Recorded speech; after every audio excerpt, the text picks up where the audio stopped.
the meeting. Your microphone.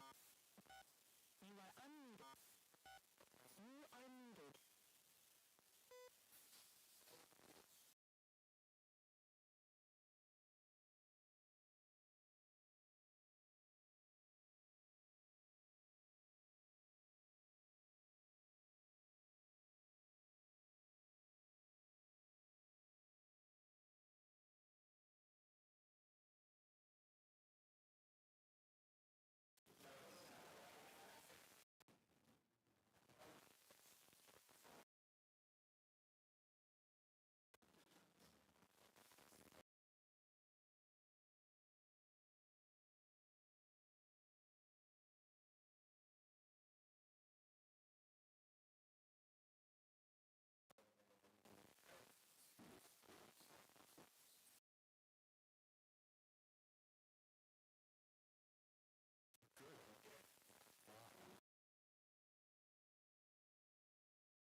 Hear ye. All persons having business before the Honorable Beverly Cannoni, Justice of the Norfolk Superior Court and for the County of Norfolk.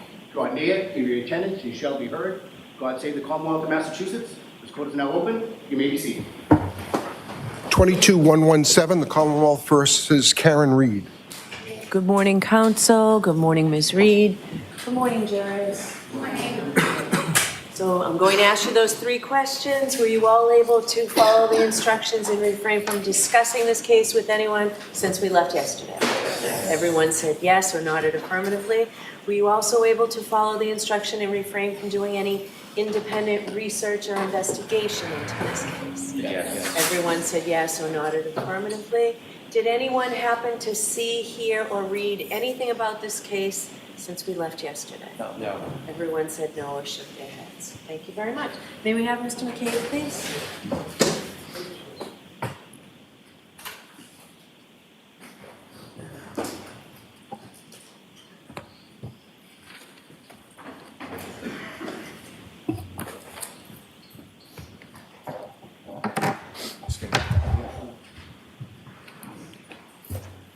Raise your hand one more time.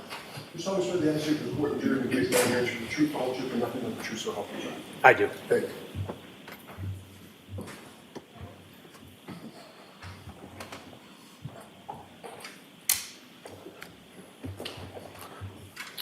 All right, Mr. Lally, whenever you're ready. Thank you, Your Honor. Good morning, sir. Good morning. Where left off yesterday, you had gone to bed on the 28th, correct? Yes, that's correct. Friday night. And at some point you woke up on the later in the morning on the 29th, correct? Yes, Saturday morning. And do you recall, sir, what awoke you on that morning? Yes, I do. What was that, sir? I awoke to the screaming of, Jen, Jen, Jen. So when I woke up, I thought there was somebody in my bedroom. I kind of snapped up out of bed. What the hell's going on? Looking around the room, realized my wife was actually on the phone. And the screaming that you heard, how loud was that, sir? It was loud enough to wake me up from a dead sleep. I could hear it. It was loud. Obviously, I was laying in bed and realizing after my wife was laying right next to me on the phone. But it was a loud, Jen, Jen, Jen. It was repetitive. And do you know approximately what time that was, sir? Yeah, shortly before 5 a.m. And did you recognize the voice that you heard scream? I did not recognize the voice. And as far as that phone conversation went on for, well, let me ask you this first. As far as that phone conversation was concerned, could you hear both sides of that conversation? Yes, I could. And that was based on the volume of the person speaking on the other end, correct? Correct. And eventually, were you able to recognize or identify the voice on the other end of your wife's conversation?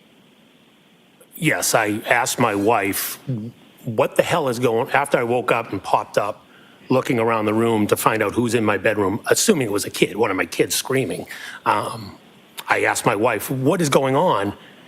And I could hear her saying, I'm on the phone with Karen. She can't find John. And from the course of that conversation continues while you were in your bedroom, is that correct? Yeah, that conversation continued for a couple minutes. I could hear the dialogue, and then again, right back to Jen, Jen, Jen, the repeating of my wife's name again. And as far as the dialogue was concerned, specifically from the defendant, Ms. Reed's perspective, what, if anything, do you recall about that? She didn't know where John was, and the last time she saw him was at the waterfall. And about how long did that initial phone call or that initial conversation between your wife and the defendant go on for? From when I woke up, minute and a half, 2 minutes, I don't know the exact time. And after, Give or take. Do you recall how that conversation ended? Did your wife hang up or? Yes, they hung up the phone.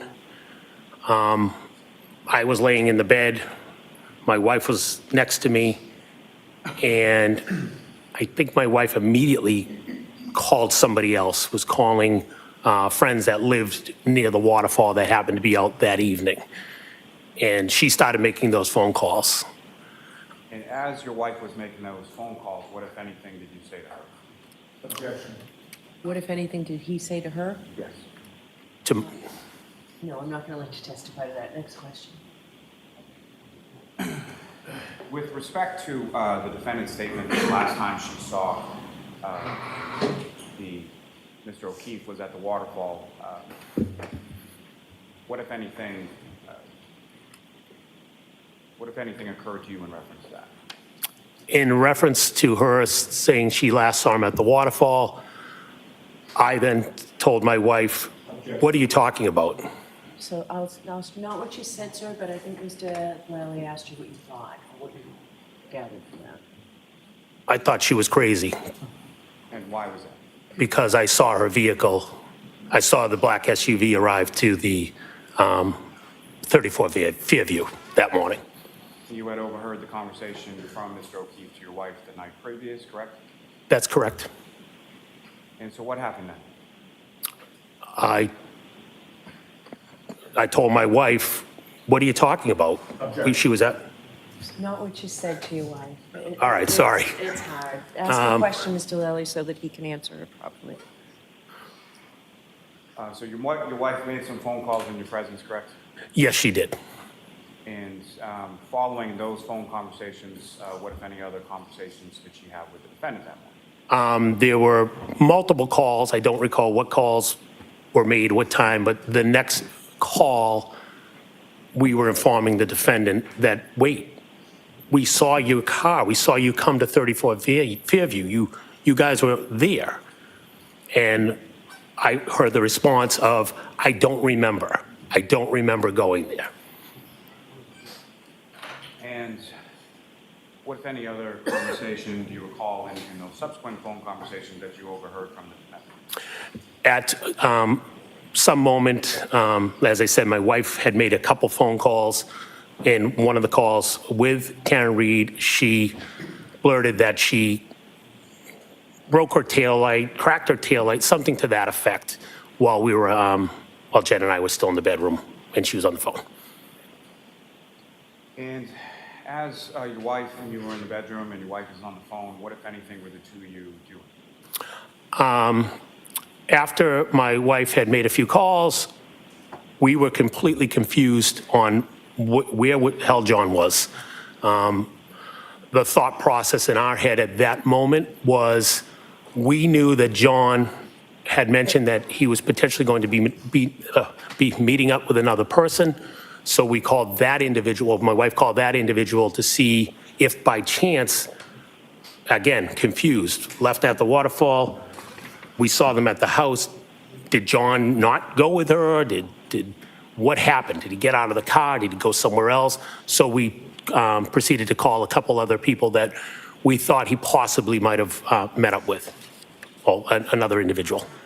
Now, from those other phone calls that you observed your wife making at any point in time, other than her conversations with the defendant, did you observe her to have any conversation with anybody? You're asking if my wife did? What I'm asking is not to any content or anything like that, but your wife made phone calls, correct? That is correct. And when she made those phone calls, did you observe her conversing with anybody on the phone? No, she did not speak to anybody. Nobody answered any of our calls. And at some point, did you yourself reach out to Mr. O'Keefe? Yes, I did. And how did you do that? I know I texted him, and I think I called him as well. Pretty much, where the hell are you? I think it was when Karen Reed and my wife were leaving my house. I think I responded, "Where the hell are you? Now Karen and Jen are out looking for you." And in regard to those text messages, did you receive any response from Mr. O'Keefe? I did not. And with regard to those texts, you had Mr. O'Keefe programmed into your phone, is that correct? Yes, I did. And you had had prior conversations with him via text message and phone using that number that you had programmed into your phone? Yes. So no response to the text. As far as the phone call that you placed to Mr. O'Keefe, did he answer? Did you speak with him at all? I did not speak to Mr. O'Keefe. Now, at some point, do you and your wife proceed downstairs? My wife proceeded downstairs. I remained in the bedroom. And what is the next thing that you remember occurring that morning? While I was getting dressed, I put my jeans on. My wife went downstairs. She was going to make a coffee. My wife and I were proceeding to leave. We were going to leave our house and make a drive to the house of the gentleman that my wife was calling that we possibly thought John could have met up with. And within that moment, again, I don't know the exact time, I then heard yelling out in my front yard. And when you heard the yelling in your front yard, where did you go? I realized it was Karen Reed, and I told my wife to please tell her to shut up. She's going to wake up the whole neighborhood. And where is this, or when is this in relation to that first phone call when you sort of shoot up out of it? At least a half hour, give or take. Again, I don't know the exact time.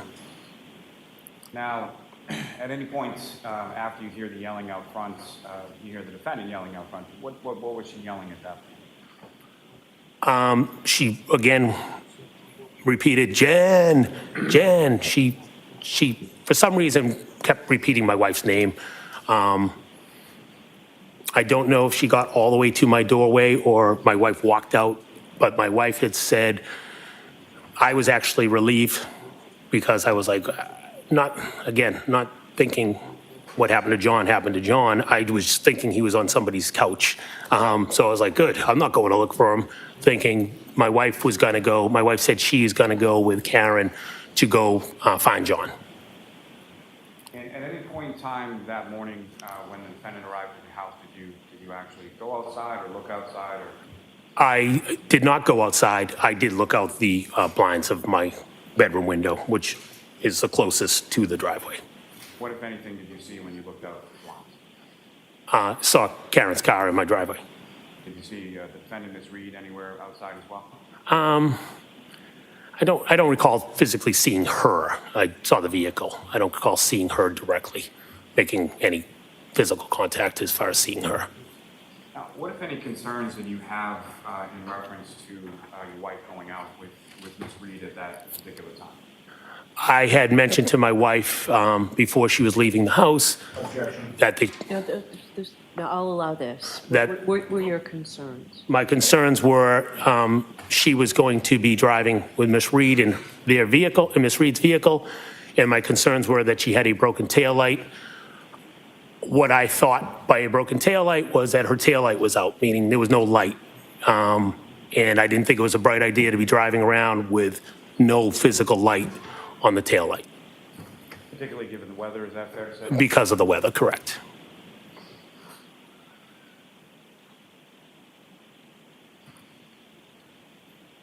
And so your wife then leaves with Ms. Reed, is that correct? That is correct. Did you happen to see, like, who got in where as far as the car, who was driving when they left? I did not see that, no.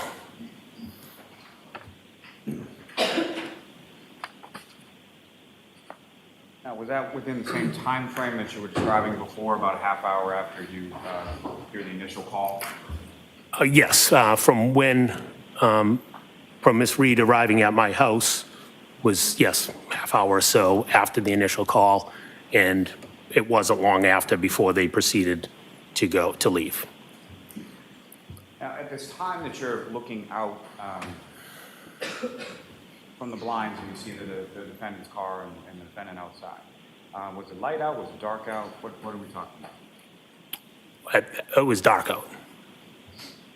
And so they leave and you're home with the 4 children, correct? That is correct. And when was the next time that you spoke to your wife? The next time I spoke to my wife was an hour later. I received a phone call from her. I don't know the exact time, but I'm going to say about an hour or so. And without reference to much of the content of that, all I'm really asking for is, what, if any, indication did she give you as to where she was? She indicated they found John and at Fairview. And upon receiving that information, where did you go?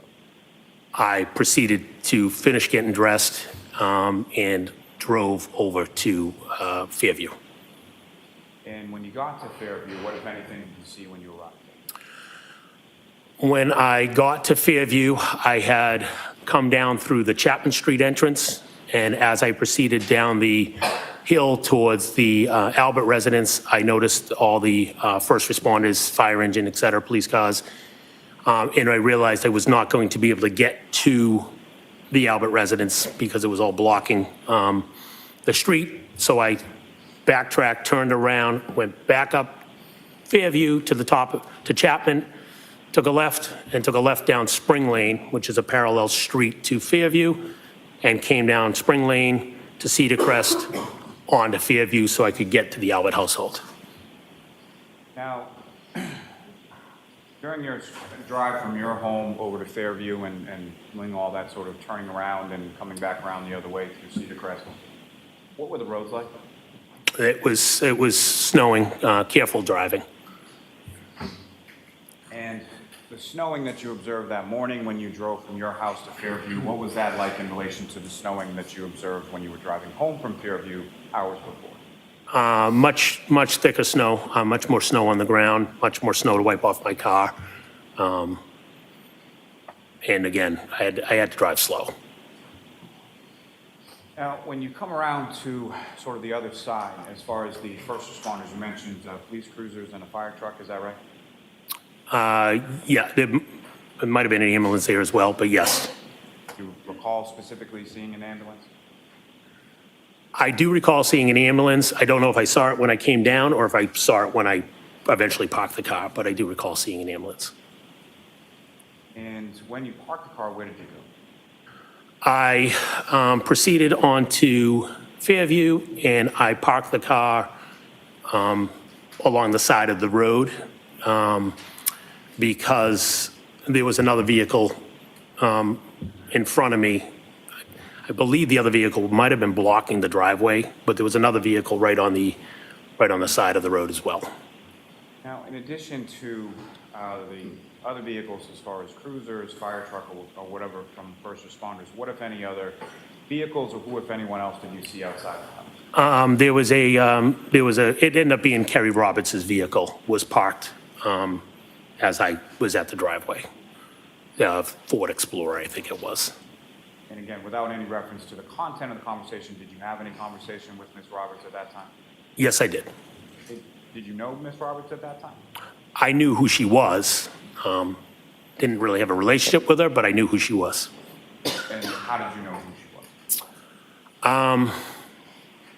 Friends through the town. She did live in the Ponkapog neighborhood, though I believe she moved in and we moved out shortly after. I don't know the actual time period. Her kids were a couple of years younger. One was 1 year younger than my child, so I knew who her child was through being the grade beneath my youngest child through soccer. And just to be clear, when you talk about the Ponkapog neighborhood, that's where you used to live on Sutcliffe and where Mr. O'Keefe used to live in the house that was the fur bushes house. Yes, that's correct. So then, after your conversation with Ms. Roberts, about how long was that conversation? Oh, that was a brief conversation. She informed me that she was going to pick up the, She informed me Karen was going, she was dropping Karen off back at the house. She was going to the hospital, and she was going to pick up John's parents in Braintree. I told her I would come with her to pick up the parents. Like I said, the road conditions were pretty bad, and just for safety reasons, I thought I would go with her, help her go pick up the parents. She informed me that Jen was in the house. Jen is waiting to be interviewed by the police. So where did you go from I then proceeded to the front door of 34 Fairview. And when you got inside, who, if anyone, was inside when you got? When I got to the front door, it was my wife, Brian Albert, Nicole Albert, and Officer Lank. And when you came in, can you describe, starting with your wife, Jennifer McCabe, can you describe her demeanor when you first came into the house? Shocked.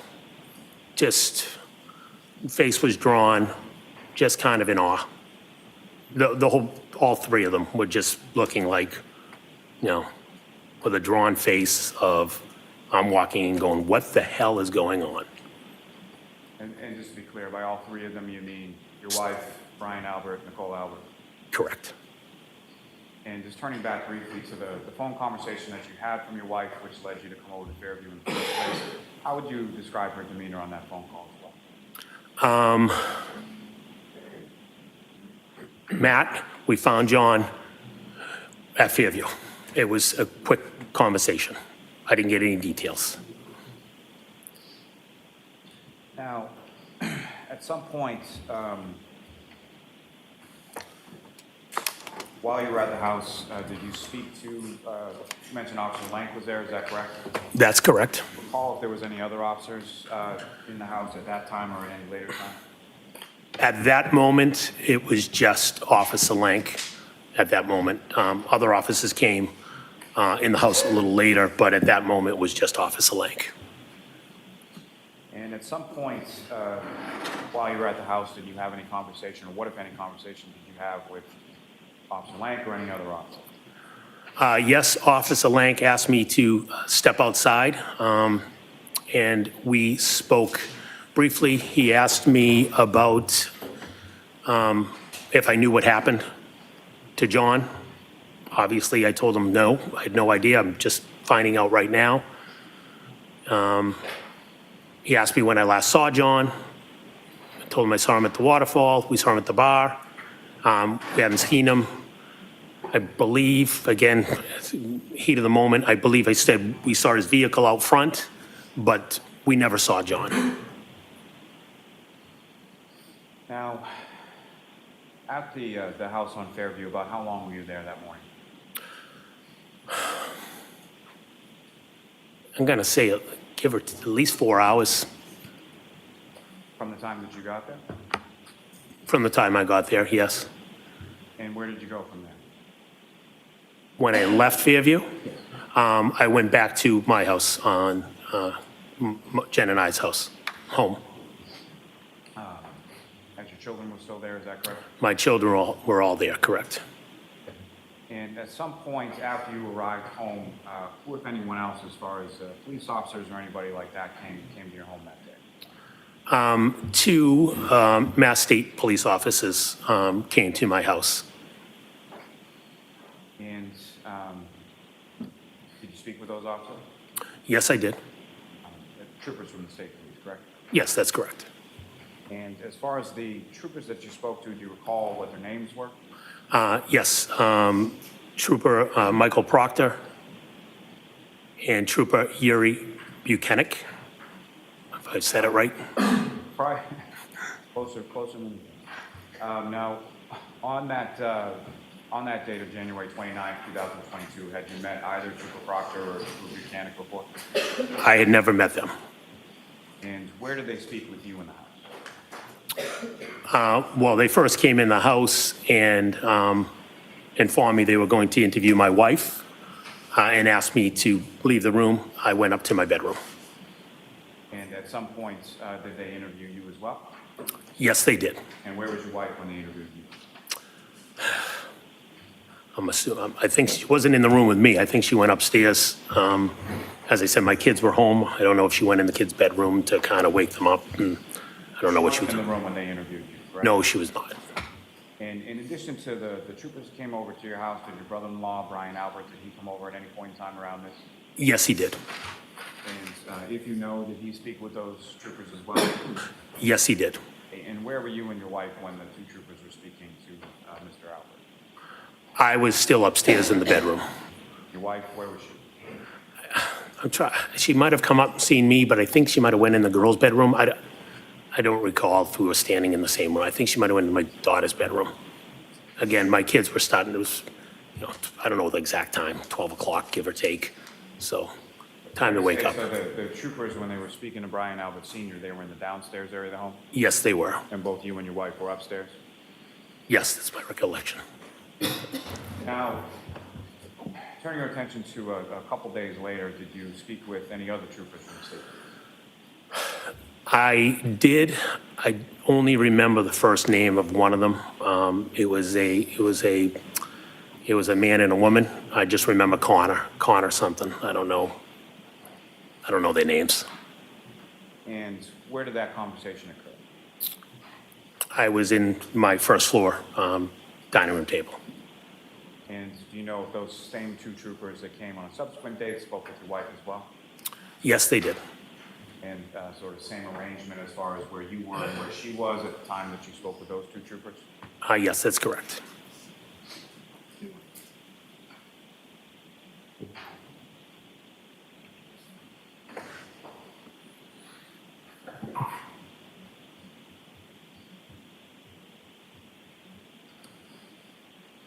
Have one moment, John. Sure.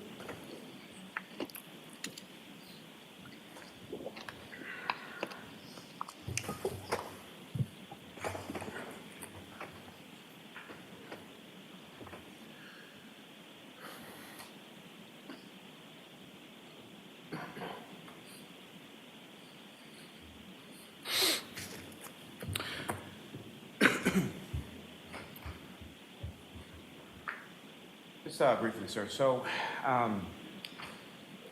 describing your wife's demeanor, you described her to sort of be in shock. Is that correct? Yes, that's correct. Now, have you seen your wife display that kind of demeanor before, or have you seen your wife in sort of crisis mode over the course of your relationship and your marriage? I've seen her in crisis mode. I would call it crisis mode as well in the past. And sort of typically, how would you describe how she handles situations like that, or what her demeanor is in those types of situations? She is very calm, very calm. And when, just so it's clear for the jury, so when you're talking about sort of prior incidents in regard to sort of crisis modes, what types of scenarios or what types of incidents are we talking about? Well, I'll allow it. Previous deaths of my parents, my brother. She's the one that can get in the room, sit, relax, hold their hand, make them feel comfortable. She's much more. I can't do that. She's much more. So she's done that with my family, and she's also done that with our neighbor. Nothing further. Thank you, sir. All right, Ms. Giannetti? Thank you, Your Honor. So, what do you- Good morning, Mr. McCabe. Good morning. I'd like to start by discussing January 22nd, the week prior to January 29th. Do you remember that Saturday? Yes, I do. You had been at one of your daughter's hockey games that day? If it's the Saturday before, we're saying? Yes. Yes, I was. And you wound up going to the hillside in Canton, correct? That is correct. You went with your wife, Jennifer McCabe? Yes. When you got there, you saw Karen Reed and John O'Keefe there together, correct? I was there previous to them, but yes, Okay. I saw them there, yes. I Eventually, I saw them there. I should have phrased the question that ultimately you ran into John and Karen together, correct? Yes, I did. And when you came in contact with them, you and your wife and Brian Albert and his wife, Nicole, who's your sister-in-law, hung out with Karen Reed and John O'Keefe, correct? Yes, there was a big group of people hanging out together, correct. There were other people in addition to the ones that I've just named? Yes, there were. So you were with John and Karen for maybe around an hour or so that night of January 22nd? I'd say, I don't know exactly what time they arrived, but yes, I'd say they were there for at least an hour. And during that hour span of time, they appeared to be enjoying each other's company? Yes, And the two of them had arrived together, correct? they walked in together, yes. And there were no problems that night that you could see between John and Karen, correct? That, yes, I did not see any problems. Okay. Now, moving on to the waterfall on January 29th. I am not going to go through with you who arrived when and who left when and where people sat at which table. We're going to skip all that, and I'd like to streamline the questioning if I can. And I just want to talk to you about 2 or 3 areas. You would agree that at the waterfall, the mood among the people who were there was festive, correct?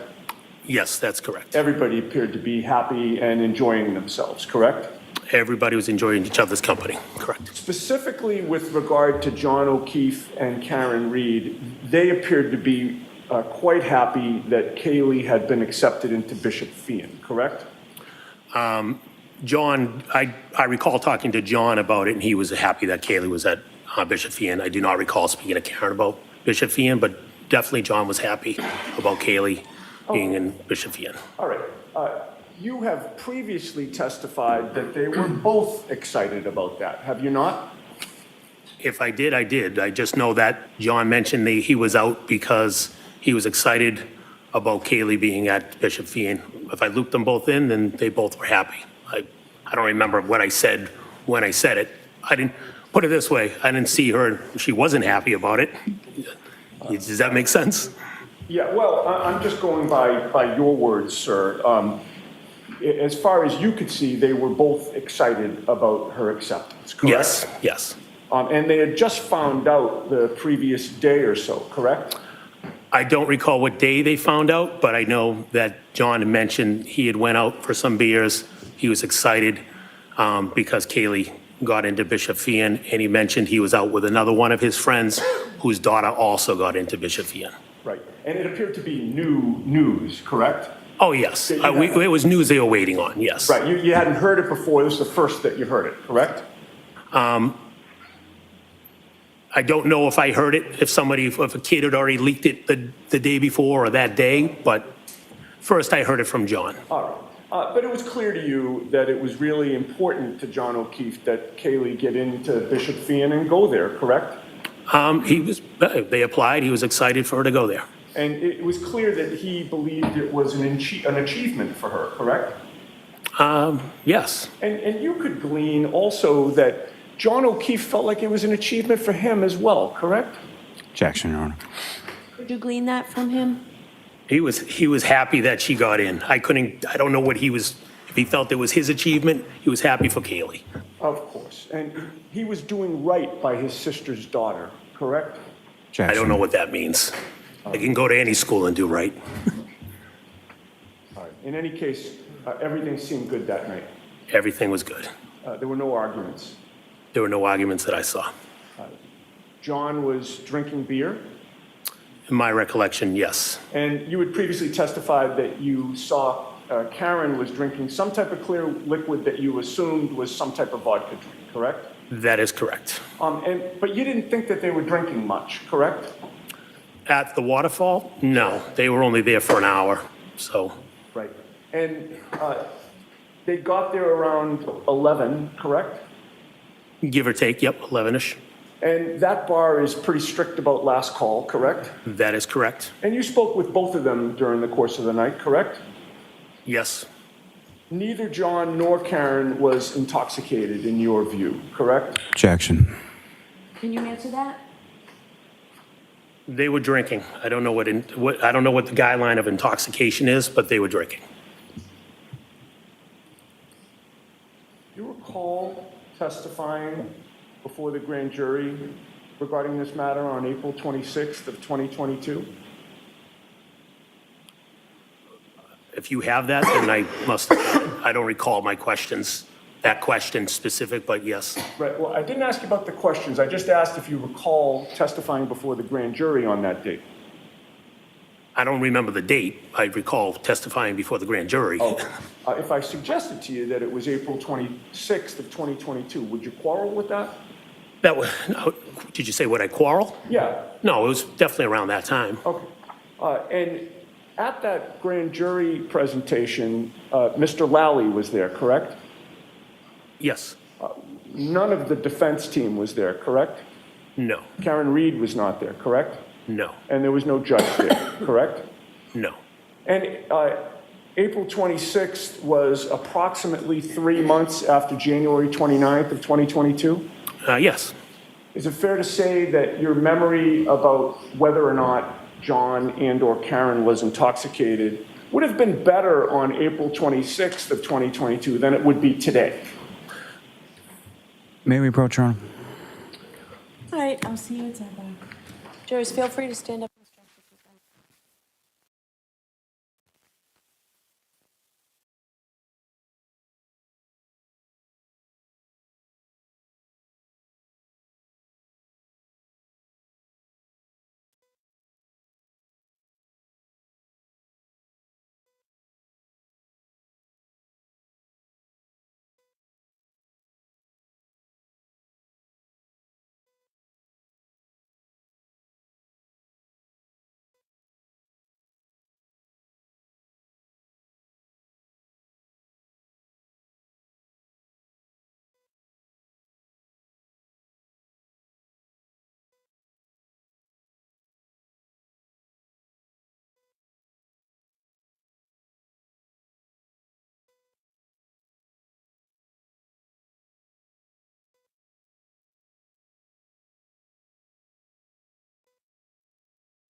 Yes. I had just asked you if your memory of your observations of Karen Reed and John O'Keefe from January 29th would have been better on April 26th of 2022 than it would be today. Yes, I think that's fair to say. And that's because your memory doesn't get better over time, correct? I don't know. I would say it's fair to say, yes, my memory would be better that day. And on that day, you were asked by Mr. Lally, quote, did either of them, strike that. I'm going to go back to the previous sentence just to put it in context. Yes. The previous sentence was from Mr. Lally, obviously you've had social occasions with Mr. O'Keefe and Ms. Reed before, correct? And your answer was, oh, yes, right? Objection, Your Honor. I'm going to let that one go. My answer is yes, I had previous. I don't know if I said, oh, yes, but my answer was yes, of course, I had previous relationships with them. I'm sorry, I cut you off, sir. I'm saying, of course, I had previous relationships with them. And the question that I wanted to direct you to, just to put it in context, was did either of them, speaking about John and Karen, on this particular evening seem sort of overly intoxicated to you? Do you recall that question? I don't recall the specific question, but if that's the question, And your answer was no to that? yes, if that's my answer, then it was no. All right. In terms of whether you can confirm that that was the question and answer, if I showed you the transcript, would that refresh your memory? Yes, of course it would. This is 2103, lines Just- 13 to 15 for counsel. And I didn't ask permission, Your Honor, I'm sorry. Did either of them?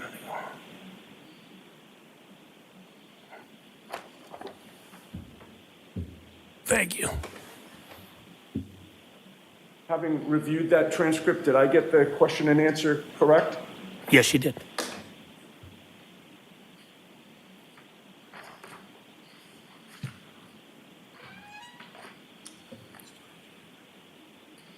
Okay, just a couple more things about the waterfall.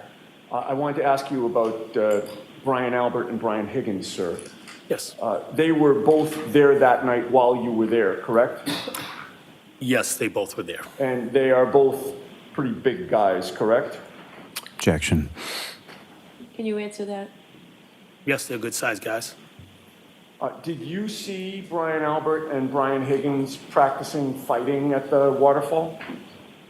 Practicing fighting? Right. Did you see them kind of square up in a fighting stance to each other? I recall them grabbing each other. I don't recall them squaring up like they were fighting each other. No, they were playing a little grab ass with each other. I did see them grab each other. I don't recall a physical, hey, let's go, duke it out. I do not recall that. Okay, so are you saying, taking you literally, that they grabbed each other's asses? Is that it? No, I'm saying grab ass. It's a figure of speech. Okay, but what they didn't grab each other. They were in a fighting stance, weren't they? Didn't they crouch down low with each other? I'm telling you, I don't recall seeing them crouching in a fighting stance. I recall someone grabbing somebody. I don't remember who grabbed who. I just recall like a bear hug or something. I thought I recall them doing a bear hug. All right, so you recall them, one of them getting behind the other one and kind of restraining them or grabbing them? I think there was a bear hug, yeah. That's what's in my memory. I don't. And you would agree with me that after closing time, Brian Albert and Brian Higgins were two of the people who went back to 34 Fairview Road, the Albert home, correct? Yes, that's correct. But before everyone left, before you left, it was announced around the table that everyone was welcome back at Brian Albert and Nicole Albert's house, correct? Yes. Karen Reed and John O'Keefe were both there when that invitation was announced, correct? Yes. And you would agree that it was expected that Karen Reed and John O'Keefe would go to the Albert home that night, correct? If they wanted to come, they were welcomed, yes. And that plan would have been for them to go inside the Albert home, correct? Yes. Do you recall what time you left the waterfall? I left the waterfall after midnight, give or take 12:10, 12:15-ish. I don't know the exact specific time. Well, a little before 12:15, but definitely 12:10-ish, 12:15-ish in there. And you were one of the last to leave the waterfall?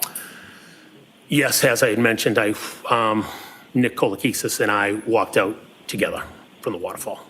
Your wife, Jennifer McCabe, had walked out of the bar physically before you did, correct? Yes, that's correct. And you actually met her in the parking lot? She was already in the vehicle in the parking lot, correct? And then you got into the car to drive to the Alberts home, correct? Yes, that's correct. All right. So I'm going to ask you about the ride back to the Alberts home in a bit, but right now I want to skip to when you got there, okay? Okay. When you first got there, your wife parked your vehicle in the driveway, correct? Yes. Which side of the driveway did she park your vehicle in? As I mentioned yesterday, I don't recall if it was immediately on the left, meaning the left towards the lawn, or if she was in the next spot over. She pulled in. I don't remember exactly if it was here or one spot over, but she pulled Cars were in in. the driveway at that time. At least two. I don't recall if there was more than two. So if there was at least two, those two would have been parked abutting the garage area? In other words, would they be, let me rephrase. So there are two lanes in that driveway, correct? My recollection is two lanes, but there is more space I know when we go over and we've gone over, there's more space to kind of park three cars. Right? To the right, correct. Okay. But we weren't to the right. We were either left or middle. You were behind one vehicle, whichever lane you were in, or were you pulled right up to one of the garage entrances? I don't recall if we pulled all the way in or not, but I don't remember. So there were at least two vehicles in the driveway before you got there, correct? In the driveway? Yes. Yes, there were cars in the driveway. And when you parked in the driveway, fair to say that there was no black SUV at the Alberts home? Are you referencing Karen's SUV? I don't know what color the cars, the Alberts cars were. Oh, okay. Are you referencing their SUV? Put it this way. Yes, I'm referencing Karen's SUV. That was not at the home. And that was not in the driveway, correct? Karen's SUV was not in the driveway. And it was not adjacent to the property or on the street anywhere that you could see? Correct, it was not there. All right, but you say that there was a Jeep in the street at that time, correct? There was a Jeep parked in front of the end of the driveway in front of the mailbox. And that Jeep belonged to Brian Higgins? I found out it belonged to Brian Higgins. I didn't know it was his Jeep when I arrived. And it had a plow on the front of it? Yes, it did. It was parked adjacent to the Alberts property on Fairview, facing up the hill toward Chapman Street, correct? Yes, And at the time that you arrived, that was the only vehicle that was parked on Fairview Street adjacent to the Albert property, correct? yes, And your testimony is that that Jeep remained parked in front of the Albert house, just to the left of the driveway as you faced the house, until Brian Higgins finally left and drove it away at the end of the night, correct? that's my recollection, was his Jeep was out in front of the mailbox. With the court's permission, could we display Exhibit 66? Okay?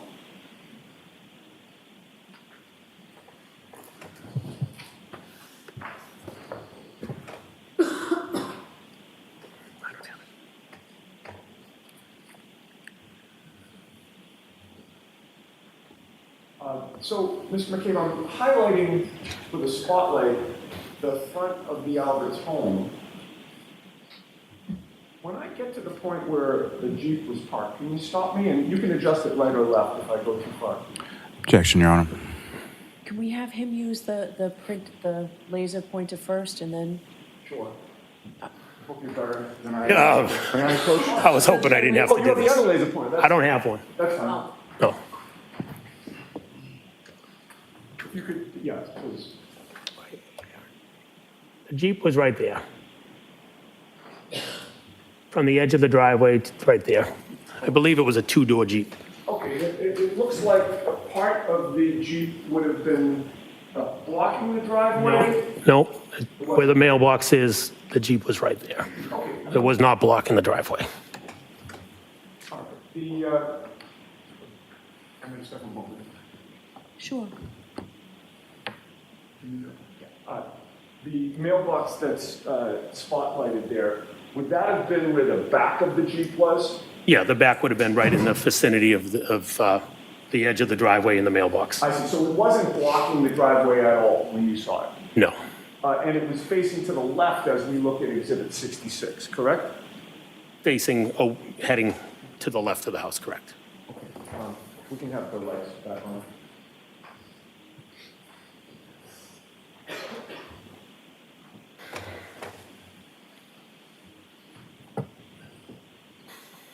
And as you testified, that Jeep was there the whole night.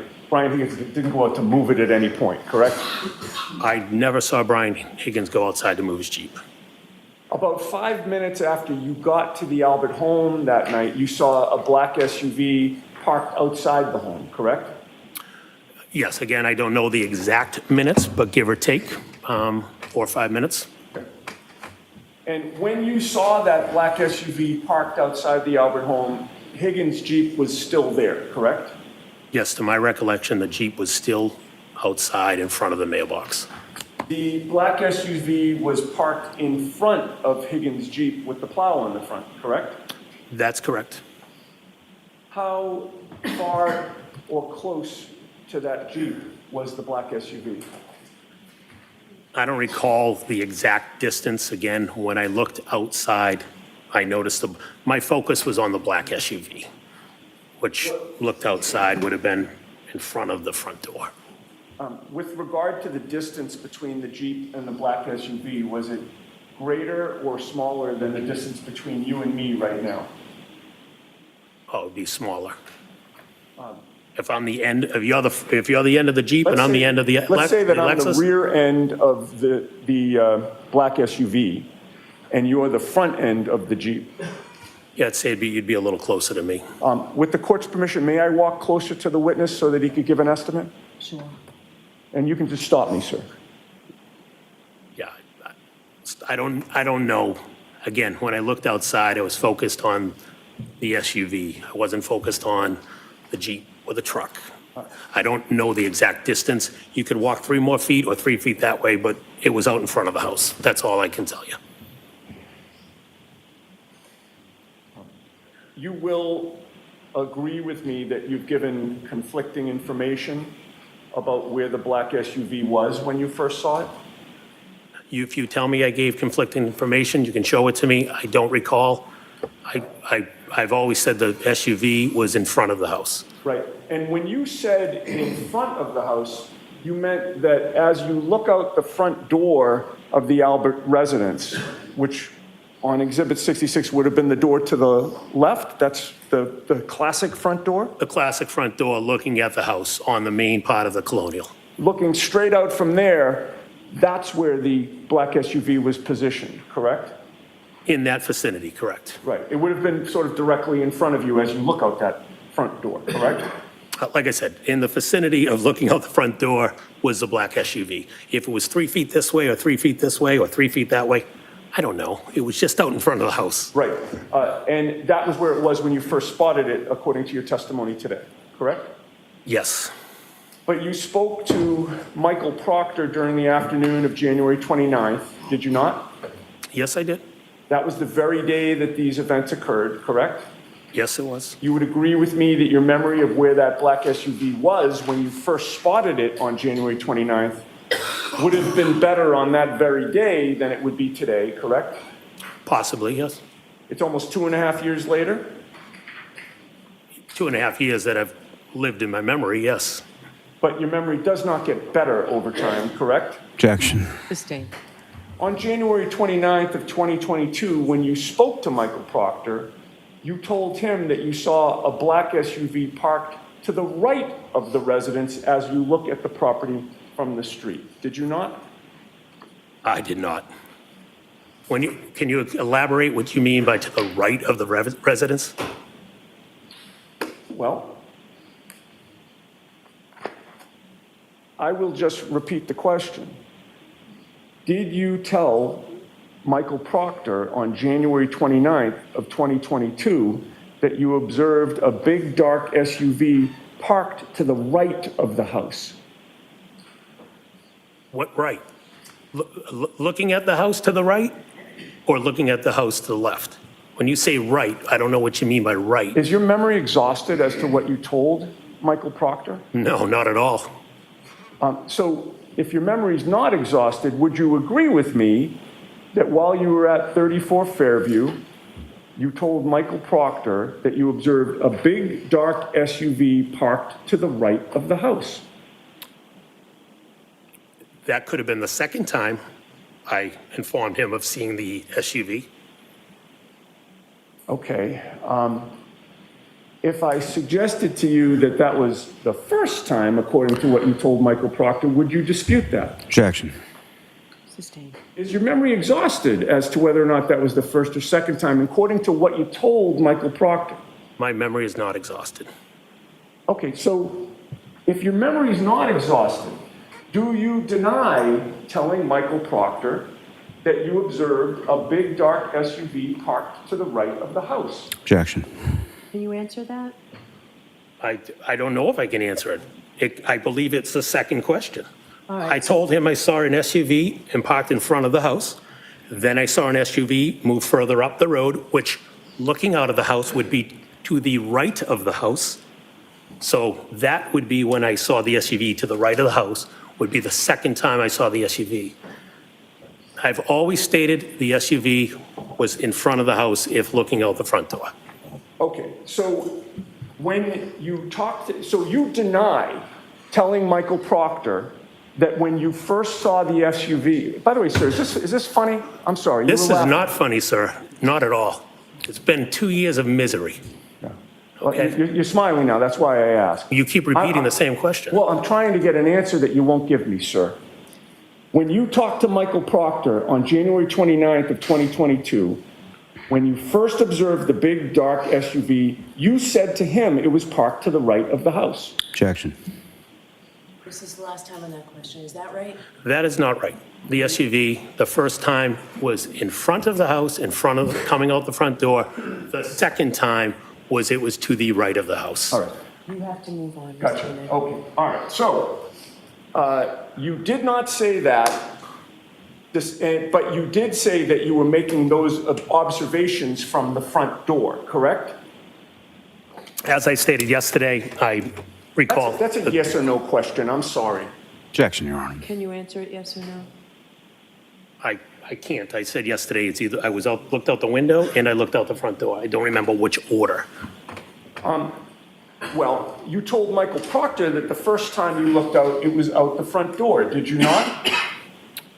I don't recall what I told Michael Proctor on April. You don't recall. May I approach, Your Honor? Yes. Page 2 of Proctor's report, counsel. So next time, just show it to Mr. Of course, I'm sorry. You'd read the first few sentences of that second paragraph. Second paragraph.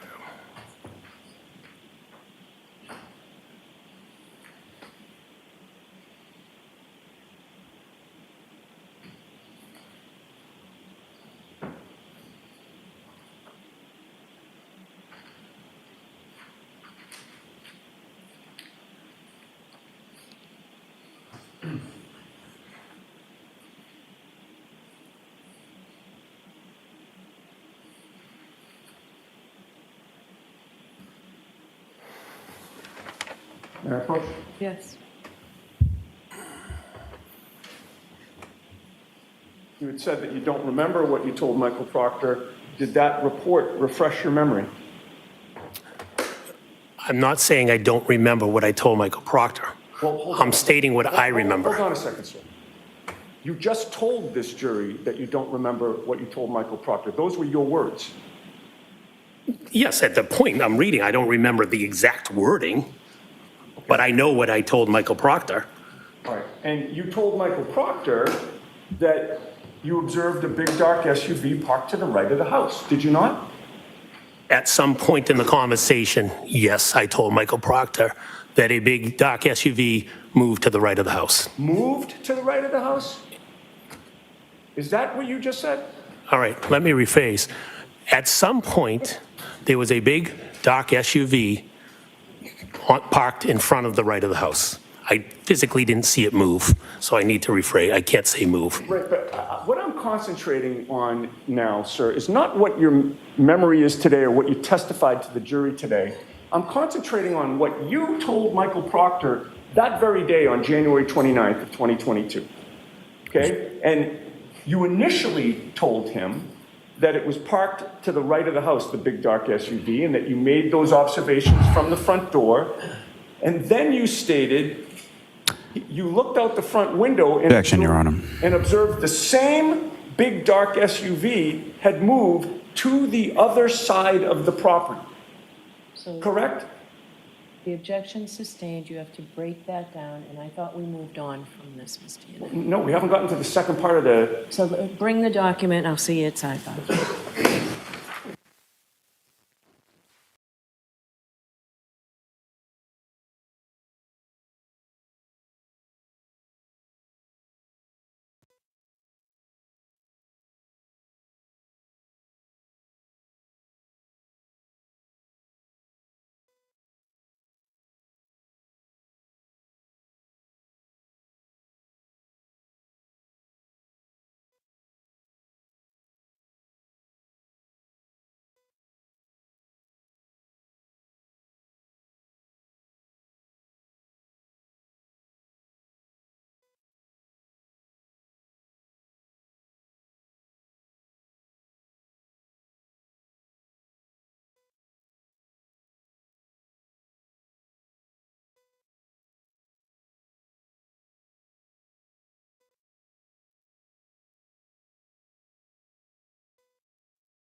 Oh, thank you very much.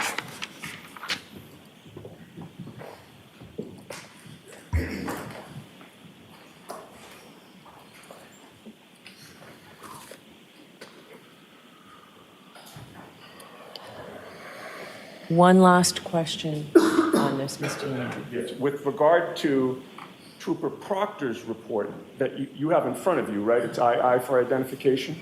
Yes, I'm reading the report. Will agree with me that he reported your conversation as saying that the vehicle was first to the right and then moved to the other side of the property, correct? Objection. Sustained. You testified before the grand jury regarding this issue on April 26th of 2022, did you not? Yes, I did. And you talked about the vehicle moving from point A to point B, correct?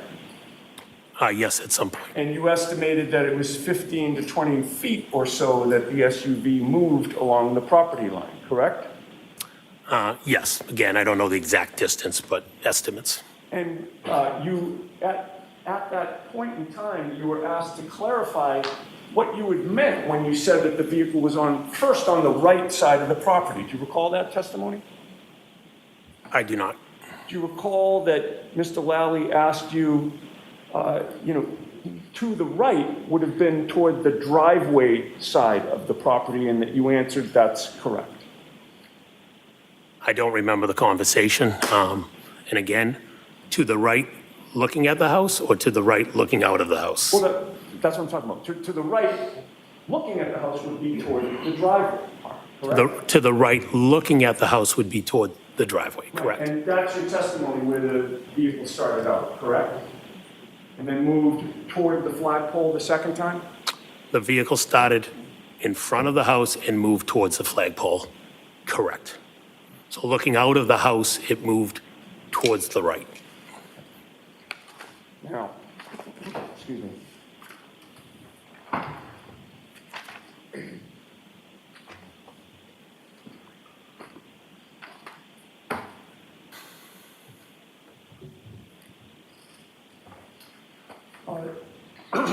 You told Michael Proctor that initially it was parked closer to the driveway or the mailbox when you first saw it, correct? Objection. The objection sustained. We're moving off of this, Mr. Okay, yes, Your Honor. Wherever it was when you first saw it, where was the Jeep in relation to that black SUV when you first laid eyes on the black SUV? Again, I was focused on the black SUV. My recollection, the Jeep was still in the same spot, which we had pointed out earlier on the exhibit. Correct? In terms of where it was facing, the black SUV was behind, I'm sorry, the Jeep was behind the black SUV. Jeep would have been behind the black SUV, correct? And wherever it was along that property line, you would agree with me that before the black SUV arrived outside the Albert home, you didn't notice any tire tracks in the snow on the street in front of the house, correct? Before, yes, that's correct. Before the black SUV arrived. Correct. And at all times that you saw the black SUV, first or second, it was always facing toward Chapman Street, correct? Yes, that's correct. And it was always facing in the same direction that you say that Higgins' Jeep was facing, correct? Yes, And that would mean that the passenger side of the black SUV was the closest side to the Albert home, correct? yes, And it was the closest side to you when you were first looking at it, correct? yes. And now your testimony today is you don't recall if the first time you looked at that black SUV, it was through the front door or if it was through a front window, correct? Correct. I don't recall which one I looked out first. I know I looked out both of them at some point. I just don't recall which one was first. Whichever one it was, when you first laid eyes on that black SUV, you did not see John O'Keefe in the passenger seat, correct? That is correct. How long a span of time was it between the first time you looked out and saw the black SUV and the second time? Again, I don't have the exact time. I'm going to guess 3, 4, 5 minutes at most. And what you did in between those 3, 4, 5 minutes was you went back to the table or near the table in the kitchen dining room area where everybody was congregated? That's correct. And you went back there to talk to people and socialize, correct? Yes, that's correct. And then you came back to the front of the house and either went to the front window or the front door, and that's when you noticed that the black SUV had moved to the other side of the property, correct? Yes, at that moment, it had moved to the right of the property. It had driven forward, correct? I did not see it drive, but it had moved, yes. It had moved So it had to forward. get there somehow, yes. All right. It was now closer to the flagpole than it was the first time, correct?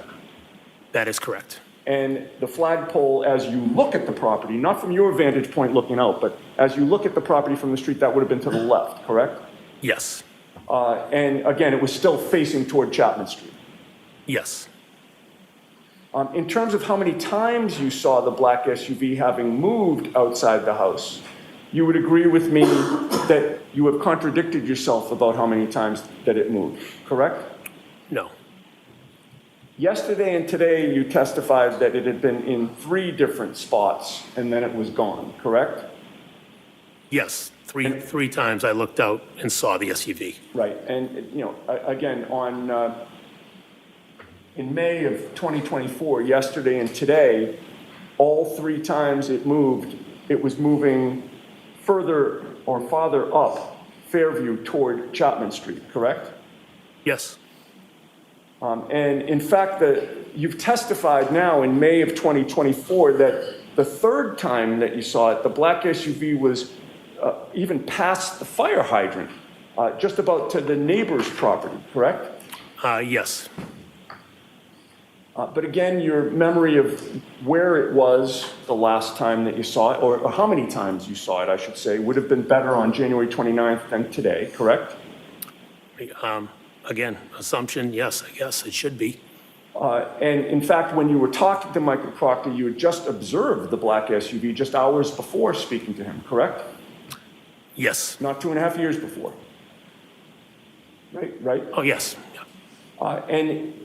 And when you spoke to Michael Proctor, you told him that you only saw the black SUV in 2 different spots, correct?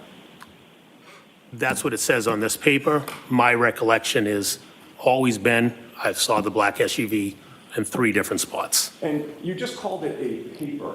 It's a police report, correct? Objection. That's sustained, Mr. Yannetti.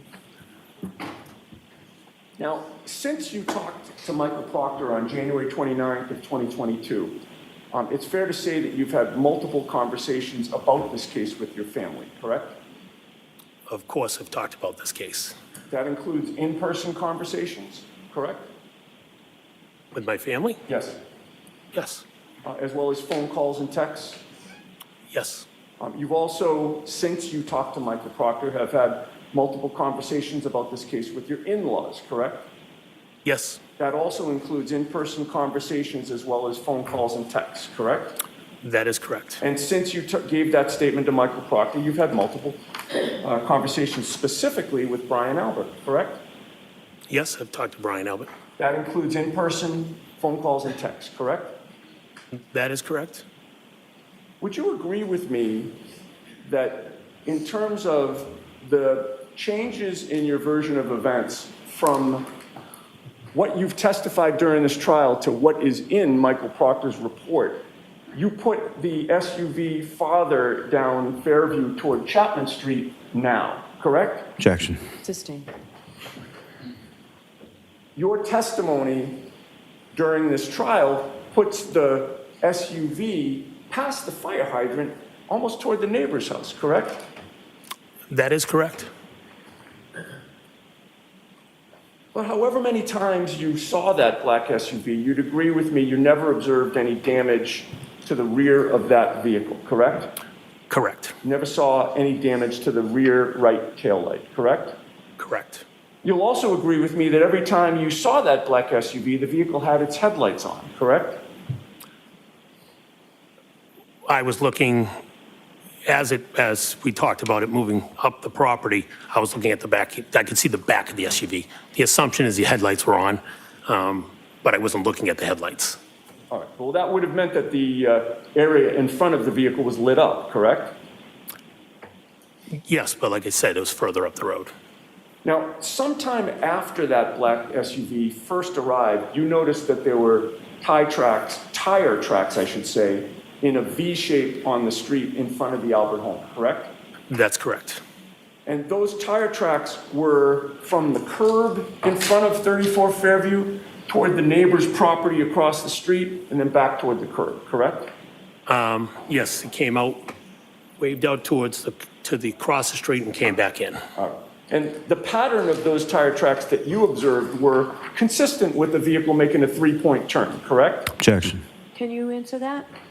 I don't know if the vehicle made a three-point turn. It could be consistent with because it was a wavy pattern. I've never looked at a tire tracks after I've done a three-point turn to determine what they actually look like, but in and back out. There was nothing about those tire tracks that ruled out a three-point turn to you, correct? No? All right. You didn't see those tire tracks again until the black SUV arrived at the home, correct? Yes, I didn't see them previous to the black SUV. And Higgins' Jeep was already there before the black SUV arrived, correct? Yes, So Higgins' Jeep was already parked and stationary when there were no tire tracks in that area, correct? I didn't notice I parked my car, we parked in the driveway and I walked into the house, so I wasn't looking at the tire tracks. So, You but didn't see- Higgins' Jeep was already parked. Right, right. You didn't see tire tracks at that point, is my point. Yeah, well, I didn't see any. And at the point that you saw those tire tracks, there were no other vehicles in the area along the Albert family property line on Fairview other than Higgins' Jeep and the black SUV, correct? That's my recollection, yes. Okay, so now we're going to go back to where I had left off with regard to meeting your wife Jennifer McCabe in the car after leaving the waterfall. You recall that we sort of left off with you getting in the car Yes. and starting the drive home. Yes, Once you got inside the car, your wife ultimately called John O'Keefe along the ride home, correct? John O'Keefe had texted my wife, and my wife had called him. He was asking where to, we think he was asking for the where to, where's the address, so she called him to tell him.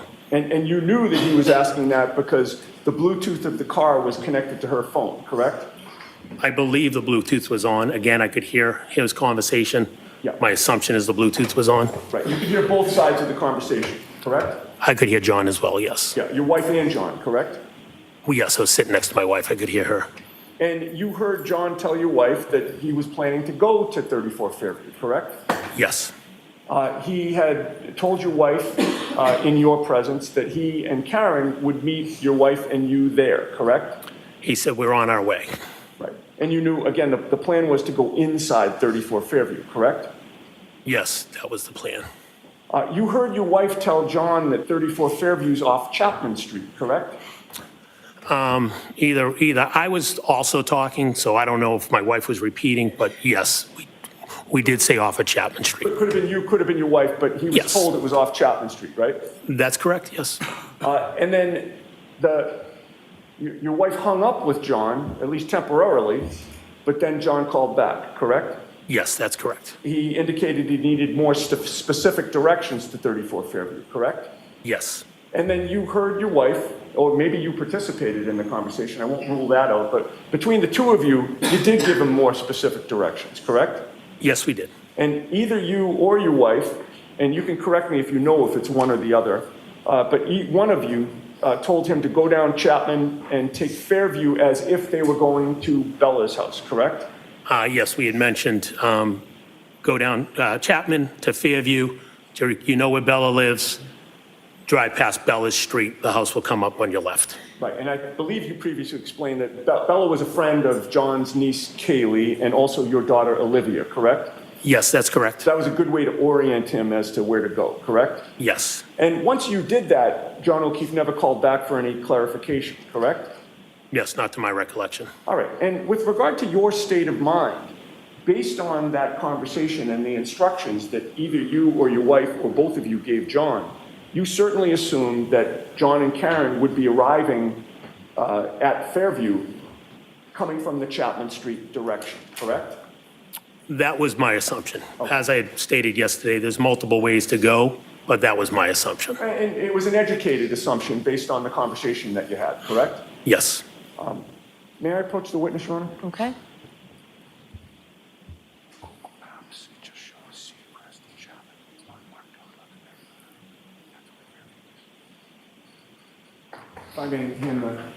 Thank you. document.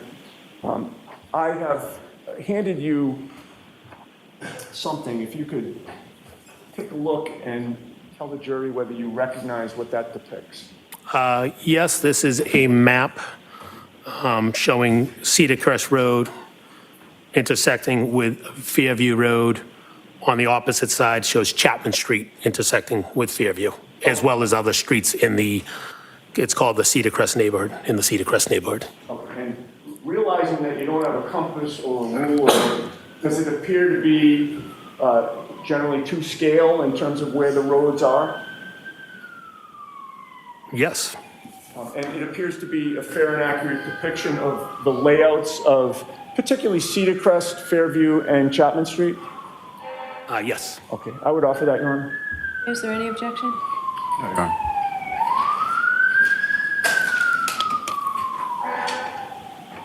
Exhibit 86, Your Honor. And Mr. McCabe, why don't we hand over the other one?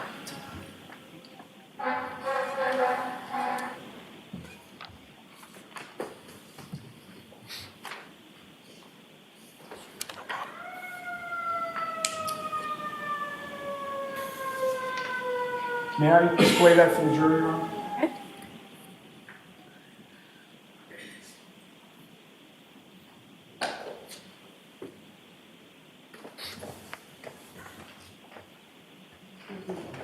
That will be exhibit 88. Oh, thank you. What is displayed on the screen, Mr. McCabe? Does that appear to be what I just showed you in Exhibit 88? Yes. You see that there's a red bubble there. Does that have any meaning to you as you look at the map? Yes, it'd be the location of 34 Fairview. Okay. And as we look at the map, Cedar Crest is up the top and Chapman is down the bottom? That is correct. With regard to the directions that you gave, or you or your wife gave John O'Keefe, if they were coming as you directed them on Chapman Street, would they be taking a right onto Fairview or a left? If they went the way that we mentioned, they'd be taking a left. Okay, so in terms of looking at this map, they'd be traveling on Chapman Street really from the left to the right as you look at Exhibit 88, correct? Yes, left to right, correct. All right, and that would allow them to take a left down Fairview heading towards Cedar Crest, correct? That is correct. And you would agree with me that that would put the driver's side closest to the Albert property if they just kept going straight all the way to Cedar Crest, correct? Yes, the driver's side would have been closest to the property. Okay, we can turn the lights back on. That would mean, well, strike that. So you agree with me that your state of mind was that was the direction that they would go? That's what I thought they would have, that's how I thought they would have come into the neighborhood, correct. But you never saw the black SUV traveling in that direction or parked in that direction, correct? That's correct. That would mean that in order for the SUV to be facing in the other direction, one way would be for it to make a three-point turn, correct? Objection. I'll allow it. So we're saying if they came down from Chapman and then spun around and facing back up towards Chapman, is what you're asking? Yes, at some point she would have had to turn around. Or do a three-point turn, correct? She could do a three-point turn, or she could just loop around at Cedar Crest and come back up, either one. Right. And a three-point turn would be consistent with what the V-shaped tire tracks that you saw when you looked out the front of Brian Albert's house, correct? Objection. Sustained. When you were interviewed by Michael Proctor on January 29th of 2022, you had not spoken with Ryan Nagel, correct? No. So it's fair to say you did not know what, if anything, Ryan Nagel had seen in terms of how or what direction the black SUV arrived in, correct? Objection. Sustained. When you spoke to Michael Proctor on January 29th of 2022, the phone conversation that your wife had with John O'Keefe that you were either participating in or listening to, that was regarding the directions. That was fresh in your mind on January 29th, correct? Yeah, Those directions had just been given to John, the night before or really hours before, correct? yes.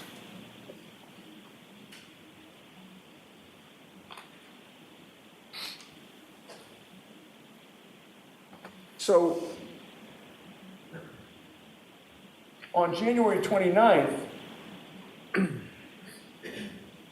when you're talking to Michael Proctor, believing that John had driven down Chapman Street, you were trying to square in your own mind how the vehicle wound up in the other direction when you looked out the house, correct? Objection. Were you? Can you just repeat that again? Yeah, I think I heard you, I just want to make It sure. wasn't a great question. I'll see if I can make it any better. You're talking with Michael Proctor on January 29th in the afternoon, correct? Yes, And he's asking you about the positioning of the black SUV, among other things, correct? yes. Again, I'm just getting to your state of mind. Your state of mind was that, you gave the direction, you or your wife gave the directions to John, and you're thinking he came down Chapman, but you never saw the vehicle in that direction. It was only in the other direction facing toward Chapman. Is that fair? Yes, And so you're naturally trying to square in your own mind, trying to make it make sense as to how that happened, correct? Objection. You can answer that. Were you trying to square that in your own mind? I wasn't trying to, I don't know if I was trying to square it. I just knew that for some reason her vehicle was facing up Chapman. Are you asking? All right. I didn't know what she did. I just know her vehicle was facing up Chapman. And to you, that was the significance of the V-shaped tire tracks when you were talking to Proctor, right? Objection. Was it? If I recall, I said there was a V-shaped tire tracks, and I believe the question was, could it be consistent with a three-point turn? I said it could be. I didn't know if it was a three-point turn. It could be because there was weird tracks. Again, I did not see the vehicle. I don't know if she pulled in the driveway and turned. I don't know if she went to Cedar Crest and turned. I don't know if she did a three-point turn and turn. I have no idea. All right, but just one last question on this three-point turn. You offered the V-shaped tire tracks as an explanation for what could have happened, correct? Objection. I'll allow that one. I had stated there was a V-shaped tire tracks. I didn't say it was a three-point turn. All right, well, you'd agree with me in any case that if John and Karen entered from Cedar Crest and you saw them where you saw them, there'd be no need for a three-point turn, correct? So you're saying if she didn't come from Chapman, she came from the other side, Cedar Crest, there would be no need for a three-point turn Because or any type of turn because she was already facing that way. that's right. If she came from Cedar Crest, she's already in the very direction that you saw the black SUV when you looked out, correct? Yes, that's correct. Now, your testimony during this trial is that you were looking straight out from the house to the street. And, again, I understand your qualification. It could have been 3 feet this way or 3 feet that way. But your memory is that the car was essentially right in front of you, give or take, the first time you saw it. My memory is the car was right in front of the front door. Yes, okay. And you were looking straight at it, correct? As I had stated earlier, the first time I looked out, I don't recall if I was looking straight out from the front door or if I was peeking out through the window, but it was, my sight would had it lined up in front of the front door. So if I looked out from the front door, then it would have been, yes, straight in front of me. And you would agree with me that when you were looking at the vehicle from wherever you were looking at it, you were looking straight over the front lawn, correct? I would have been looking over the lawn, correct? Again, And I was V-shaped focused on the tire vehicle. tracks were Hold on, Mr. Sorry. Yannetti. I said I was focused on the vehicle. I was focused, I didn't know that he was not done with his answer. my fault. We only can have one person speaking at a time.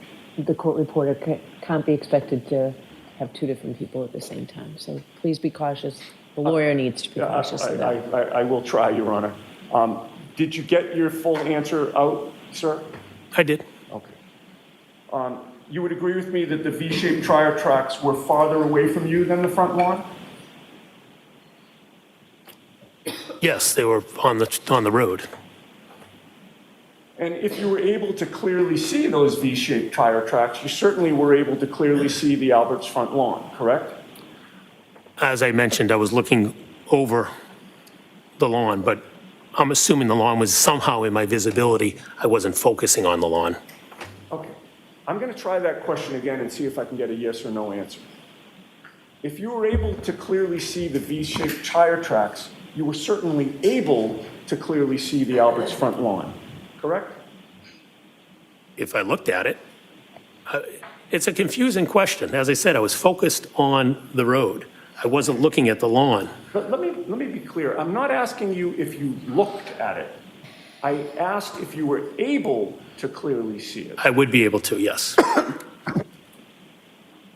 And when you looked out at that black SUV, and saw the V-shaped tire tracks, you did not see a 6'2" man lying on the front lawn, correct? No, I did not. And at no point in time, whenever you looked at that black SUV, did you see John O'Keefe inside the vehicle, correct? No, I did not see John in the vehicle. At no point in time did you hear any yelling outside 34 Fairview, correct? No, I did not. At no point in time did you hear any scream of pain outside 34 Fairview, correct? No, I didn't. At no point in time did you ever hear any crash noises outside 34 Fairview. Objection. I'll allow it. No. And last question on this point, at no point did you hear any noises at all outside 34 Fairview that attracted your attention? No, there's music playing in the house, so I didn't hear anything. Okay. Now, after being at the Albert home for a period of time early that morning, you left the home approximately 1:40 a.m. or so, Yeah, give or take 1:40, 1:45. I don't know the exact time. and you walked out with your wife, Jennifer McCabe, and two of Brian Jr.'s friends, correct? Yes, Brian's two friends were joining Jennifer and I. We were driving them home. And whether you knew their names or not that night, you subsequently learned their names to be Sarah Levinson and Julie Nagel. That's correct. And you all came out of the house together, correct? Yeah, I don't recall who was where when we walked to the car, but we all left the house at the same time. And directly in front of all of you was the front lawn, correct? If I was to walk straight out the front door, yes, the front lawn's in front of me. And when you were walking out, the black SUV was gone, correct? Yes, that's correct. And when you first came out of the house facing that front lawn, you didn't see a black baseball cap, correct? That's correct. Or a black sneaker, correct? That's correct. Or 45 pieces of red plastic tail light, correct? That's correct. Or even one, correct? That's correct. And once again, you didn't see a 6'2" man lying on the front lawn, correct? No, I wish I did, but I didn't. As you were walking out with your wife and these two other women, none of them yelled that they saw anything like that, correct? Correct. And then you all piled into the vehicle which was in the driveway, correct? Yes. You and your wife got into the front, the driver's seat and the passenger seat, correct? Yes, I sat in the driver's seat. My wife was in the passenger seat. I had to brush off the car, but that's where we sat. And the other two women who were friends with Brian Jr. got into the second row passenger seat, correct? Yes. And I believe your testimony is you don't know who was where within that, but they did get in there. Yes, they were behind us. I don't know who sat in what seat. Once you got inside the vehicle, is that when you realized that you had left something back into the house? I don't recall leaving something in the house. I'm sorry? I don't recall leaving something in the house. If I did, I did. I don't recall leaving something in the house. You don't recall going back into the house? No, I don't recall going back into the house. If you went back into the house, the front lawn would have been directly in front of you from the driveway, correct? The lawn would have been to my left, and I would have went up the walkway to Right. the house. Okay, well, that's my next question. When you went up the walkway, the front lawn would have been to your left, right? Yes, that's correct. And then coming out, you would have had the same view that you'd had the first time, correct? Yes, I would have come back out the same way down the steps to the left. And without going through all the various items that I asked you about in terms of not seeing on the front lawn, you know, the speaker, the cap, the tail light, et cetera, you didn't see any of that stuff at any point the second time, correct? Correct, I did not see anything. Okay, so now you're finally back in your vehicle and you are backing out of the driveway, correct? Yes, Is it fair to say that to get to your, well, strike that. Is it fair to say that to drop the women off, your plan was to head toward Chapman Street? yes, that's what we did. Which would mean that as you back out of the driveway, the rear end of your car would have been facing towards Cedar Crest.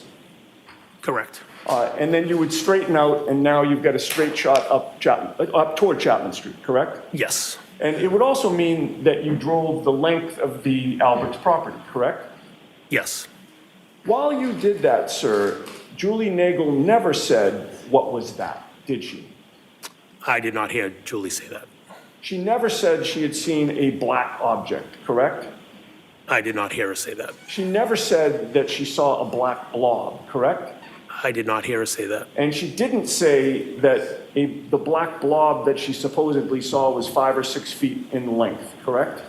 Again, I did not hear her say it. And she never said that she might have seen a person, correct? I did not hear her. You talking about in the car? Correct. Yeah, I did not hear her say it in the car. And you were right there driving, correct? I was driving, obviously focused on the road. The windshield wipers, it was snowing pretty heavily. You didn't have earplugs in. I didn't, but they were all talking in the car. You didn't have AirPods in. No, I didn't. Certainly not the noise cancellation AirPods, correct? Correct, I did not have earpods in. And you never stopped the car because you never heard Julie Nagel say anything about anybody being in trouble, correct? I did not hear her say it. Okay. You woke up the next morning, as you said, to screaming, correct? Yes, The screaming was so loud that you thought that the person screaming was actually in your bedroom, correct? that is correct. That was, and it startled you, fair to say? Yes, it did. And then ultimately, you learned that Karen Reed ended up in your driveway, correct? Yes, You could hear her screaming outside, correct? I could hear her outside, correct. She was hysterical, She was screaming, Jen. She just kept repeating Jen. in a hysterical manner. Yeah, Jen, Jen, yes. And she was screaming so loud that she was in danger of waking up the whole neighborhood, correct? She was loud, correct. And other than screaming, Jen, Jen, in that hysterical tone, you really couldn't make out her words a lot of the time, correct? Not when she was outside my house, no.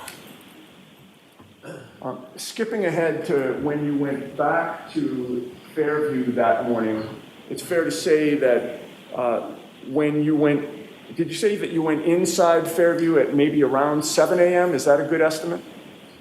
Yeah, I don't know the exact time, but it would say, give or take, could be a little before, a little after, but somewhere in that vicinity.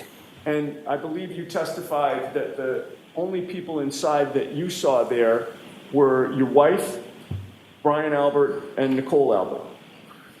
In addition to Officer. At that moment, that's who I recall seeing there. Okay, so there were, and you didn't know where Brian Jr. was, whether he was sleeping, but you didn't see him. I don't recall seeing him at that moment, no. Okay. And Officer Lank was the only police official that you saw inside, correct? At that moment, correct. Okay. Now, in the days after January 29th, you participated in a group text exchange with 3 other people. Do you recall that? Could you name the 3 people? Sure. You had a group text chat going with your wife, Jennifer McCabe, your brother-in-law, Brian Albert, and your sister-in-law, Nicole Albert, correct? Oh, yes. I'd like to ask you some questions about that group text chat, if I might. Sure. You would agree with me that on February 1st of 2022, that was 3 days after John O'Keefe passed away, correct? Yes. And at some point on February 1st of 2022, you were physically either at or near the Albert home at 34 Fairview in Canton, correct? I could have been. I don't recall if I was there. Do you recall watching what investigators were doing in the neighborhood on February 1st? I do not. If you could show it to me, I could maybe reflect my memory. I do not recall that specific day. You don't recall monitoring what troopers were doing in the I was not neighborhood? monitoring anything that the troopers were doing. If I had driven down the street, dropping someone off, picking somebody up, and saw the troopers, then I saw the troopers. I was not monitoring anything. Directing your attention to 1:34 PM and 27 seconds, you texted your wife, Brian Albert, and Nicole Albert, quote, "Troopers back out front, but in front of Asian house." Did you not? If I texted that, you could show it to me. May I approach you, Mike? Yes.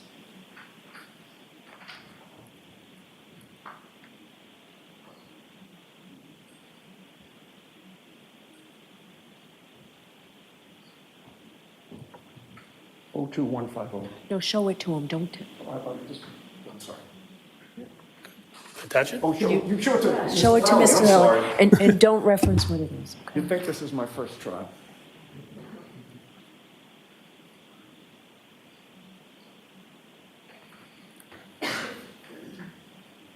Thank you.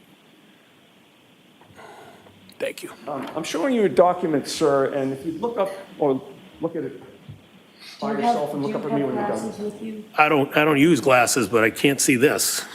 So maybe I need glasses. I'm making it out. I got it. I do have Is there a light? No, he says he doesn't No, it's wear not. It's just dark, but I got it.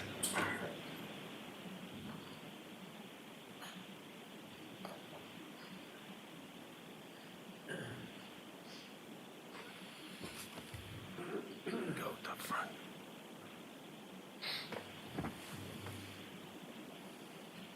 What the hell? Who is that? If you're struggling, I do. I'm reading mine, right? The middle one? Yeah. Yeah, You take yeah. all your time, the time you Yep, need. I got it. Yep, I see it. Okay. If I may just grab that Yes. back. Thank you.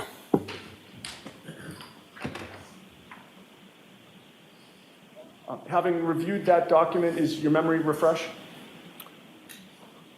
I see that I texted what you said I texted. The troopers were outside of the house, yes. Right, that's my question.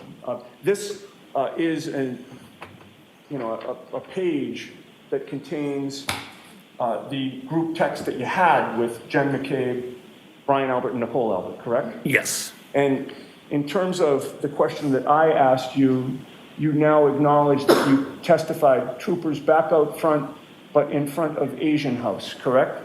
that's correct. Mr. McCabe, what is an Asian house? The next door neighbors to the Alberts were Asian. So you mean that a family of Asian origin lived next door? Yes, They were the next door neighbors to your brother-in-law and sister-in-law? correct. They lived, if you come out of Fairview, they lived to the right of the Alberts. And did you know their last name was the Chungs? I had no idea that, I've never met them. I don't know their last names. I just knew it was an Asian family next door. And you didn't feel the need to ask their names or try to call them by their names? I've never met them, sorry. Objections sustained. You know what, Ms. Giannetti, let's come to sidebar, please.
when you did tell the group chat about the troopers being at that house, nobody asked you to clarify which house you were talking about, correct? Objection. I'll allow that. Did anyone ask you to clarify? Nobody asked me to clarify that I recall. In fact, Brian Albert responded with just a question, right now. Do you recall that? Yes, I think that was on the screen you just showed me. And you responded yes, correct? Did I get to see all the text or no?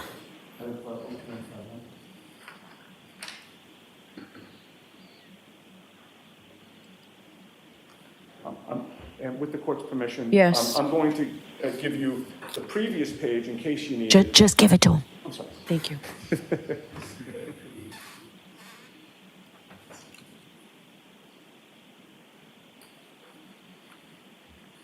I'll just give you one, and if you need the other, just let me know. No problem. Thank you. And again, just look at it silently to yourself and look up at me when you're done.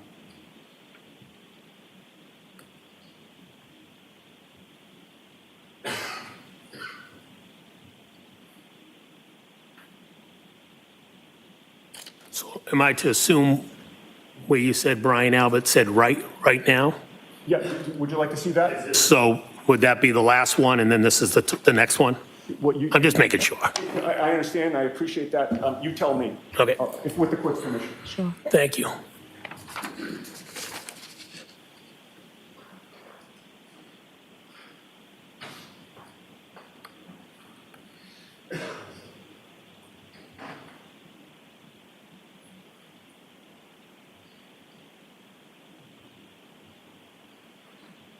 Yep.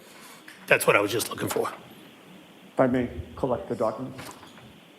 I didn't read the rest of it. No, take your time, please.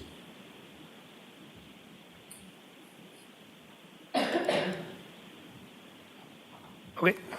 Thank you. Thank you. You're welcome. You would agree with me that after you told the group in this group text that the troopers were back out front, in front of that house, Brian Albert's response was, right now? Yes. And then you said yes, correct? Yes. And then Brian Albert replied, okay, correct? Objection, Your Honor. As of the reading. Is that how he replied? That's what it just said, yes. All right. Now, at that point, you texted the group that you were trying to get a picture of what you were seeing, correct? I didn't see that on the text. And you don't deny that you said that in the text, correct? Can you show me the text, please? Oh, sure. Oh, did you say you didn't see it in the I text? didn't see that, no. I'm sorry. I think that's probably because I didn't give it to you.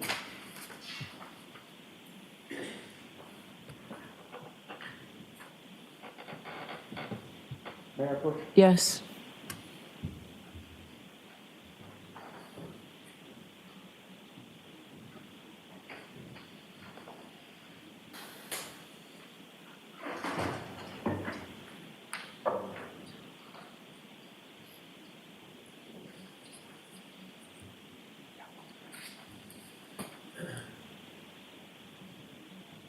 Have you shown those both to Mr. Lally?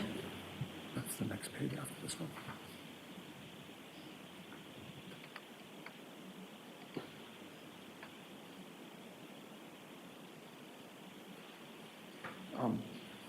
I'm showing you 2 pages. Okay. Again, read it to yourself and look up at me when you're done.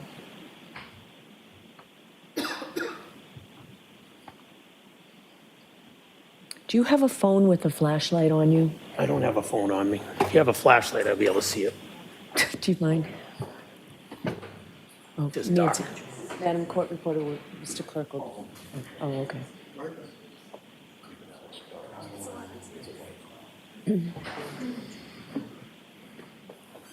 Thank you very much. Thanks, Jim.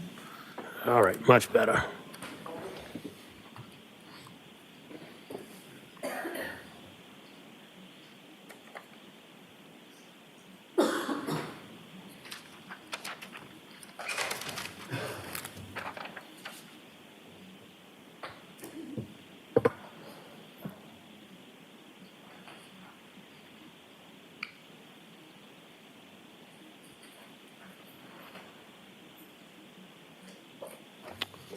I got it now. Grab that from you. Thanks.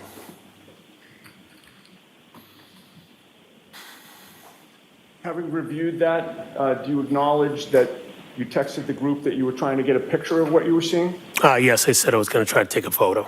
All right.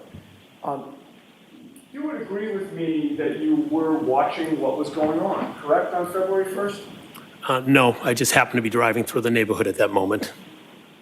So you happen to be driving through, and then you texted the group to tell them what you saw, correct? Yes. And then you didn't just keep driving up the road and leave the area, did you? I think I did. Well, Unless you tell me I went back, I think I did. I said I was going to try to take a picture. right, well, that's my point. Yeah. You weren't, just having seen the troopers back out there at that house, in your mind, you still weren't done, correct? I was going to take a picture to show them, oh, the troopers are outside your house. Right, so in answer to my question, you weren't done with that scene, correct? I think I was, because I don't know if I took a picture. Well, I think I went through. I mentioned I was going to try to take a picture. I don't know if I took a picture or not. you didn't intend to be done at that point, correct? I didn't intend to be done. Right, because you wanted to take a picture of what was going on. I was going to take a picture to show them that the troopers were outside in front of the house. You wanted Correct. to continue to monitor what was going on, did you not? I was not monitoring what was going on. I just happened to drive by at that moment. May we be seen at sidebar? Okay.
Is there any objection from council if Mr. McCabe brings his own phone back in? Should he need a flashlight again? No objection.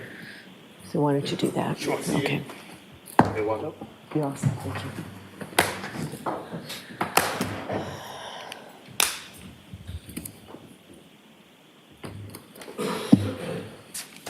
All right. Thank you. All rise for the court, please.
Court's back in session, please be seated. All right, can we bring Mr. McCabe back in, please?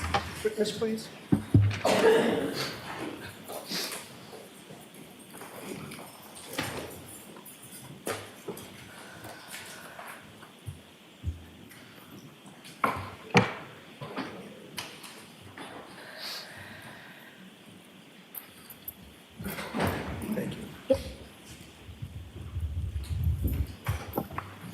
Yes.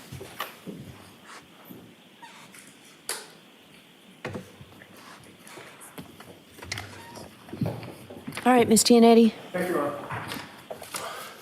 Mr. McCabe, I'm going to approach this in a little bit of a different way to hopefully make it easier on you and me and the jury. I'd like to hand you, with the court's permission, the 4 pages that you've already reviewed, just to have you identify them. If I may, please. Sure. Thank you. And I'd just like you to take a look at them and just confirm that's what you've already seen before we took the break.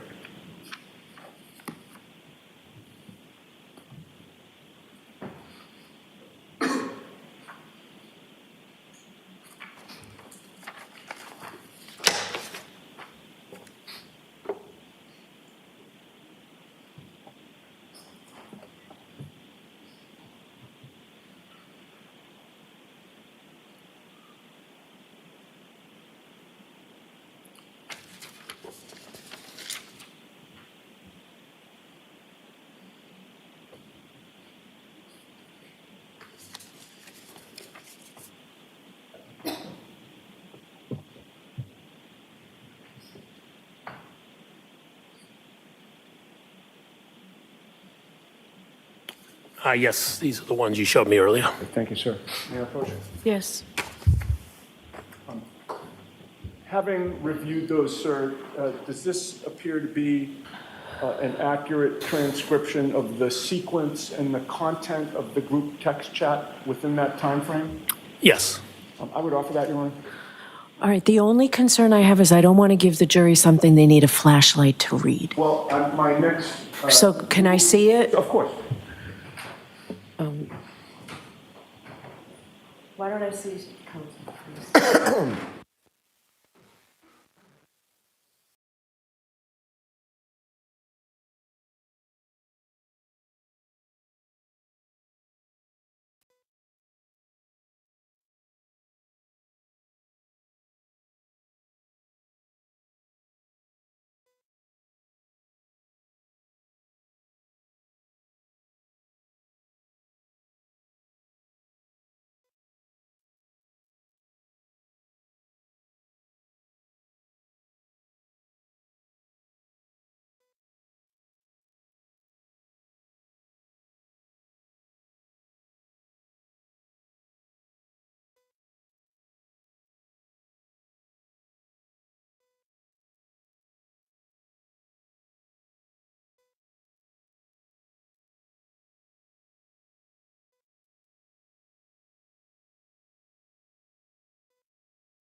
Thank you.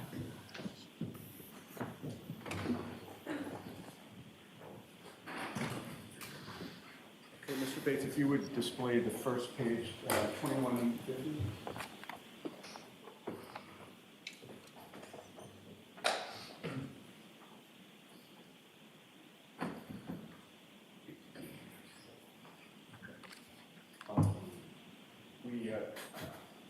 How is your distance vision?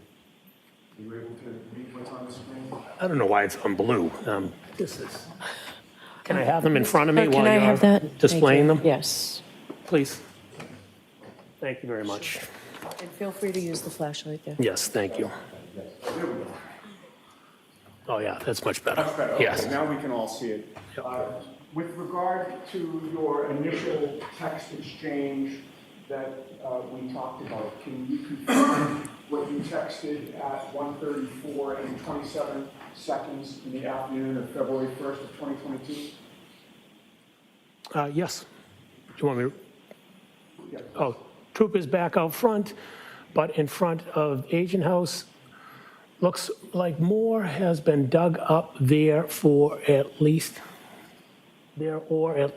looks like it. Oh, and Mr. Bates, if you go down the page to see the responses.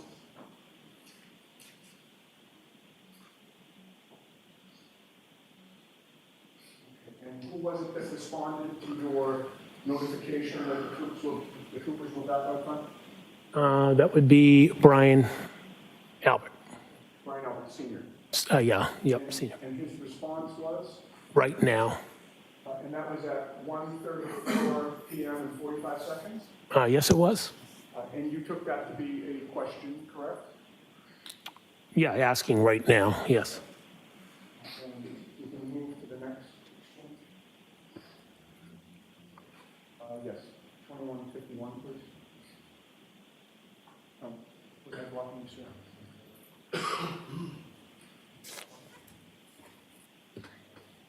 Yes, please. All right. And you responded to Brian by saying what to his question about right now? I responded, yes, And that was at 1:34 p.m. and 56 seconds? yes. You would have still been on scene at that time? I'm not sure if I was still on scene, but I was obviously, if it was in the area, it must have been in the area, correct? And the next exchange, Mr. Bates?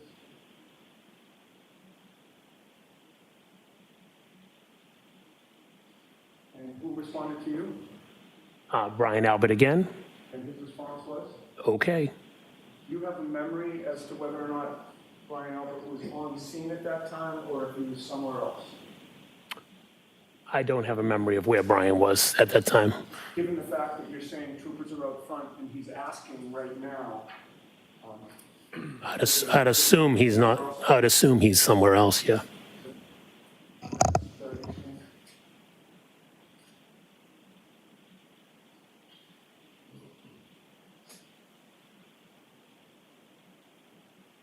and your response to him, or your response to the group, I should say, was what?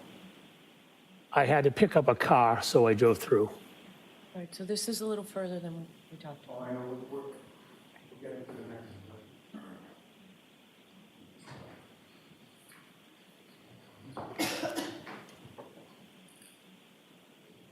So take this one down, please.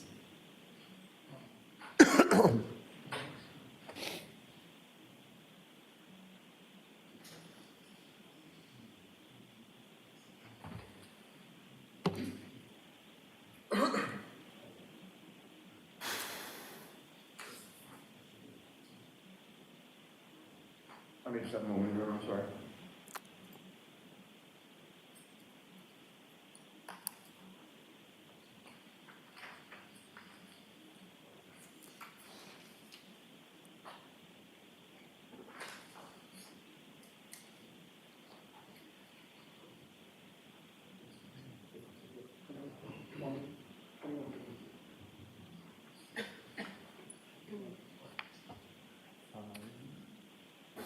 Yes, the second bubble, please, Mr. Bates, on 2152.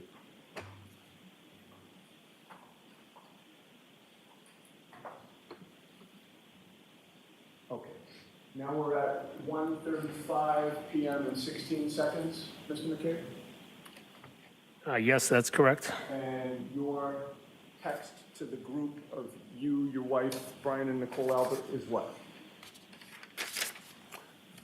Trying to get pictures. All right. And at this point, I've asked the next bubble be displayed, and then I'm going to skip to the bubble after that once you see it.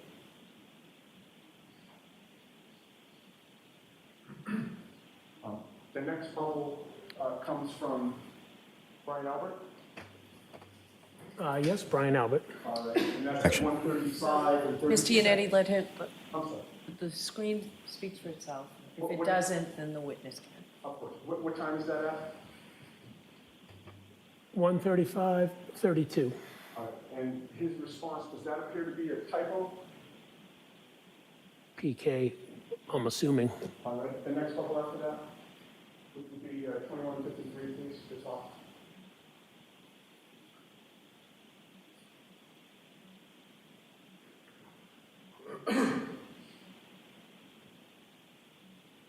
And that is from whom? Brian Albert. All right. And the time there, are you able to make that out? Does that say 1:35, 34 or 1:38, 34? Whatever it says. If you can't see it, you can't see it. Next. Sure. And his response was, Okay, does that appear to be correct in the PK? I'd have to go back and, Well, the previous one you Next, tested. next question. Sure. All right, we can take that off for a minute. I'd like to just go over two more areas of these group chats with you. You would agree with me that later that same day on February 4th, the four of you, your wife, Brian Albert, and Nicole Albert, discussed in that group chat the fact that Michael Proctor was talking to Kerry Roberts over the phone, correct? Objection, Your Honor. Sustained.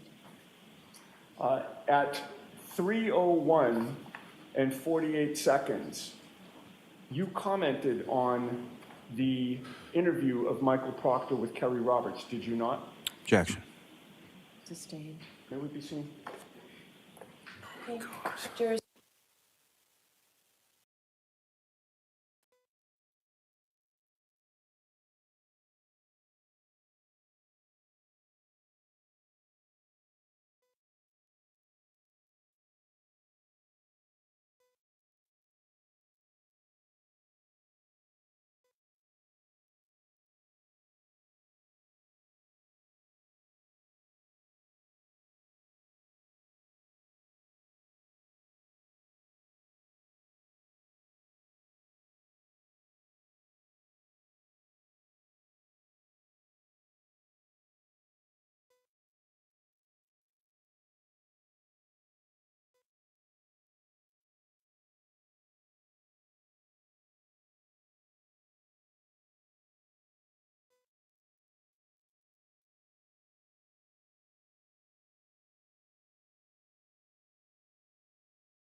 I think you can hold it, thank you.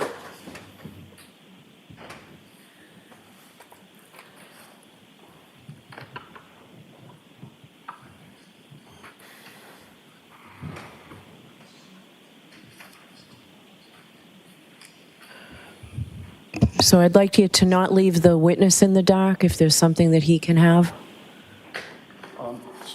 What I'm going to do now, sir, is to hand you 3 more pages and ask if you can identify those. Thank you.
All right, Mr. McCabe, generally, do you recognize those, Yeah. sir? All right, so I go just ahead. marching up, yep. Okay, go ahead, Mr. Yannetti. The pages that I've handed to you and that you now have in your possession, those are from the same group chat that you identified earlier, correct? Yes, that's correct.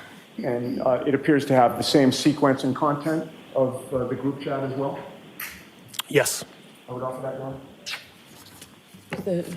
Over the Commonwealth's objection, again, I'm not sending anything to the jury that they can't read.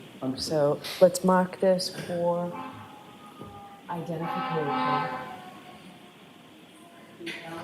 For identification.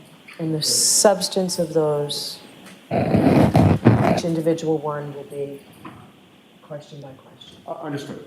So, Mr. Bates, with regard to page 2160, I'm looking for the second bubble. Do you have an extra copy for me to follow along? No?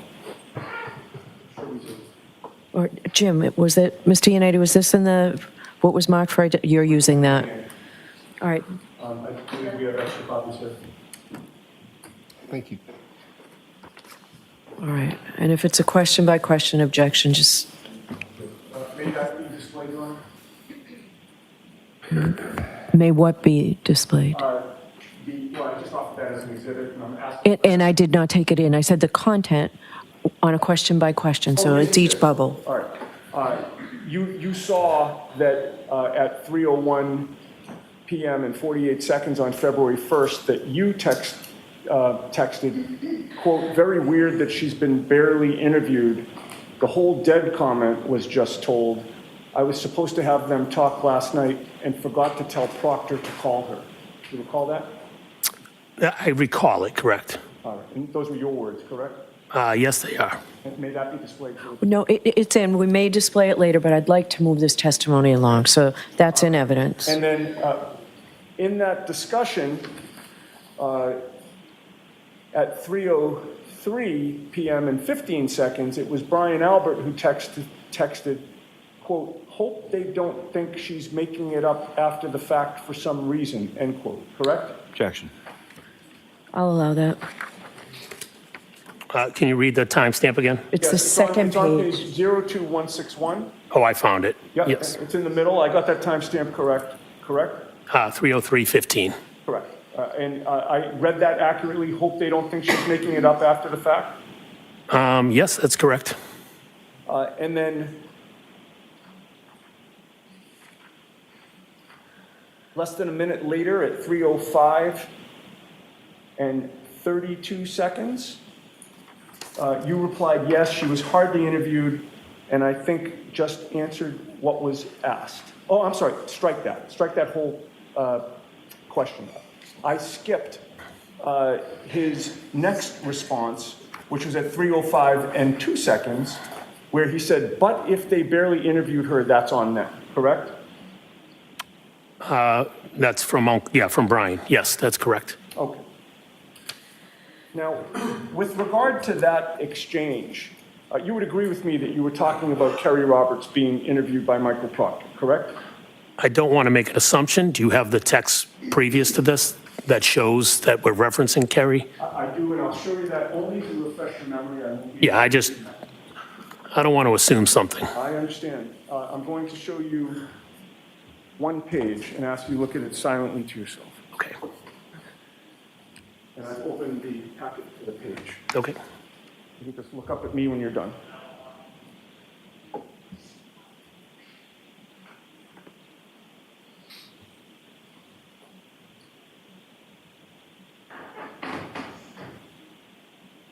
Yeah, again, my assumption it's Kerry based.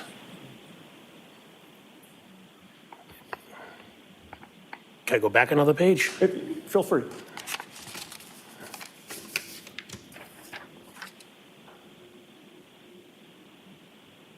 Okay, that's what I was looking for.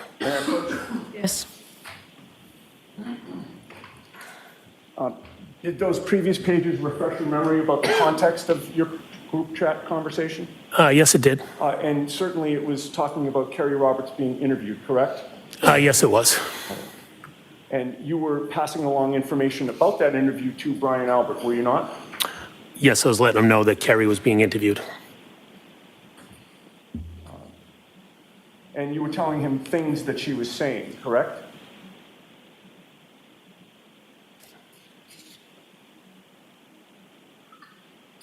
Remember you said the whole dead comment was just told? Objection, Your Honor. Sustained. All right, in any case, we're going to move on to the very last discussion that I'd like to ask you about.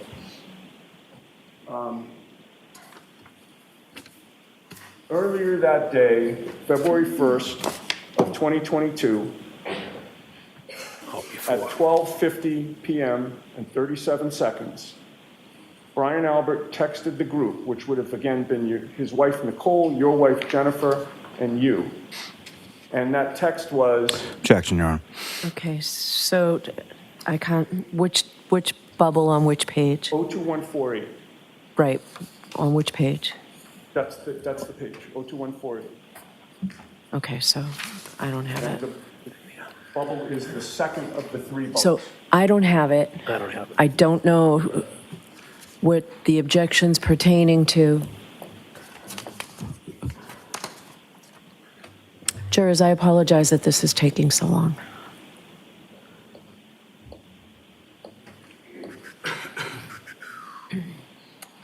You know what, Mr. Yannetti, why don't you, This is that's for the court, Your Honor.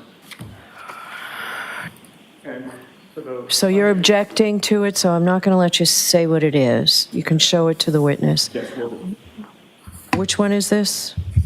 Second bubble on 02148. Then the third bubble on 02148. And then the first bubble on 02149. That's all I'll be asking him about. Thank you. All right, so I won't allow, based on the objection from the Commonwealth, the second bubble on 02148. I will allow the author of the third bubble On page 02148. No. The second bubble on 02148, Is not allowed into evidence. I need to be heard on that then. No, all right, I'll hear you at sidebar.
Yes, please. Can I have the jury back, please?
And Mr. Jackson, if you are planning on doing this with the next witness, I'd like you to let Mr. Lally know which ones of these you intend to use so that we can avoid all of this.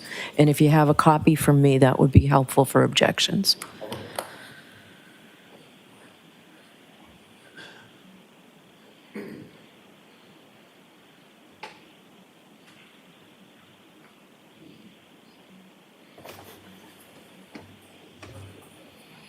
Court, all rise for the jury.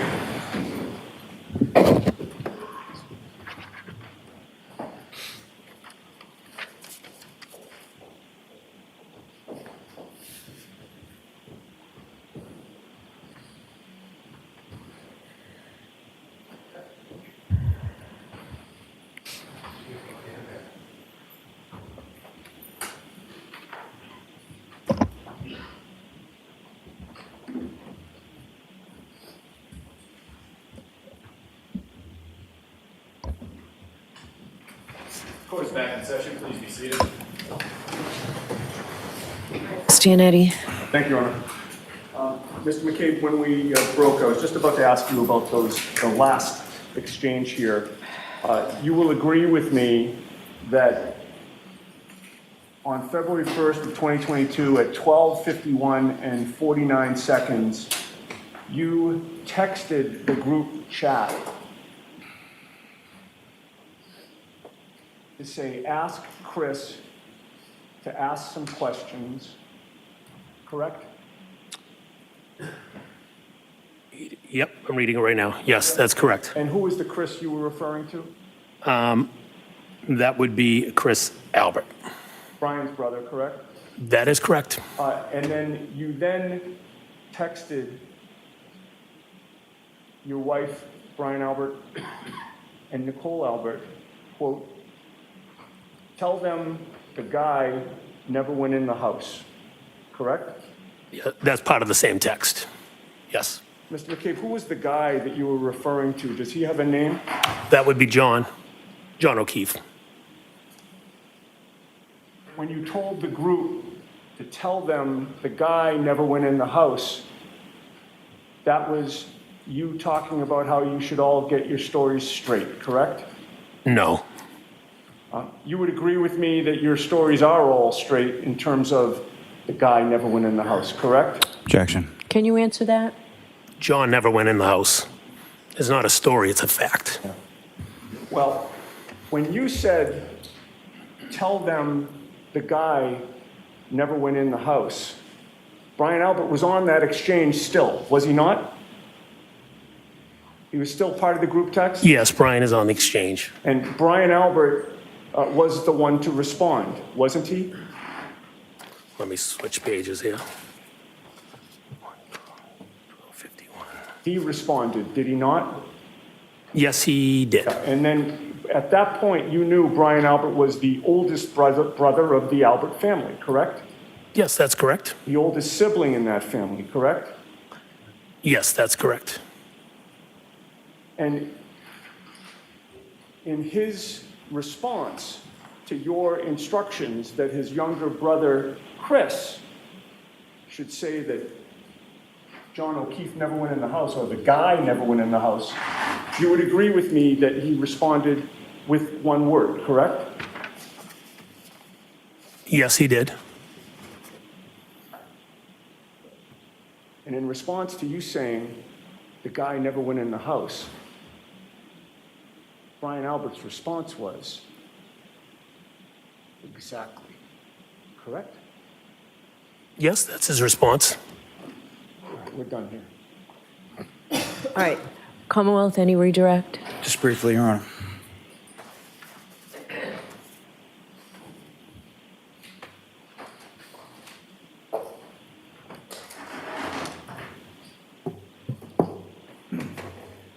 Now, Mr. McCabe, John O'Keefe never went in the house that night, is that correct?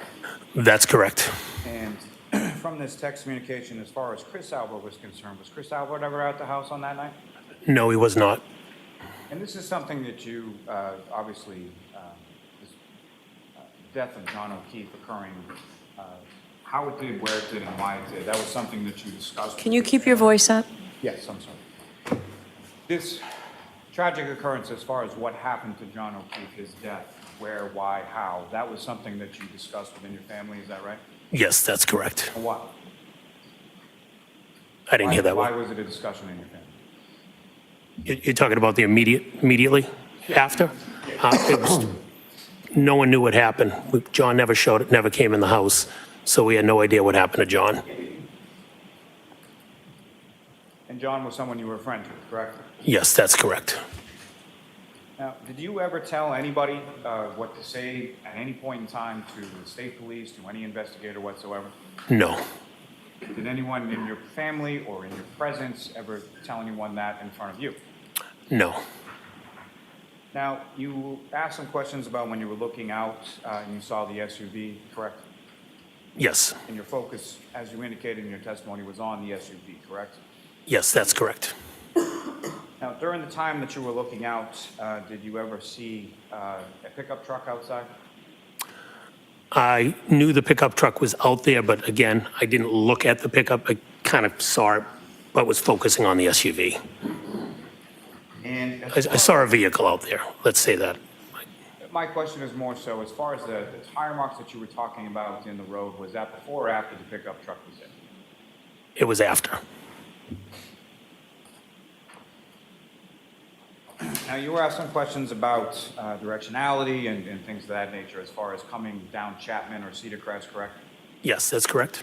And so if someone had driven by the house, missed the house, and then went on to Cedar Crest, turned around, presumably then they would be taking a left or a right from Cedar Crest onto Fairview, is that right? Yes, if they passed the house, they would have come to Cedar Crest and turned around and come back onto Fairview.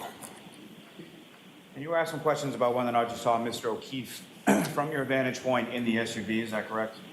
Yes, I was. You didn't see him, correct? I did not see him. Could you see anyone inside from where you were? I could not see anybody in the vehicle. Do you see anything about the windows as far as their tint or anything like that? I don't recall the tint. I couldn't see inside, though. As far as any statements that Ms.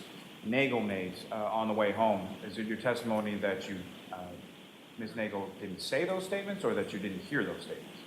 I did not hear those statements. Now, turning to February 1st, do you recall what you were doing on that day when you drove by Fairview? I don't recall what I was doing. I don't recall exactly what I did that day. And were you going specifically by Fairview or where were you? Based off of reading these text messages, I was doing something, picking up a car or something, it says. I don't recall where, and I cut down Fairview. Now, as far as your statement in those text messages where you said, looks like more has been dug up, do you recall that? I don't recall it. I read it in the text message. Do you recall what that was in regard to? As far as what were they digging? Sorry. I do recall. They dug out the snow. It looked like the snow banks. It looked like there was more snow dug out around the scene. And by the scene, you mean around where the flagpole fire hydrant that was? Correct. Yes. And do you recall any sort of change in the weather between the 29th and February 1st? I believe the temperature rose. Snow was starting to melt, if I recall. Now, when you and your wife your wife was talking to Mr. O'Keefe and you were given directions, there was some reference to Bella's house, correct? Yes, that's correct. And that was sort of used as a directionality as far as Mr. O'Keefe would be familiar with where Bella's house was? Yes, that's correct. What, if any, relationship in the past were you aware of between Mr. O'Keefe and Bella, and Bella's mother? At some point, Bella's parents were separated, since divorced. At some point, Mr. O'Keefe had a relationship with Bella's mother. And after that conversation in which that was referenced as far as Bella's house, did you ever hear from John O'Keefe again? Never heard from him again. Nothing further. Anything? Just very briefly. Okay. You were just asked if you ever told anyone, if you told anyone what to tell the state police or investigators, and your answer was no, correct? Yeah, I don't recall telling anyone to tell anybody anything. So with regard to your statement, tell them the guy never went in the house, who's the them? Do you mind if I go back and read? Take your time. I think I know, I just want to read it.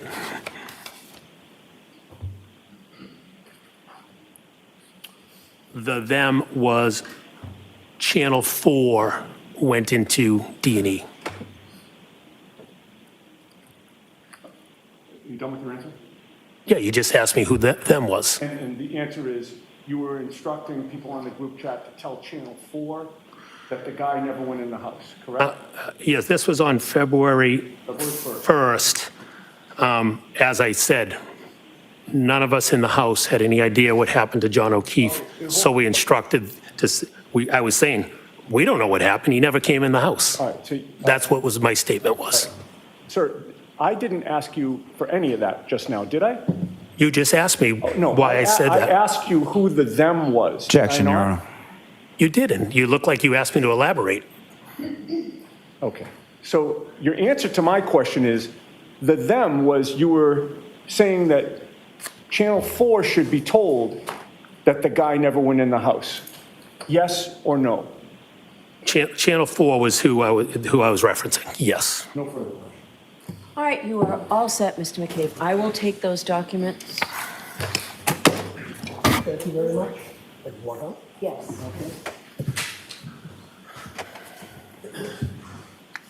Thank you. Your next witness, please, Mr. Lally. Yes, Your Honor. The call will call Jennifer McCabe to the stand. Jimmy.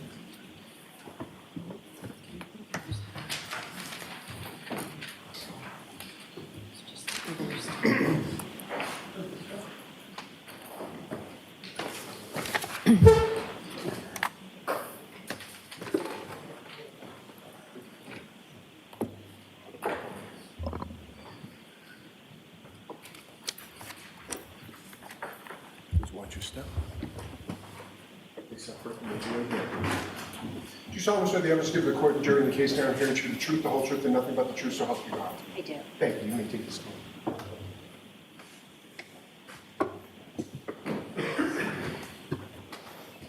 All right, whenever you're ready, Mr. Lally. Thank you. Good afternoon, ma'am. Good afternoon. Could you please state your name and spell your last name for the jury? Sure. Jennifer McCabe, McCabe. And where do you live, ma'am? Canton. And how long have you lived in Canton? Approximately 20, well, my whole life I lived in Canton, except when I first got married, I lived in Stoughton for a year or two. And where you live currently in Canton, how long have you lived there? I live at 12 Country Lane, and I've lived there about 10 years. And prior to that, where did you live in Canton before Country Lane? 15 Sutcliffe Ave in Canton. And how long did you live on Sutcliffe? Approximately 10 years. And with regard to both addresses, who, if anyone, do you live there with? I live there with my husband, Matt, and my 4 daughters. And how old are your 4 daughters? 15, 16, 18, and 20. Now, if I could turn your attention to January 28th and to January 29th of 2022, do you recall those days? I do, yes. And do you recall what days of the week they were? Friday and a Saturday. So starting with Friday, January 28th in the evening, do you recall what was going on that night or where you went? What were you doing? Well, first, I set up at my house for a team dinner for my daughter's hockey team. Then I met up with some parents for my daughter played for the Canton High basketball team, so we met up with some parents before. We had a drink, appetizers. My younger 2 were with us. We fed them dinner, and then we went on to Canton High School to the basketball game. Now, starting back, the oldest daughter with the hockey dinner at your house, that was your daughter Allie, is that correct? Yes, She's your oldest? yes, Now, the daughter who had the basketball game, is that your second oldest? yes, And with regard to her, she was on the varsity team, is that right? yes, For Canton High School? yes. And And with respect to just basketball in general, when the kids were younger, what, if any, role did you have in regard to that? I'll allow it, but then you'll move on quickly. Of course. I was a basketball coach for the rec, well, the town program. For how many years?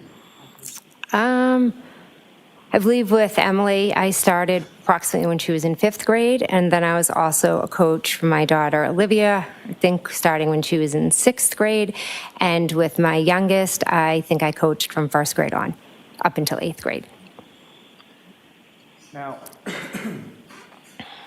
far as the high school game was concerned, is there sort of a typical start time for high school basketball game? Yeah, move on, we know the time, move on. After the basketball game, where did you go? My husband and I dropped my youngest daughter home, and then we proceeded to meet my sister at the waterfall. And which sister is that? My sister, Nicole, How many sisters do you have? 3. And do you recall about what time it was that you got to the waterfall? Approximately 9 o'clock. And when you say we, who do you mean? My husband, Matt, and myself. And do you recall which vehicle that you were in going around Canton that night? I believe it was my car, yes. And what kind of car was that? Denali, Yukon, I think. Denali, yeah. So bigger type vehicles? that Yes, big SUV. Now, with respect to, you got a cell phone around that time, is that correct? Yes. Your cell phone, what, if any, connection did that have between the cell phone and the vehicle? At that point, I don't think mine was connected. I'm not sure. Now, when you arrived to the waterfall, did you go right in, or what, if anything, did you do? I waited a few minutes because my husband was on a phone call. And at some point, did you and your husband man go in? Yes. And when you arrived in the waterfall, where within the waterfall did you go? We walked in, and I believe we sat at the 3rd table.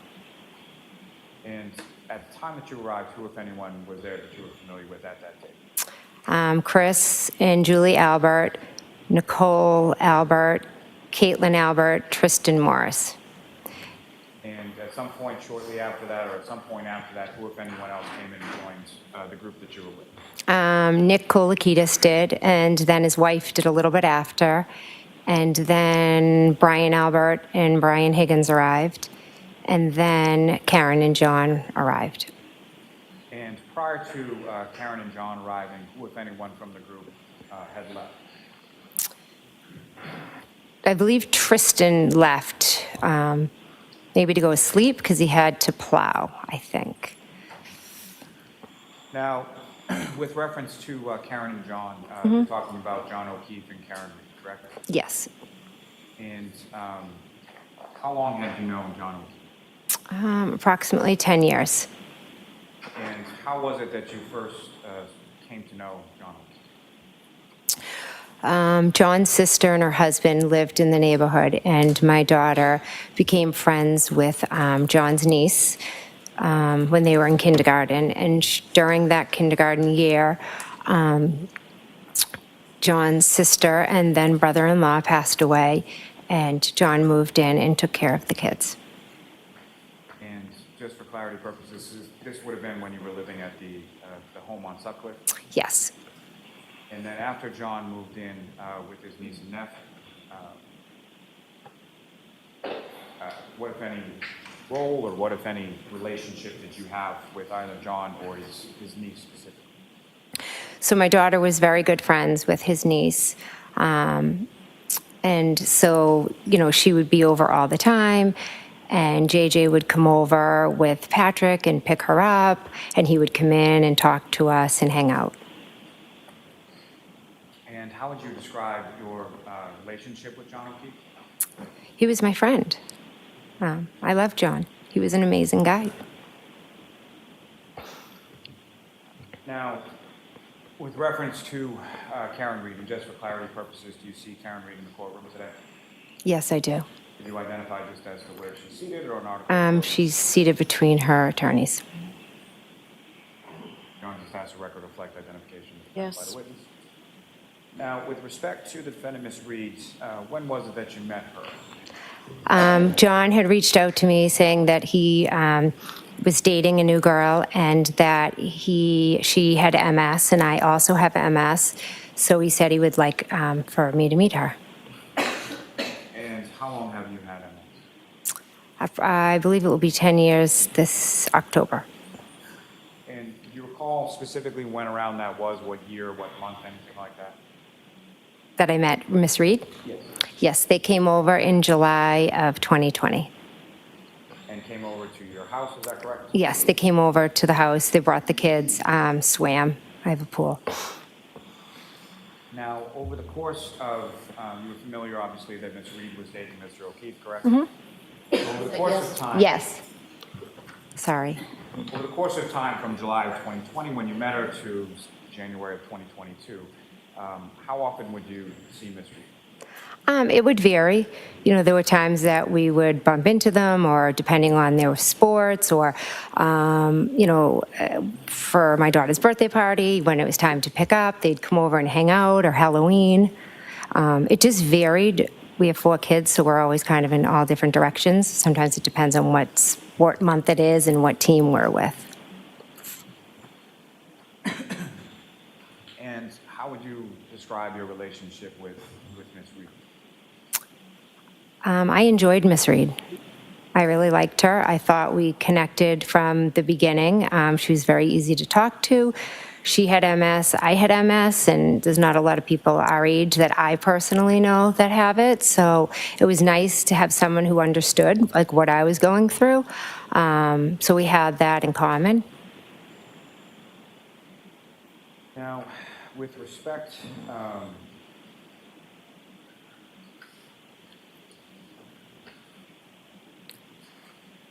to either, starting with Mr. O'Keefe, was your friendship the type where you would have any sort of discussions about his relationship with Ms. Reed, or any girls that he dated at any point in time that you were friends with? At different points, yes.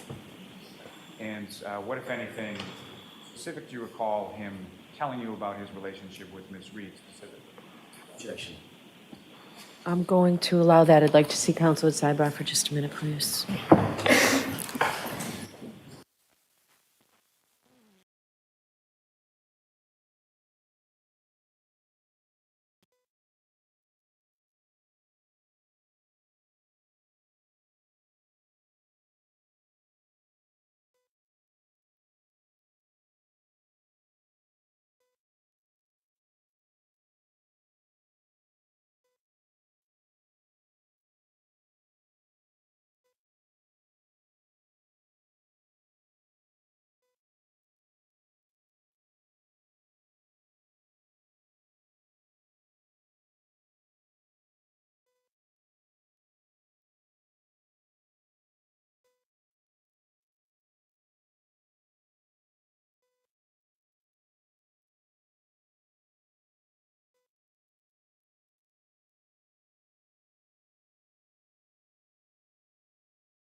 So, Ms. McCabe, with regard to Mr. O'Keefe and his relationship with Ms. Reed, is that something that you spend any real time talking about with Mr. O'Keefe? No, occasionally, hey, how are things going? How's she feeling? How's she doing? Very general. And same sort of question with regard to Ms. Reed, is that a conversation that you had as far as her relationship with Mr. O'Keefe? Yes, similar. Now, on that evening, if I could turn you back to the waterfall. You arrive about 9. About what time was it that you left? Approximately midnight, a little give or take. And so during the 3 hours or so that you were there, how would you describe sort of the mood or demeanor of the group that you were with during the time you were there?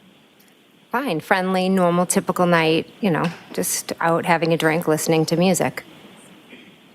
And you mentioned about about 11 o'clock or so, it was that Mr. O'Keefe and Ms. Reed came into the bar? Correct.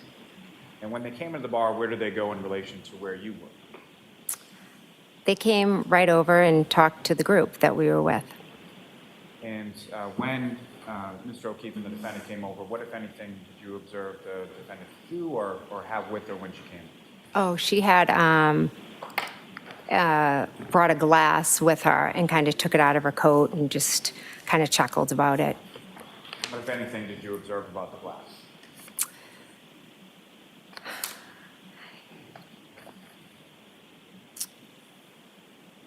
I believe it had ridges on it. What, if anything, did you observe as far as what was in the glass? It was clear. Was there any other kind of like a straw or a lime or anything like that? I don't remember.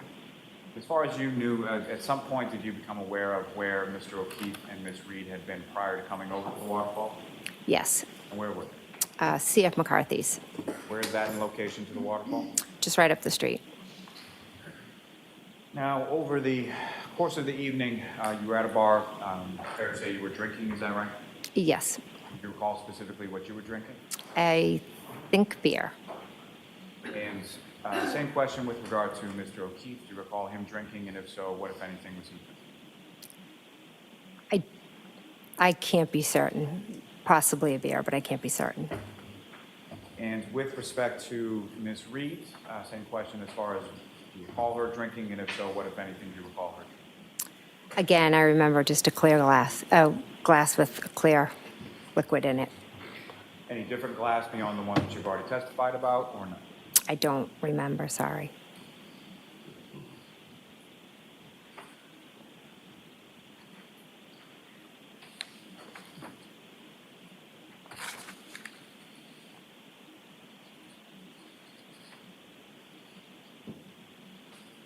Now, when you left the waterfall sometime around midnight, is that correct? Yes. And well, let me ask you this first. I'm sorry. So with respect to the time that you were at the waterfall, did you speak with Mr. O'Keefe? Yes, briefly at the bar. And do you recall just generally what it was that you talked about? Yes, his niece had just gotten into Bishop Fian, so he was very excited. And with respect to Ms. Reed, did you speak to her at the bar? Yes, And do you recall what, if anything, the two of you spoke about? yes. And what was that? Karen had shared a little bit of frustration that morning, or one morning she had taken Kaylee to Dunkin' Donuts, and John, was frustrated, didn't, saying, don't take her, she's gonna, make a habit of it, meaning like she's gonna come to expect it every day. And then we just talked about how, challenging it is with kids. And, she mentioned that that's kind of all they ever fight about. And I said, yeah, well, welcome to parenthood, And, she just was a little bit frustrated, felt like the family needed to be doing more to help. And she just wished she had, more time, just her and John. But again, it was just, girlfriend to girlfriend kind of venting.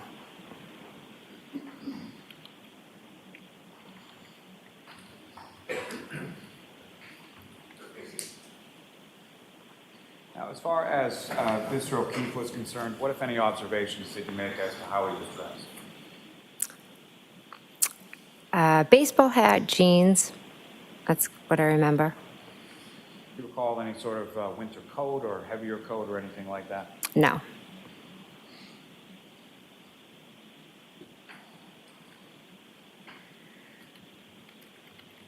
Now, over the course of the evening at the waterfall, what, if any, discussion was there amongst the group as far as going somewhere next or what to do after the waterfall? Karen had asked Chris if we could go up to D&E. She wanted to go up to D&E and have him cook some food. And was that something that was brought up by the defendant once, or more than once, or something else? Many times. And what was sort of the response from the group in regard to going to D&E and making food? So Brian, Chris, and Matt do this annual weight loss challenge every year, and it was in the midst of that. So they were like, no, no, no, we can't go up there. We're not going to eat. We'll do it another time. Now, following that conversation, what, if any, other, let me ask you this, why did you go to the waterfall in the first place? So I went to meet my sister, Nicole. She was heading there because she was going to go have a drink with her. Her son was going to have some friends and then meet out. So I was going to meet them for a drink for my nephew's birthday. To be clear, that nephew was Brian Albert Jr., is that right? Yes. And did Brian Albert Jr. ever show up at the waterfall that evening? He did not, no. Do you know why not? Brian suffers from anxiety, and during that time period, he was really struggling. So he decided to stay home? He just decided to stay home, yes. And so after the discussion about going over to D&E and then the communication of not going over, what, if any, other discussion was had as to where people were going or what was happening after leaving the waterfall? Brian Albert Sr. Just made a general, hey, I'm going to go home, have a drink with Brian if anyone would like to come. And was that something that was just to certain people, or was it expressed at the table, or how was that expressed? It was expressed to everyone, like, hey, we're going to go back home, have a beer with Brian if anyone would like to come. Now, after that was sort of put out to the table, what, if any, discussion did you have in regard to that with either Mr. O'Keefe, Ms. Reed, or both? Both of them. I said, oh, you guys should come. Do you want to come? And did they indicate that that was something that they wanted to do, or did they indicate that they were coming? They both wanted to come, and they said they were coming, yes. Now, when you left the waterfall, who, if anyone, left with you or left at the same time? I believe I walked out with Karen. I know I walked out with Karen, and I believe Miss Prosecutors as well. Prior to you leaving, your sister Nicole and her husband Brian, had they left prior to you leaving? Yes, And so you're walking out with the defendant and Ms. Prosecutors, is that right? yes. And when you were walking out with them, what, if anything, was the sort of conversation or the discussion as you were walking out the door? Well, Matt and John were still inside. So at one point I said, oh, Karen, why don't you just come with me? Figuring, because, Matt can talk to anyone, and God knows how long he was going to stay in there. So I was just like, hey, do you want to drive with me, and they can meet us? Your husband's a talker, is that correct? Yes. Now, as far as the car that you had parked there before, where was that parked in relation to the waterfall? I believe I had to kind of walk straight out. In the parking lot? In the parking lot, yes. And after you had exited from the waterfall, at some point did you observe Mr. O'Keefe come out as well? Yes, he did. And did you have any conversation with him in the parking lot while you were out there? I believe briefly, Karen, him, and I all spoke, yes. Do you recall briefly what you spoke about? Them coming back to Fairview. And after sort of the two of you parted ways, did you observe where Mr. O'Keefe and the defendant went? I just saw them they walked left, I walked straight. And if one were to walk left in the direction they were walking, where would that bring them to? Washington Street, the main street. So you went over then to your car in the parking lot? Yes. And while you were in your car in the parking lot, well, let me ask you this first. When you walked out of the waterfall, what, if anything, was different about the weather from when you had walked in? It had started to snow.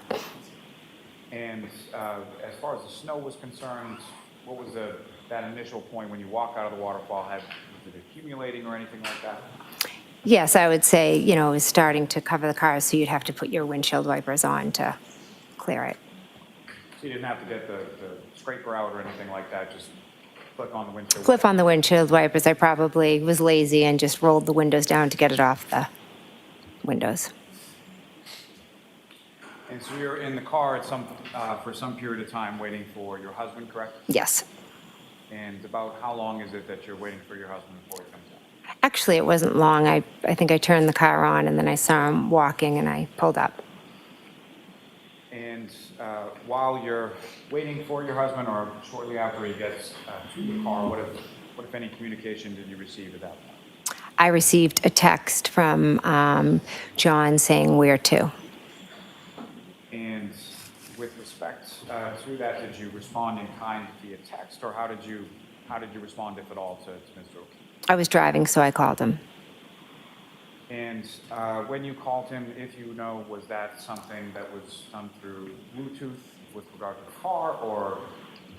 Yes, it would have been because it was my phone and I was driving, so I would have had it over the car. So your phone would have been paired up with your car? Yes, I plugged it in when I got it. I always plug my phone in when I get in, if I'm driving. And with your husband in the car, it's fair to say that he could hear both sides of the conversation as far as you and Mr. O'Keefe? Yes, And so that initial call that you placed to Mr. O'Keefe, is that done while you're driving? yes. And what, if anything, were you telling him as far as that initial call was concerned? He had asked for he said where to. I gave him the address, and then I believe I, just started giving him directions, and I actually think Matt spoke over me and was saying, go this way, go this way. And then I said, yeah, you just go down to Fairview, it's at the bottom.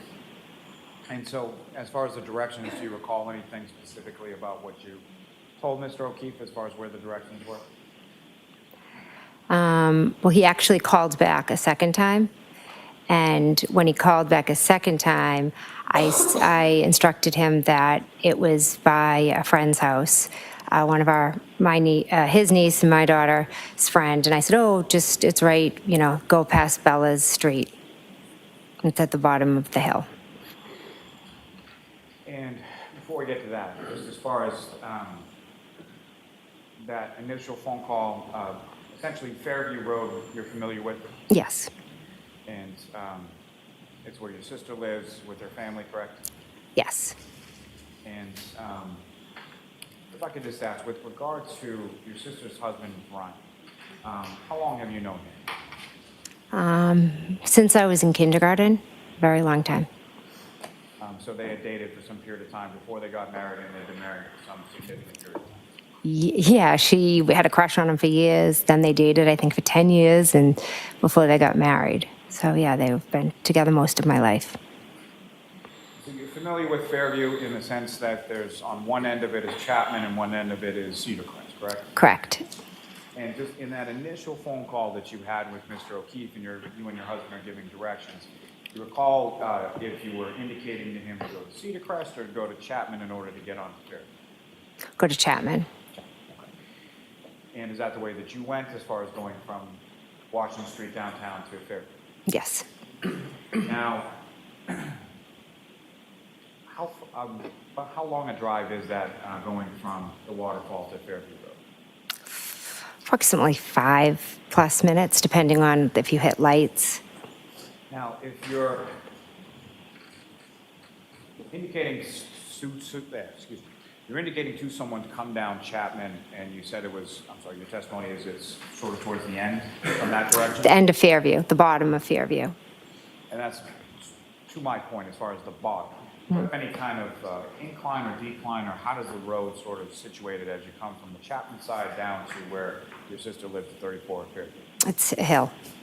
And the hill goes down, is that correct? Yes. Is that somewhat of a precipitous? How would you describe sort of the hill? Well, the first hill is a bit steep, and then it flattens a little, and then there's another hill. But the second hill is more long.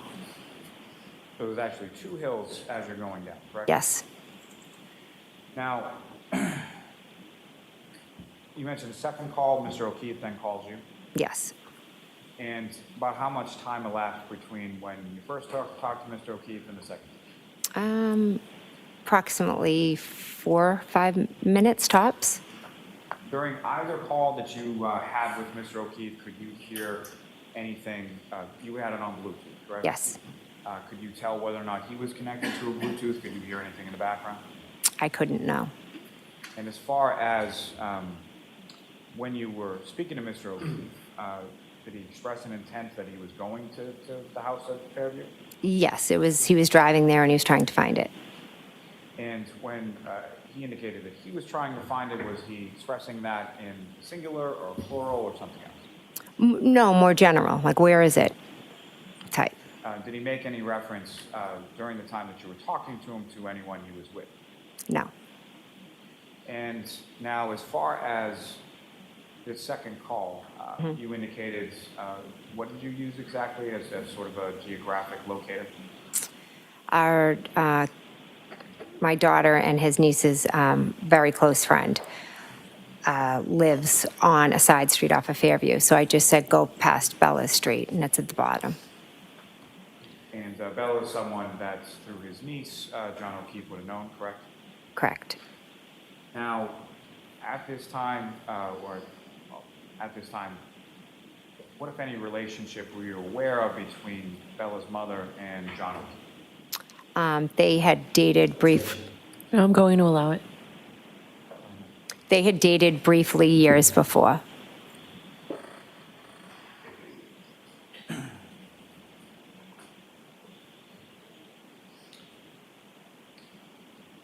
Now, was that sort of the substance of the conversation that you had with Mr. O'Keefe? And that second phone call? Yes. Now, after that second phone call, did you speak to Mr. O'Keefe on the phone at any point in time after that? No. Now, you arrived at the house on Fairview. Do you recall where you parked when you got there? Yes, pulled into the driveway. And the driveway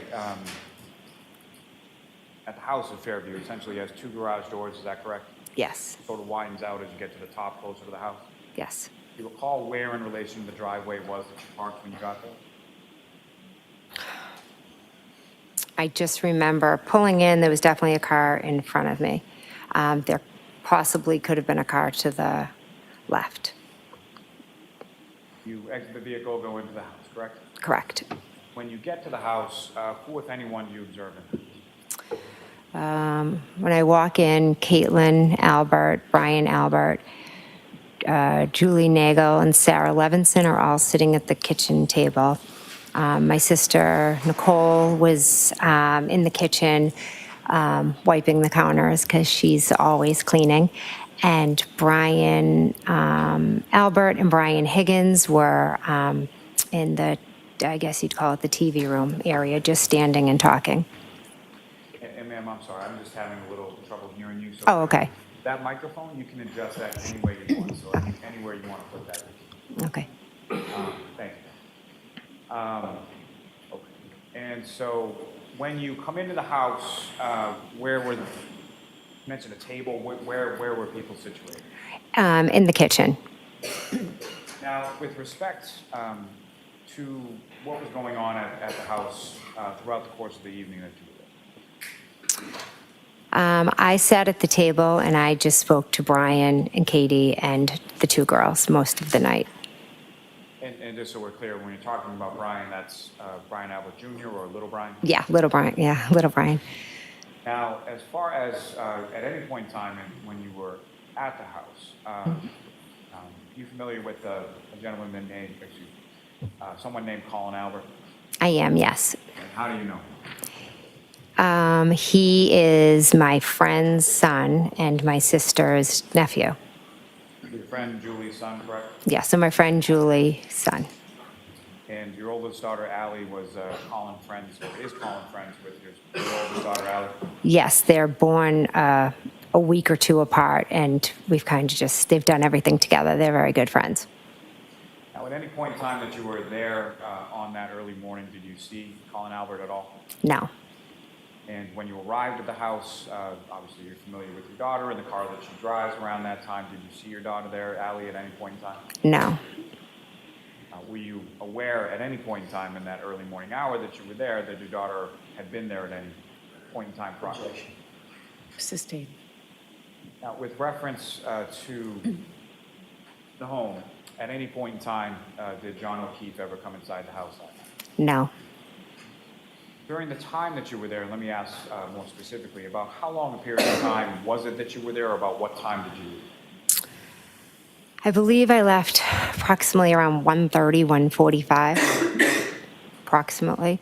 And do you know about what time it was that you arrived there? I'd say approximately somewhere between 12:20, 12:30. Well, 12:20. I believe, 12:20-ish, because the last call from John, when I went back and looked, was 12:18. Now, similar to what I asked about the waterfall, as far as the sort of mood, demeanor inside the house, what, if anything, do you recall with respect to that? Good. Everybody was in a good mood. There was no, Brian and Brian were talking, my sister was cleaning, I was talking with the kids. You know, just a normal night.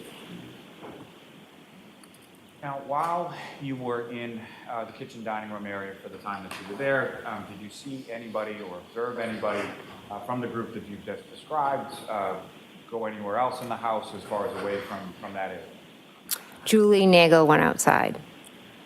So beyond Julie Nagel going outside, did you see anybody else go upstairs, downstairs, to a basement area or anywhere else in the house? No. Now, given that you, when you were in the car and you were driving, you hooked your phone up to the charger, is that right? Yes. Do you recall charging your phone at any point in time when you were at your sister's house on Fairview that night? I don't recall. And you mentioned Julie Nagel, Sarah Levinson. Were those people that you knew prior to that night of the 28th? I was familiar with who Sarah Levinson was, maybe had run into her at different points. Julie Nagel was closer to Brian, so I would see her. I think she's dog sat for me when I've been away, like Brian will do it, but then if he's not available, Julie will do it. I don't know if she had dog sat for me before then or right after then, but I was definitely familiar with Julie. And she possibly could have dog sat for me prior to that. And now with reference,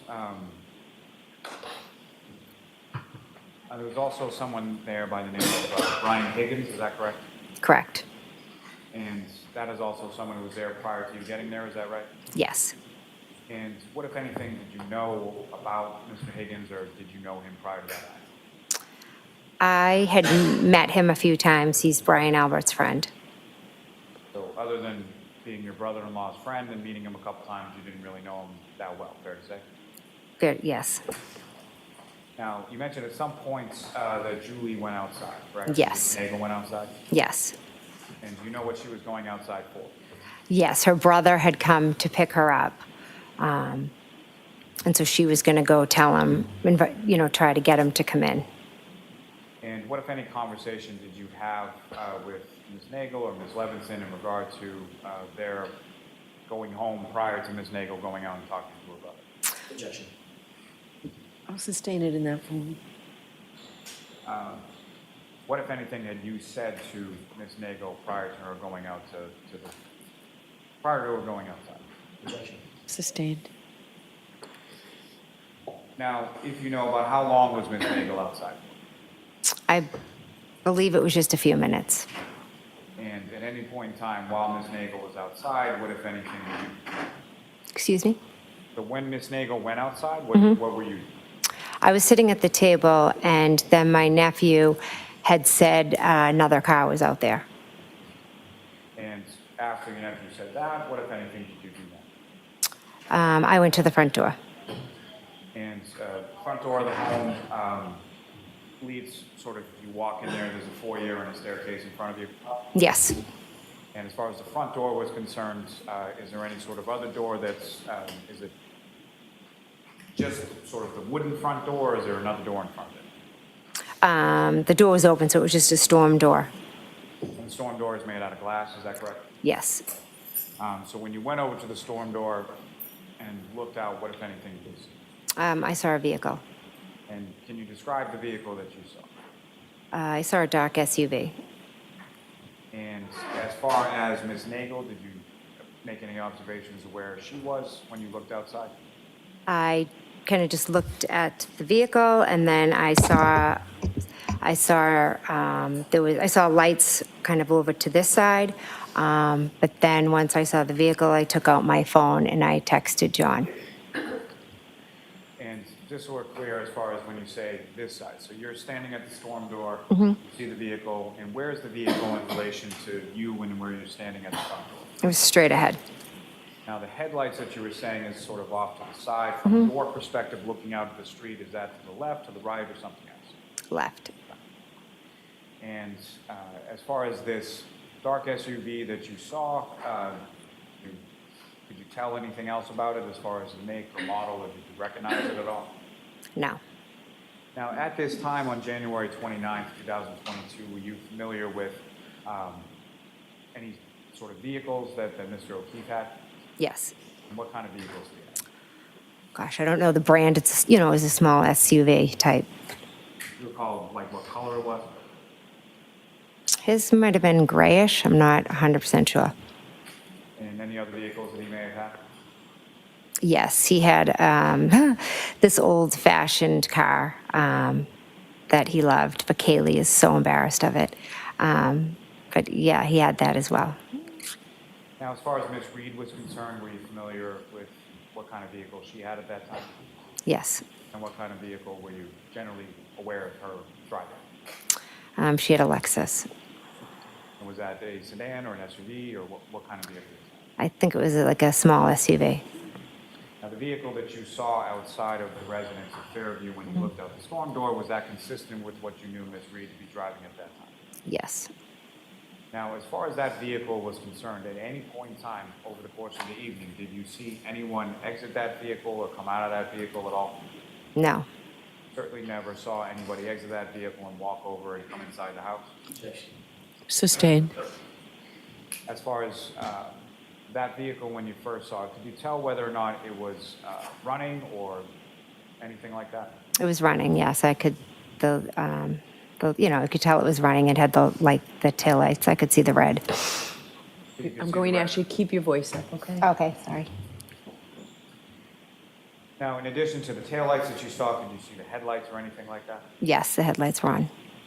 And as far as the interior of the vehicle, were there any lights on inside the vehicle that you saw at any point in time? No, And as far as the windows of the vehicle, what, if anything, did you observe as far as their coloration? Was it tint or anything like that that you saw? didn't observe. No, Now, you see the vehicle sort of straight ahead of the front door, and then you pull out your phone to text Mr. O'Keefe, correct? correct. Do you recall what you texted to him at that point? I think I said here, question mark.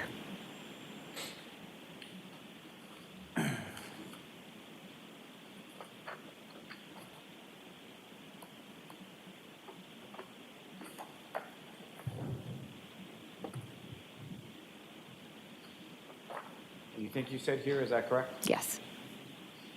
Your Honor, may I approach? Yes. Show Mr. Jackson, okay.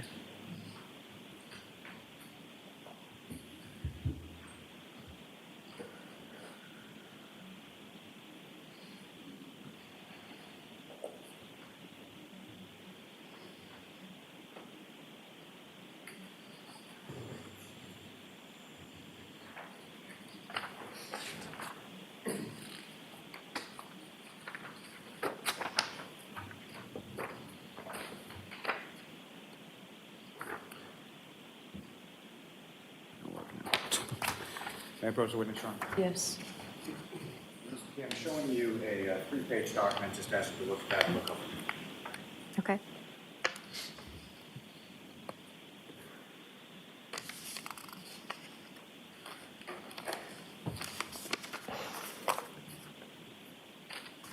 Just generally speaking, that three-page document, do you recognize the contents of that?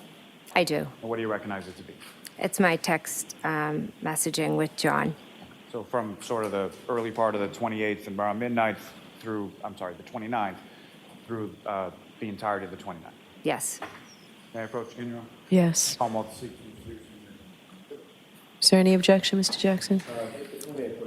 Okay.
actually great timing.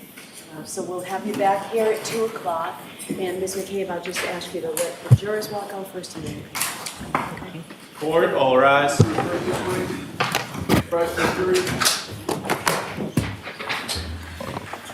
Goodbye.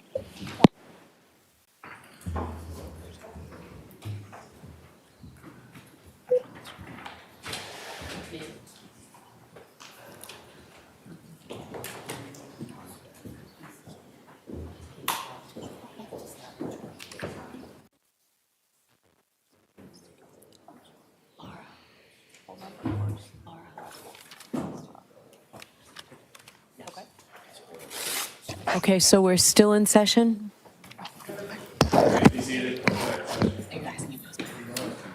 Just so the court has it, I have an extra copy for the court. That's what I was hoping for, thank you. May I approach? Yes. All right. Thank you. And then, Mr. Lally, you'll be able to make those redactions that are necessary over the luncheon break? Yes, Your Honor, I think, well, we can, and by we, I mean Ms. Gilman, because she's the one who can actually do these things. But no, I think we will be able to sort of take the whole numbers off of it and be able to print new copies without the numbers so that they can be So the used. same version? Exact same thing, Therefore, just with. authentication, redacted for purposes of admission and publication? Yes, All yes. right, great, I appreciate that. We'll see you at 2 o'clock. Thank you very much. Court, please.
Good afternoon, court's back in session, please be seated.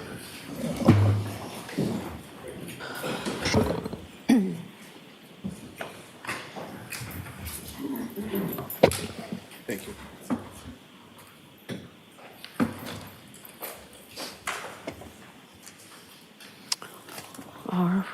Right, so Mr. Lally, just before you begin, folks, I neglected to tell you before or during the testimony of Mr. McCabe, and I don't want to keep repeating instructions, but I do want to remind you, when it comes to electronic communications, before you can consider them in your deliberations, you must first find that it's more likely true than not that the person who authored or sent the communication was in fact the person identified as doing so. If you do not find it more likely true than not that the person identified as sending the message was the one who sent it, then you may not consider that electronic communication in your deliberations. All right, thank you. Mr. Lally, go ahead. Thank you. Your Honor, may I approach? Yes. Your Honor, the Commonwealth would seek to introduce, well, let me,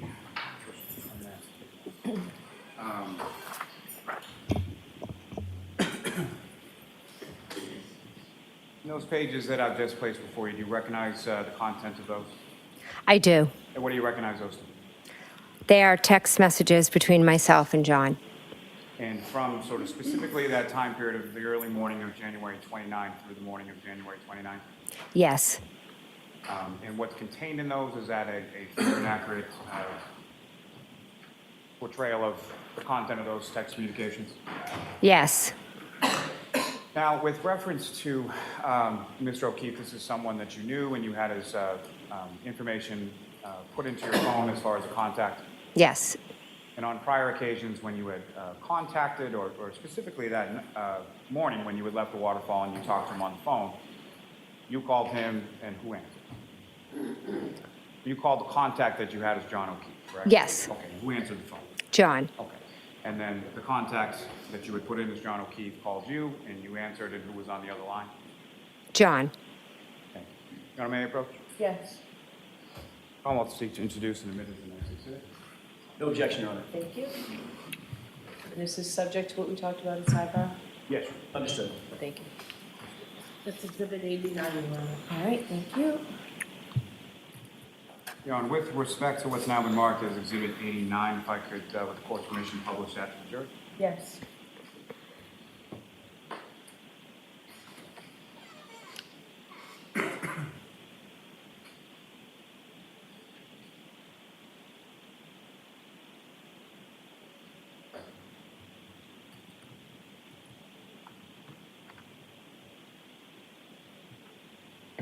Mr. McCabe, what's up on the screen, is that what you have before you as that exhibit? Yes. And this is a text communication between yourself and Mr. O'Keefe, correct? Correct.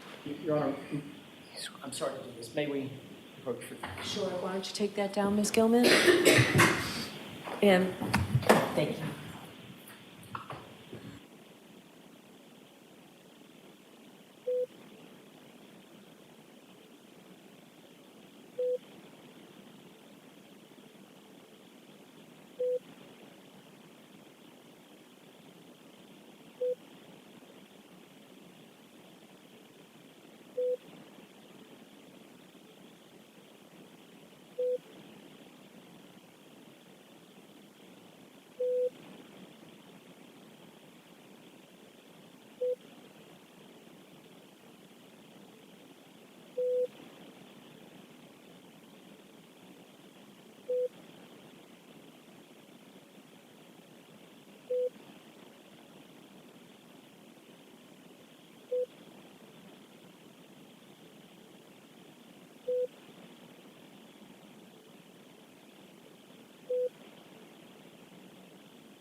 Thank you, Ms. Gilman. So, Ms. McCabe, with what's for you and what's up on the screen as the exhibits, there are sort of green bubbles and blue bubbles, correct? Correct. And can you tell the jury as far as who's communicating which direction, as far as the green bubbles are who and the blue bubbles are who? Green is John and blue is myself. And so the first text from this particular date, if you could just read to the jury as far as from whom the message is sent, what the content is, and then what the time period is. So John sent to me where to at 12:14. And if it assists you, if you have that in front of you. Oh, okay. You can look at that, you can look at that. So the next bubble down is a blue bubble, is that correct? Correct. Similar to the one before, can you just read as far as that? Well, before I get to that, I'm sorry. So you receive that message from Mr. O'Keefe. You call him, have a conversation, he calls you back to have a further conversation. Correct. And then subsequent to that, could you read the next blue bubble down as far as from whom, what the content is, and what time it is? So this one is from myself to John, and it says here at 12:27. So at that point, I see a car out front, and I text him here. You testified to as far as looking out the front storm door, seeing a car, and then you sent a text. That's the text. Correct. And Ms. Gilman, if you could scroll down to that. And ma'am, similar, if you could just, who sent it, what's the content, and what is the time?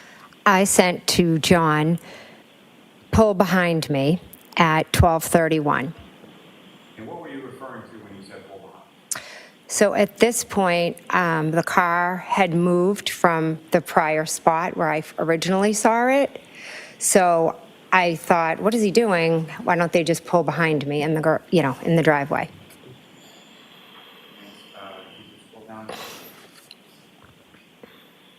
And again, with this bubble, if you could read out. From me to John saying hello, and it was at 12:40. And at this point in time, as far as, let me ask it this way. When you're sending these text messages over these periodic time periods, what, if anything, are you doing sort of in between? So I originally went to the front door, saw the car, texted them, then texted John. Then I went back, kind of sat at the table, just either threw my phone probably in my back pocket. And then a couple minutes later, I got up again and saw that the car had moved. So I had sent the pull behind me. And then a few minutes later, I went back to the window, to the front door, I'm sorry. And when you went back to the front door, what, if anything, did you see at that point? So at this specific point at 12:40, when I say hello, I cannot be certain whether they were still out front or if they had left. And from any of these text messages that you sent, what, if any, response did you receive from Mr. O'Keefe after the where to? None. Ms. Gilman, if you could, to the next bubble. And similar to the prior ones that you just read. Sure. Jen to John, where are you? And that was at 12:42. The next bubble.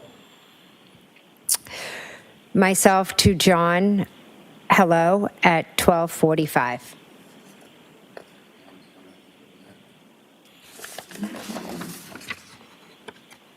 Now, this is later in the morning, and we'll get to that a little bit more in a moment, but at some point you left the residence at Fairview, you went home, and you were awoken by something, and then at some point you texted John later on that morning, the 29th. Yes, And are these the next couple of those text messages that you sent at that point? correct. And if you could just, similar to the other ones, read from these. Myself to John, please answer at 4:59. Myself to John, Karen is worried, we need to find you at 4:59. Myself to John, please answer so I know you're okay, 5:04. May I approach this retreat?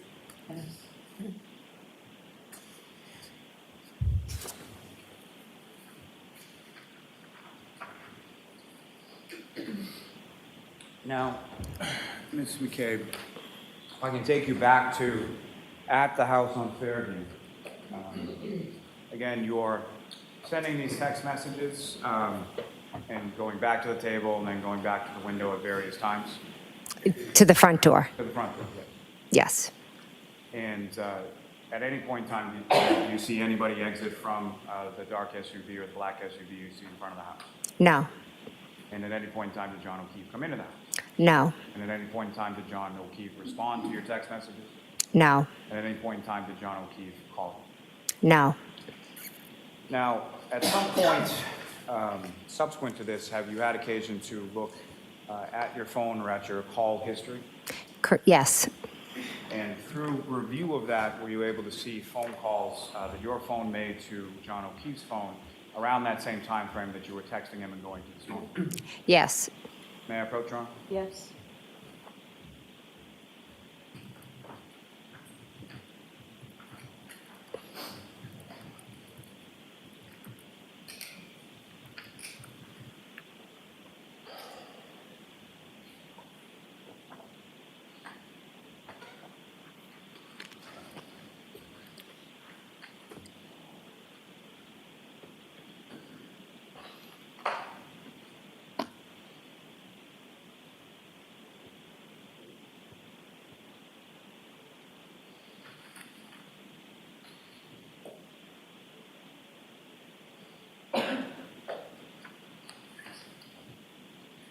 And I'm showing you a 4-page document. Actually, look at that and look up when you finish. And if I could suggest, I think it starts in reverse order from page 4, timing-wise, up through page 1.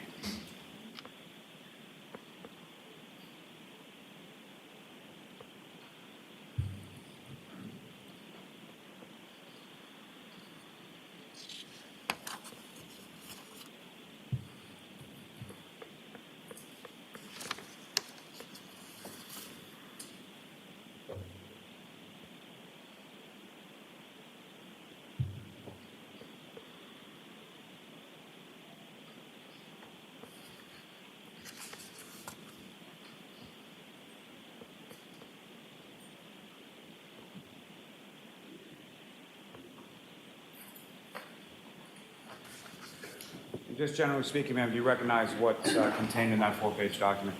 I do. And what do you recognize? The calls between myself and John O'Keefe. And am I correct that it starts in sort of a ascending order as far as the earliest calls are on page 4 and then the most recent are on the first page? Yes, And the phone calls that you were testifying to about before, as far as talking to him on the way from the waterfall to the residence at Fairview, did they appear in those? they do. Objection, Your Honor. May we approach briefly? Okay, may I have that?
We'll withdraw the objection. Okay.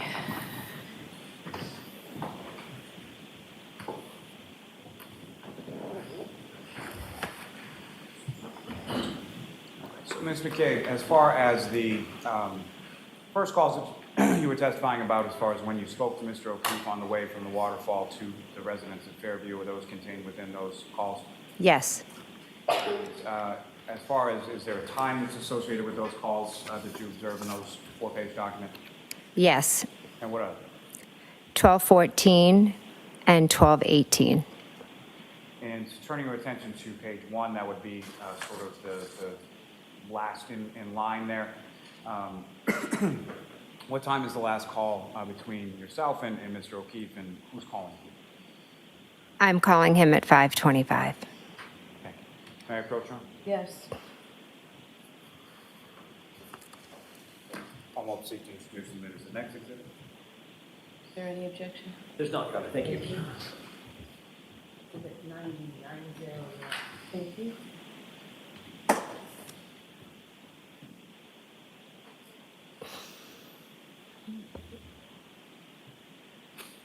Now, Ms. McCabe, you had mentioned that during the course of the evening, shortly after you arrived at the residence at Fairview, you observed a vehicle outside of your sister's house, correct? Yes. And Your Honor, with court's permission, I would ask to publish with this witness Exhibits 71, 72, and 73. Okay.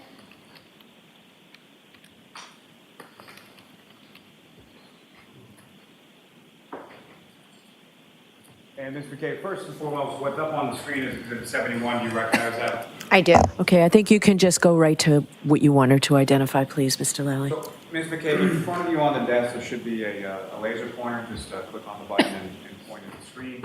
And if I could ask if you could direct, well, first and foremost, with respect to this photograph, do you observe in this photograph where you first saw the black SUV in front of the house? It was directly if I was staring out the front door. So this angle is kind of unique to see it. But if you go from the front door directly straight out, so maybe the edge, if you understand what I'm saying. Using that just direct to his attention. So if there's the front door and I look straight out. But the perception is almost like a side view. It's not straight on, so it could have been a little over here. Mr. Lally, why don't you show another picture if this one isn't helpful? It's going to play that Exhibit 7. Is it visible in this photograph? Yes, so just follow this and then come straight. And lastly, Exhibit 73.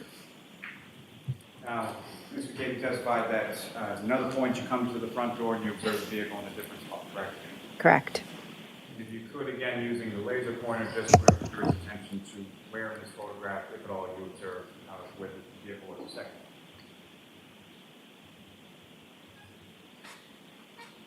It was right above, right near the flagpole. Okay. Just come in, you can take that.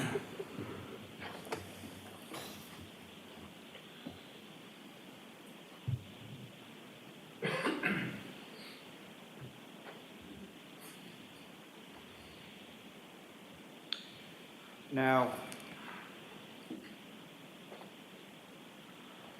turning your attention to back in the home, at some point you indicated you looked out and didn't see the black SUV there anymore. Correct. And what was your thought as far as where John was or where John had gone at that point? At that point, I thought maybe they decided not to come in, maybe they got into an argument, or maybe Kaylee had called. Did you think much of it at that point? No. Now, you leave the home around what time? Approximately 1:30, roughly 1:30, 1:45. And when you leave, who, if anyone, goes with you? So it's myself, my husband Matt, and I had offered, when Julie Nagel's brother had come to the house earlier, I had offered Julie and Sarah Levinson a ride home because we had just gotten there and they had wanted to stay later. So I also drove home Julie and Sarah. Well, my husband drove them home. And so you exit the house, go out to the vehicle, correct? Correct. And your husband Matt was driving? Yes. And where are you seated in the car? And the front seat. And do you recall where Ms. Levinson and Ms. Nagel were seated in the car? They were in the back seat. Do you recall which one was on which side? I do not. And when you come out of the house and you're starting to go home, what, if anything, had changed as far as the weather from when you had gone in to when you had come out? The snow had, accumulated more. And when you get into the vehicle and as the vehicle is pulling away, what, if any, conversation do you recall having with anyone in the car? When I got in the car, I kind of turned around to Julie. I'm going to allow this subject to maybe strike. There's a portion that's relative. Go ahead. I turned around and was facing them and talking to them, and I believe Sarah Levinson had laughed or made a joke because I had bread or something in my car, and we made a joke about that. I had my niece earlier that week for the week, and so I had brought stuff in the car because I was dragging her from one of my kids' sporting events to the next. And as, do you recall which direction, or did you observe which direction your husband Matt exited from residence in Fairview? And by that I mean, did he head towards Chapman or did he head towards Susan? Chapman. And so as far as, I may not have asked this before, but as far as the black SUV that you observed in front of the house, which direction was that vehicle facing? Chapman. Each of the times that you saw it? Yes.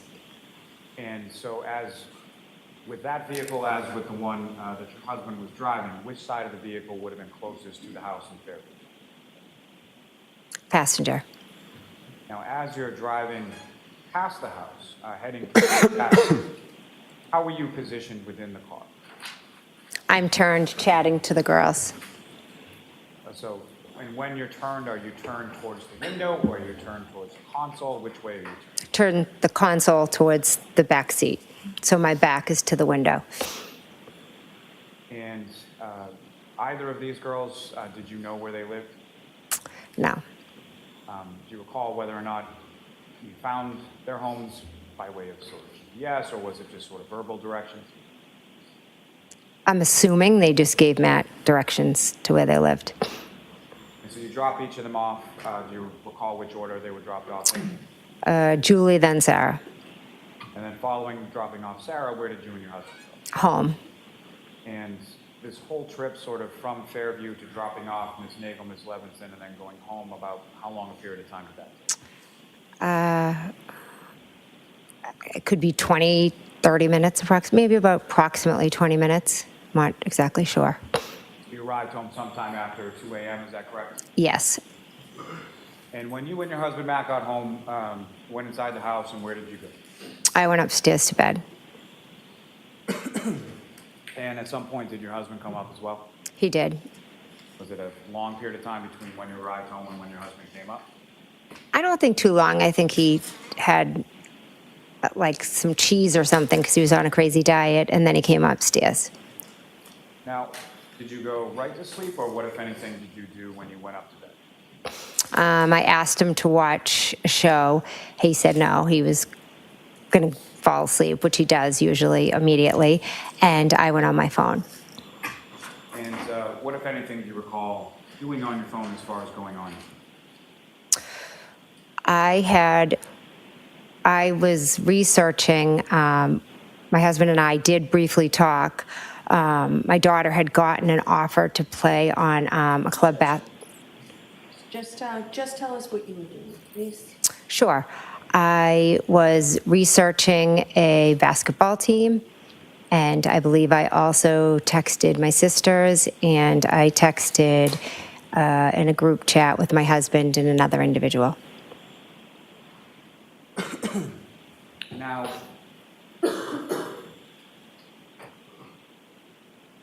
if I could just turn your attention back to when you were at the house on Fairview that evening, and I believe this is the last time, so I apologize for the back and forth, but when you were there, what, if any, videos or any music or anything did you pull up on your phone to share with the group that you were there? So one of my sisters loves this song, Raining Men. And she always, well, not always, maybe every once in a while, she's a little too much to drink and takes out an umbrella and sings and dances, and it's like a big family joke. And my other nephew had previously been over and showed me the video from whenever, I don't know if it's the 1970s, of It's Raining Men. So I just was playing it, showing my other nieces and nephews, and we were just like laughing because they all have umbrellas, and it's just something, it's like an inside family joke. So I played that, I think, a couple of times. And so after you get home and you're looking at the basketball program and things of that nature, what, if anything, else did you do before you went to bed? Or went to sleep, I should say? Nothing.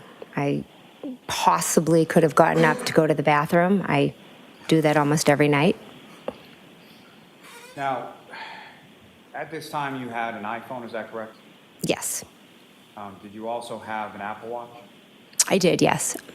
And do you recall whether or not you were wearing the Apple Watch that evening or when you went to bed or anything like that? I do not recall. And as far as the Apple Watch is concerned, is that something that you routinely or always take off before you go to bed or not? Mostly, but not always. I mean, there are times I go to bed with it on. More often than not, I take it off, but there are times that I do sleep with it. And with respect to this particular evening, do you recall whether you had it on or whether you took it off or even had it on at all that night? I don't recall if I had it on that night. Now, turning back to that last exhibit as far as the phone calls were concerned, were there certain phone calls that you made to Mr. O'Keefe's phone around the time that you were observing the vehicle outside? Yes, Do you recall making any phone calls to Mr. O'Keefe at that time? I don't. Fair to say that at no point while you saw the vehicle outside did you have any conversation with Mr. O'Keefe? I didn't.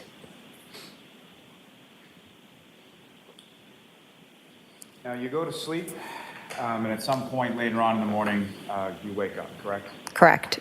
And what is it that wakes you up, and when about was that? I am woken up to my phone ringing. And do you know what time it was? 4:53. And according to your phone, who was calling you at 4:53? John's niece. And so that would be John's niece, Kaylee, is that correct? Correct. And how old was she at this time? I believe she was 14. And she had just gotten into the Shafian, correct? Correct. So she was in 8th grade going in, finishing up her 8th grade year of middle school, correct? Yes. Is that a normal thing, that Kaylee would be calling you at 4:53 in the morning on a Saturday? No. So you answer the call, is that correct? Yes. When you answer the call, who, if anyone, is initially on the other end? Initially, it's Kaylee. And what, if anything, did Kaylee say to you? That John didn't come home, and Karen and we wanted to talk to me. And even in that initial call, when you're speaking to Kaylee, what, if anything, do you hear sort of in the background while you're talking? Karen screaming. And could you hear what she was screaming? She was just screaming, Jen, Jen, Jen! Fairly loudly, is that correct? Extremely. Now, at some point, does the defendant get on the phone with you? She does. And what, if any, conversation do you have with her at that point? She proceeds to scream my name multiple times, and she tells me that John didn't come home, they got into a fight, and that she left him at the waterfall. And how do you respond to that? I had just woken up. I was confused. I didn't know what she was talking about. I was like, what? What are you talking about? And then she, told me that they had gotten into a fight and she left him there, and now where is he? And she was just kept screaming my name over and over. And so then I remembered that Chris Albert had still been at the bar. So I thought, well, maybe John walked home with Chris, because Chris lives close to the waterfall. And so, at some point, that conversation ended, and you recall how that ended? I told her that I was going to call Julie and see if John had ended up with Chris. And so, you hang up with her, and then what did you do then? I called Julie Albert. And did Julie pick up the phone? She did not. And as you were calling Julie, did you have any conversation with your husband Matt around that time?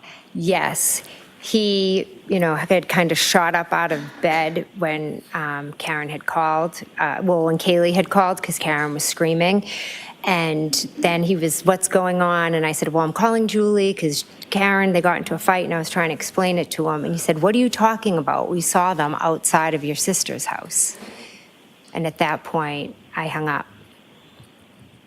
And when you hung up, Julie had not answered yet, is that correct? Correct. Now, as far as Miss Reed is that someone who had your phone number? Did you have her plugged into your phone as a contact before that date of January 29th? No, So never had any kind of conversation with her over the phone as far as a text or a phone call or anything? You didn't even have her information? correct. And so after hanging up while calling Julie, what, if anything, did you do then?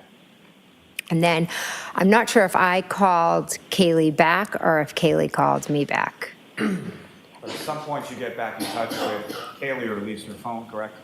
Yes, I get in touch with Karen again, and I say, Karen, we saw you outside of my sister's. And what was her response to that? She told me that she didn't remember going there, and then she started yelling, Jen, Jen, and then she was saying, did I hit him? Could I have hit him?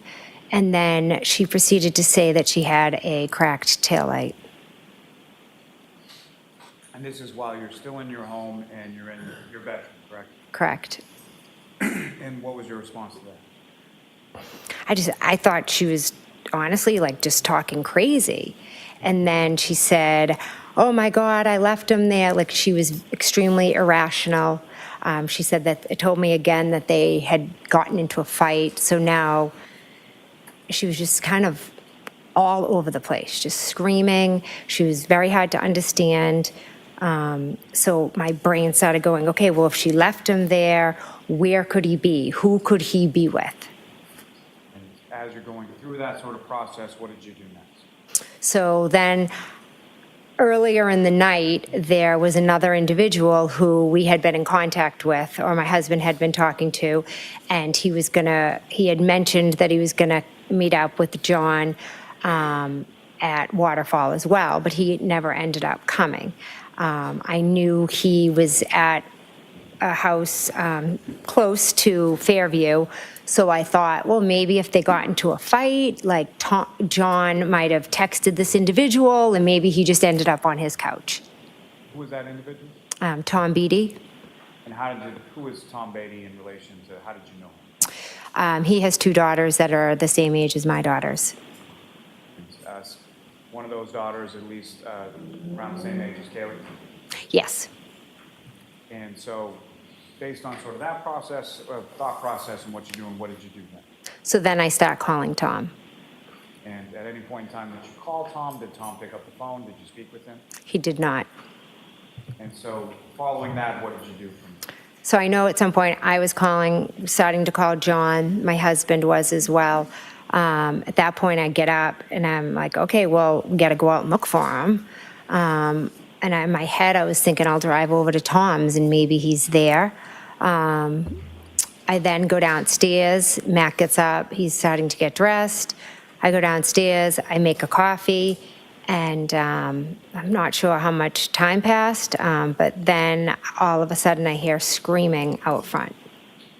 Now, if I could just take you back for a second, as far as a decade or so that you had known and been friends with John O'Keefe, with his either his niece or his nephew or both home, is him not coming home, is that something that had ever happened before, you were ever aware of before? I was never. Ask it differently. Had John ever gone out at night and then not come home when the kids were home? Objection. I'm gonna allow it. Not to my knowledge, no. So at some point you make your way downstairs, is that right? Correct. And then what, if anything, did you hear once you were downstairs? Screaming And where was the screaming coming from? out front. And when you heard that screaming, where did you go? I ran to my front door. at some point, did you open your front door? I opened my front door, correct. And then what did you see when you opened the front door? Miss Reed came running up my walkway. And prior to, during any of the other conversations that you had had with Ms. Reed, did you know where she was when you were talking to her? No. Obviously, the first call was Kaylee calling from the house. That was Yes. your assumption? And then So subsequent, is that a yes or a no? Yes. and as far as the second call that you were talking about, do you know where she was when she was talking to you then? The first couple calls, I know she was at the house, and then I don't know. So was opening your door, hearing the screaming from out front, was that something that surprised you? Yes. And when you hear the screaming, if you could just explain to the jury, how loud was the screaming that you were hearing? Very loud. And what, if anything, was she saying at this point? It was more of the, Jen, did I hit him? And then she would yell, did I hit him? Could I have hit him? And then she was yelling, we have to go to Fairview. And in addition to Ms. Reed, what, if anything, else did you see when you opened up the door? Just, Ask in a better way. Did yeah. you see a vehicle? yes, And where was the vehicle and what did the vehicle look like? it was in my driveway. I believe the driver door was left open. And what kind of vehicle was it? A black Lexus. Consistent with what you had seen outside of Fairview the night before, or earlier in the morning? Yes. And so as she's coming up your walk towards your front door, Running, yes. and then what, if any, conversation did you have with her there in reference to that? I just said, Karen, Karen, I was trying to calm her down. Matt came, I believe, and was yelling down that she was going to wake up the neighborhood. And then she was yelling that we had to go to Fairview. So I told Matt that I was going to go with Karen. Initially, before that, what were your plans as far as going to look for John before Ms. Reed showed up at your house? My husband and I were going to go to Tom Beatty's. Now, once you decide that now you're going with Ms. Reed, the defendant, where did the two of you go? So as we walked out, there was a car pulled up and then a plow. Recognize the car that pulled up? No. And I'm sorry, I interrupt. So the car pulls up and then the plow, and then what happened? So in the car was Kerry Roberts, and so she kind of rolled down the window and was like, Karen, what are you doing? And then the plow was behind her, so Kerry pulled up, and I told Karen that I was going to drive her car because I didn't want her driving because she was hysterical. So we got in her car, and then Kerry Roberts called Karen. And then Karen was screaming and, saying that she had cracked her taillight. We need to go to Fairview.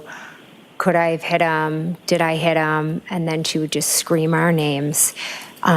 Kerry was telling her to shut up, that we needed to just go back to John's and we'll drive in one car and let's go to John's. Maybe he's there and he's passed out and you didn't see him. Now, when you open up the door initially and you come outside and you see the defendant out there screaming and all of that, again, with respect to the weather, what was the weather at that point?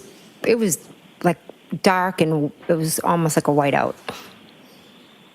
And so you get into Ms. Reed's vehicle, correct? Yes, And you're driving that vehicle from your house to Meadows Ave, is that correct? yes, That's Mr. O'Keefe's house? yes, You're familiar with that residence? You've been there plenty of times before? yes. Now, with respect to Kerry Roberts, did you know Kerry Roberts prior to this morning of January 29th? I had met her once before. And can you describe for the jury sort of the circumstances of that or how you knew her prior to January 29th? Way back when, after John's sister and brother-in-law died, I would have Kaylee a lot, and Kerry would have Patrick. And one day, John said, I get a discount at Reebok. I'm going to take you guys for sneakers. Get all your kid sizes. So he took Kerry and myself, and we went to Reebok and bought sneakers for all my girls and me. And then he took Kerry and I to the hillside for lunch just to thank him for, helping, because that's what he did. Now, was Kerry Roberts someone that you had as a contact saved in your phone? Had you ever texted her or called her, or talked to her over your phone before? No. So you indicated that Ms. Roberts then calls Ms. Reed's phone while you're in Ms. Reed's car, correct? Yes. Now, as far as that, Ms. Reed's phone, was that similar to your phone the earlier in the morning? Was that hooked up in any way or matched or paired with the vehicle that you were driving? Yes. So fair to say you could hear both sides of the conversation as far as Ms. Reed talking next to you and then obviously Ms. Roberts on the other end? Yes. So the conversation that you were talking about as far as Ms. Roberts saying, shut up and we're going to Meadows Ave and all that, you could hear Ms. Roberts saying that? Yes. Now, the vehicle, when you get into the defendant's vehicle, she pulled in straight into your driveway, is that correct? Yes. So fair to say you had to back out of the driveway, correct? Correct. Now, when you were operating Ms. Reed's vehicle in reverse, what, if anything, showed up in sort of the center console area of that vehicle? I do not remember. I don't know. Do you recall anything as far as the camera or anything like that? I don't remember. I don't remember. You back the vehicle out of the driveway and you proceed to Meadows Ave, correct? Yes. And about how long a drive is it from your house to Mr. O'Keefe's house? Approximately 5-6 minutes. And when you get to Mr. O'Keefe's house, where do you park? I pull in the straight in the driveway.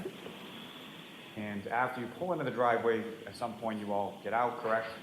Yes. Do you recall who pulled in first as far as who was in front of who on the way to Meadows, yourself or Ms. Roberts? I believe I was in front. You would have pulled into the driveway and parked, and Ms. Roberts would have pulled in and parked behind you, correct? Yes. And so after the three of you get out of your respective vehicles, what happened then? Karen brings us to the back of the car and says, look, see, I have a cracked taillight. And where on the vehicle was she directing yourself and Ms. Roberts' attention to? The back right. So the passenger side, rear part of the vehicle. Yes. And when you looked at that area of the vehicle, what could you see at that? I saw that there were missing pieces, but there was also snow covering it. And Karen was screaming, look, look, and then Kerry was screaming back at her. It was very chaotic, so I didn't stare in depth, but what I can tell you is I saw missing pieces from the taillight. And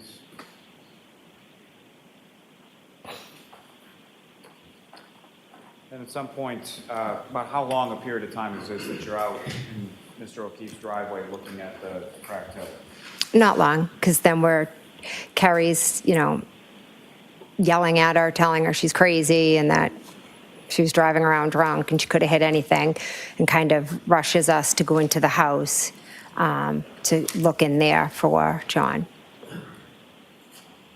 Your Honor, with the court's permission, I would ask if I could publish on the screen what's been marked as exhibit number 2.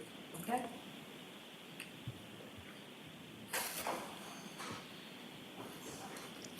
And Ms. McCabe, do you recognize what's up on the screen? I do. What is that? That is Meadows Ave, John's house. And the driveway that you're talking about as far as where you pulled in, that's not visible in this photograph, correct? Correct. So from facing Mr. O'Keefe's house on Meadows, which side of the photograph would the driveway be, the left or the right? The right. And Your Honor, may I approach? Yes.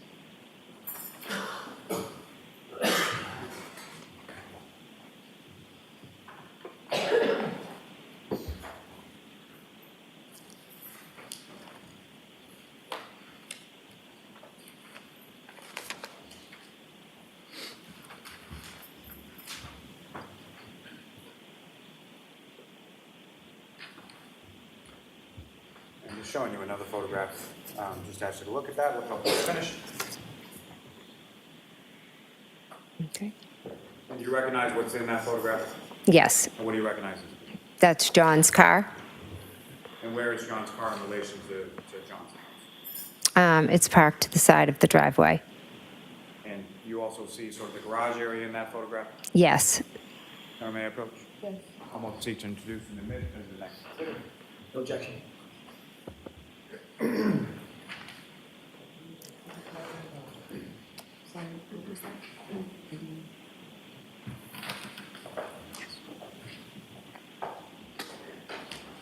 Your Honor, with the court's permission, if I could publish that to the jury now as well.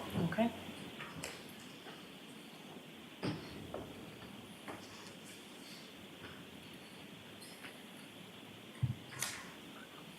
Now, Mr. McCabe, with reference to what's up on the screen, is that the photo that you just had before you? Yes. And there are 2 garage doors on the house at One Meadows Ave, correct? Correct. Left and a right, is that fair way? Yes. And you've been inside Mr. O'Keefe's house a number of times before, correct? Yes. Now, with respect to the garage door on the left, what was contained within that part of the garage? His old-fashioned car. The one that Kaylee didn't like? Yes. And on the right side of the garage, what, if anything, was in there? It's pretty open. How would you describe Mr. O'Keefe as far as how he kept things around his house, either in the house or the lawn or things around his house? John was very meticulous. Everything had its place. Now, when you arrived there on the morning of the 29th, Mr. O'Keefe's vehicle wasn't parked in that position, correct? Correct. Mr. O'Keefe's vehicle wasn't parked in that position, correct? Correct. From sort of the outside of the residence, were you aware of there being any sort of security cameras or anything affixed to the house of One Meadows Ave at that time? Yes. And how were you aware of that? John told us he was, I don't remember, years prior, I believe, he came over and he was so excited that he got in a ring and he would always show us it. He just was always watching. And when he would show you that, how would he show you? Like on what kind of device? On his phone, So he had the ring application hooked up to his cell phone. yes. Now, with respect to that morning when you arrived, if you could, using the laser pointer, just sort of delineate for the jury whereabouts you had parked Ms. Reed's vehicle when you pulled in, if you see it in this photo. So it would be right there because John's car was further over. So Mr. O'Keefe's car was further over toward the fence. Towards the fence, yes. And so when you arrive there, you're looking at the taillight, and at some point you go in the house, correct? Correct. How did you get into the house that morning? The right garage door was open. Now, is that something normal as far as when you get to Mr. O'Keefe's house and the garage door is open in a snowstorm? No. And so you go in through the garage door and then you go into the house, correct? Yes. And Ms. Gilman, you can take that. So, Ms. McCabe, if you could describe to the jury sort of how you, when you come in through that right garage door and you start to go into the house, what is it when you see when you first come into the house, and what is sort of the layout of Mr. O'Keefe's house? You walk in from the garage and there's a mudroom. And typically when you would walk into Mr. O'Keefe's house, what, if anything, would you or anyone else do when they walked into his house? Take off your shoes. And why was that? He didn't want dirt or that morning snow probably getting all over his house. And so that was a pretty well-known rule for anybody that spent any time at his house on Meadows Ave. Yes. And so when you and Ms. Roberts and Ms. Reed walked into the home that morning, into the mudroom, what did you do? What did Ms. Roberts do? What did Ms. Reed do? I took off my boots or shoes, whatever I had on. Carrie Roberts took off. Karen just ran straight in the house. You and Ms. Roberts both took off your shoes, and Ms. Reed then just walked into the house with boots or shoes or whatever she was wearing on. Yes. And then once you get into the house, where is it that the three of you went respectively once you got in? We all dispersed. I looked in the TV room where there is a couch. Then I kind of walked through a dining room, and then I peeked into a living room. I went upstairs. I looked in John's room. Kerry was also running around different rooms. And then I went into Kaylee's room. And during this time when you and Ms. Roberts are sort of going around room to room, what was the defendant doing? I'm not sure. When you see her doing the same thing that you were doing? No. Now, with respect to, you went at least peeked into John's bedroom, is that right? Yes, What, if anything, did you note about the bed when you looked? it was made. And so then you go into Kaylee's room and check on her, correct? Yes. And at any point in time, did you see Patrick at any point? No. And were you aware of where Patrick was, or did you know at that point? At that point, I believe Kaylee told me he was at a sleepover. So you have some conversation with Kaylee, is that right? Yes. And about how long a conversation did you have with Kaylee? Probably about a few minutes. And when you left from Kaylee, what is it that you said to her as you were leaving? Objection. I promised Kaylee.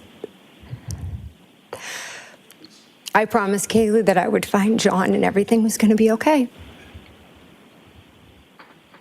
So after that, where did the three of you go from there?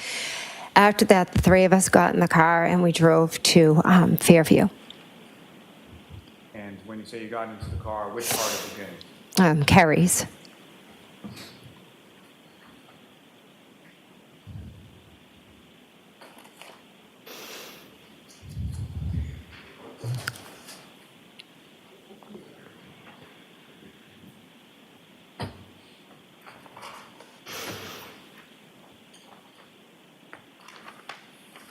Now, may I approach? Yes.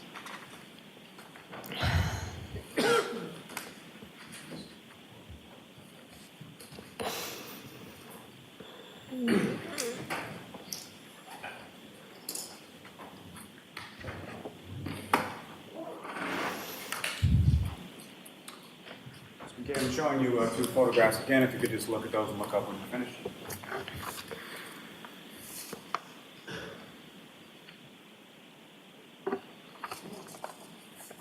Did you recognize what's in those photographs? Yes, And what do you recognize those to be? the defendant's vehicle. And, may I approach? Yes. You're on the call, to seek to introduce them as the next two exhibits. No objection, Your Honor. Thank you.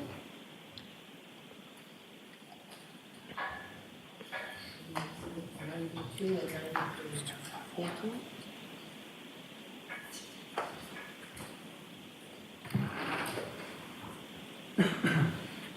Your Honor, with the court's permission, if I could publish the jury as well.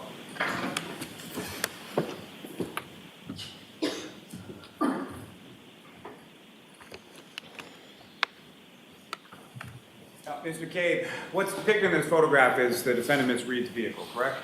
Correct. And in sort of focus here is the right rear passenger side of that vehicle, correct? Correct. And the taillight, if you could, with the laser pointers, just direct the jury's attention to where you observe that.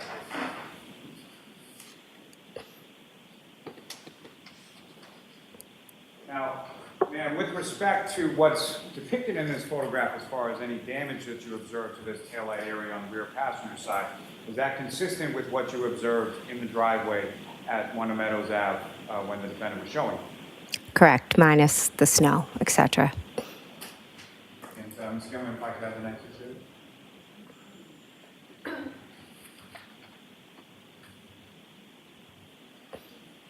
And again, do you recognize what's depicted in this photograph? Yes, And this is essentially a closer image of that same rear passenger side taillight area, correct?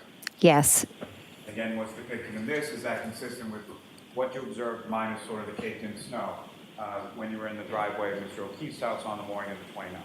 yes. Thank you. Gentlemen, you can take that down. And Your Honor, with the court's permission, I would ask to publish just a short portion of, actually, I'm sorry. If I could publish a portion of what's been marked as Exhibit 6, which is the ring camera from the driveway. Okay. Ms. Gilman, if I could have video number 154 from the driveway.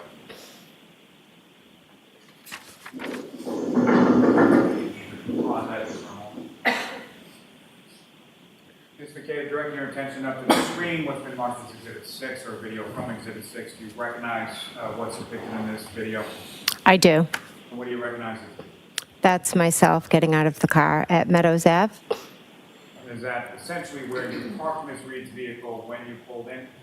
Yes. If you could, just direct the jury's attention with the laser pointer as to where Ms. Reed's vehicle is that you parked and if you see Ms. Roberts' vehicle. That is Miss Reed's, and that would be Miss Roberts. And as far as the right garage door that you entered into the house, if you could direct the jury's attention to whereabouts that would, I know it's not on the video, but where would it be with respect to this image? Walk straight. Gentlemen, if you could run this in its entirety.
Ms. McCabe, what was depicted in that video, is that consistent with what you observed, the weather conditions to be around the time that you arrived at Mr. O'Keefe's house? Yes.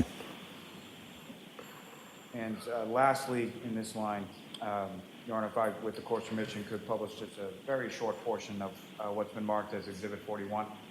Okay.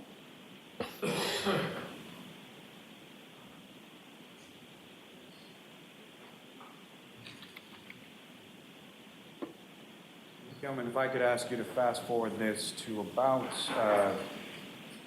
2 hours and 10 minutes.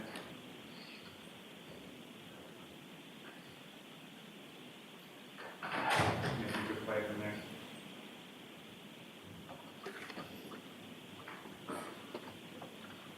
Stop it there. And again, what's in this video, do you recognize that, Mr. Kidd? Yes, I do. What do you recognize that? That is John's house. Ms. Gilman, if you could play from there. Ms.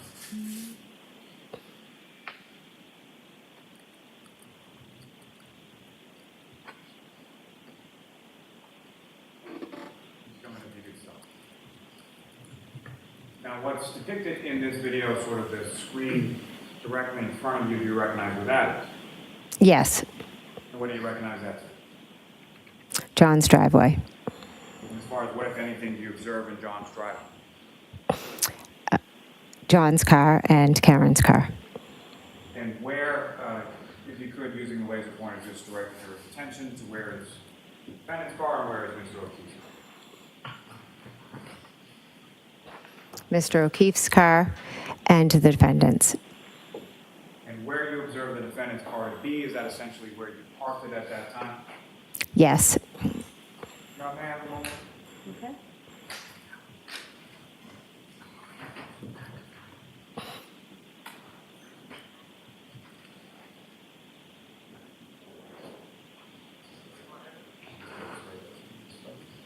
Can we just hold me on? Sure.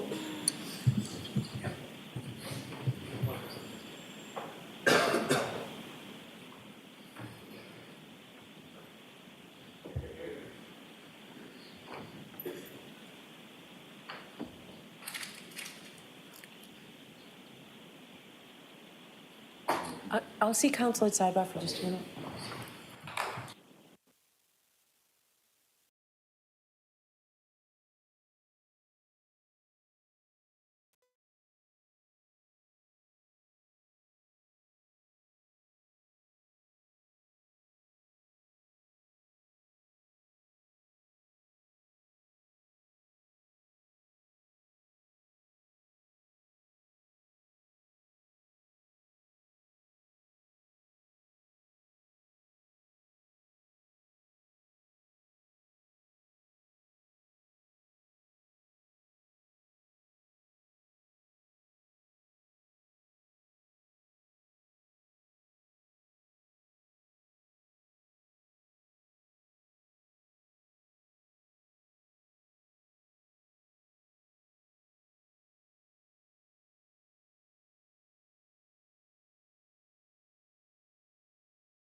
Jurors, I just want to tell, I appreciate council trying to work together for this. It's probably going to take too long, so we're just going to make do. We've had enough interruptions today, so. Now, Mr. McCabe, as far as what you observe from what you can on the screen right now, the condition of the passenger side taillight, is that consistent with what you observed when you parked the vehicle there sometime earlier that morning? It's kind of hard to see from this distance. And just, if you could, lastly, just with the laser pointer, direct the jury's attention to where in the video you see the rear passenger side taillight. Let's go and you can take that.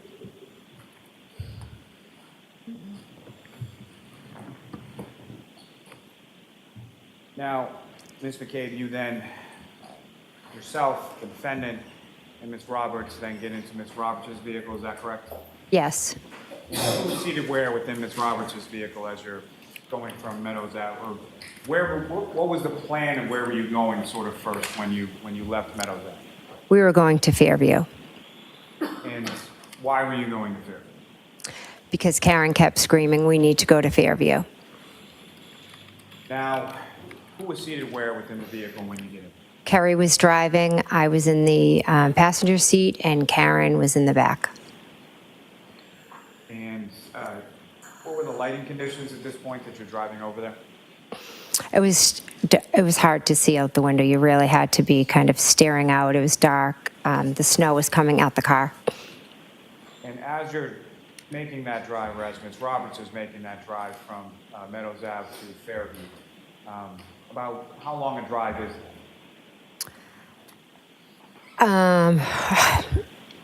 Approximately 10 minutes. I mean, with the weather, the lights, the street lights, I would say about 10 minutes, give or take. And as far as during the drive from Meadows Ave to Fairview, what's going on inside the car over the course of that ride? Karen is in between us, like from the back, kind of pushing up in between Carrie and myself. And she's just screaming, "Carrie! Carrie!" Her name over and over, my name over and over, and repeating certain phrases. Could I have hit him? Did I hit him? Carrie is yelling at her to shut up, to sit back, to buckle up, to look for John. And while this is going on, what, if anything, are you and Ms. Roberts doing in the front seat of the car? She's slowly driving, and I'm just peering out the window, looking for John. I mean, it was a crazy situation. She's screaming, "He didn't come home. Could he be walking home? Where is he?" So we're just looking out the window, looking for John. Now, during the time that this is going on and Ms. Reed is sort of screaming in between you, was that continuous, or what, if anything else, did you see her doing in the back seat while you were going from Meadows Ave to Fairview? I didn't see her doing anything. She just continuously screamed that. And then as we got by different landmarks, she then started, screaming, asking if John could be at certain people's houses. And whose houses was she asking if John could be at? If she could be at Bella's house. Referring to the directions that you had provided the night before? Correct. And so that would have been, Bella was a child who was around the age of Kaylee and your daughter, correct? Yes.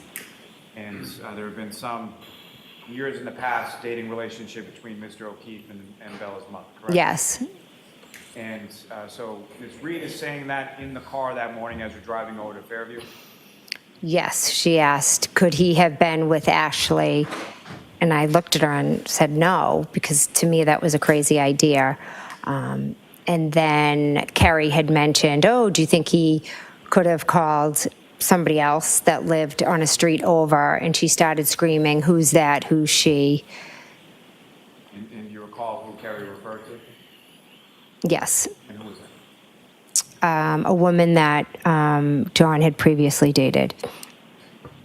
was that anywhere recent in time to when you're driving around on January 29th? When they had dated? No, So similar to Bella's mother would have been years before? correct. And so when Ms. Roberts said that, what, if anything, did the defendant say? She was just spiraling, yelling about Ashley, who was Bella's mom, and just talking what I thought was very irrational about John maybe being with her.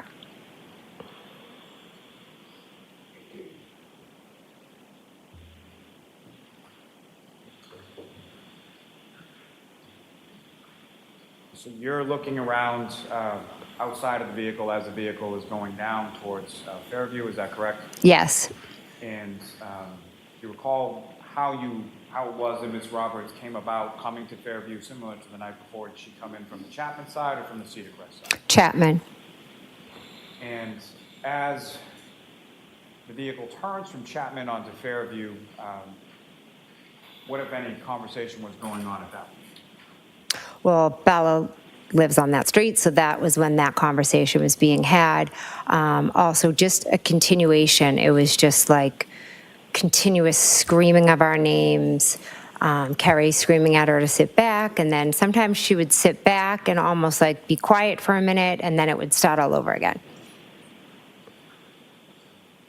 Now, as you were coming down Fairview Road, what, if anything, were you saying to Ms. Roberts did Ms. Roberts know where she was going as far as where your sister lived? No, I told her that my sister lived at the bottom, and then as we got closer, I said, you know, just past, see where those trees are? Just past the trees is my sister's house. And as you got in that area, sort of the trees, from the residence of your sister at 34 Fairview Road, trees that you're talking about, where are they in relation to the property? They're at the start of the property is the trees, and then their property begins. And so the flagpole area and fire hydrant that you were talking about in earlier exhibits, is that in the same area as the trees? Yes, it goes the trees and then the fire hydrant, you know, then further up is the fire hydrant and the flagpole. As you're coming down Fairview now, approaching 34 Fairview, the house would be on which side of the vehicle, on the driver's side or the passenger side? The driver's side. And as you approach that area where the trees and the flagpole and the fire hydrant were, what, if anything, happens then? We drive past the flagpole area, and all of a sudden, Karen starts screaming, there he is, and she's banging to get out. And banging on the door in the back seat? Yes, And at the time that she's saying this, were you able to see anything outside of the vehicle? I saw nothing. And what, if anything, when she's banging and kicking the door, banging on the door, what did Ms. Roberts do? Miss Roberts unlocked the door. Karen got out. Miss Roberts looked at me and said something like, she's crazy or she's batshit crazy, something like that. And when the defendant gets out of the vehicle, where is it that she goes She just runs and runs with? straight to John. And again, when she's running, at this point in time, can you see what she's running toward or where she's going or anything that she's talking about seeing? I was on the passenger side, so as I got out, she was already at John. So she gets out and essentially makes a beeline over to where John was, Correct. and you're getting out of the passenger side, and by the time you come around the car, she's already there. Yes. And when she gets over there, what, if anything, could you see at that point? She straddles John, and she lifts up his shirt, and then she lifted up her shirt and went to lay on him. And Miss Roberts went over, and she was removing the snow from his face. Let me take a step back from that just for a moment. And Your Honor, with the court's permission, I would ask to publish just a portion of what's been marked as Exhibit 12. Okay.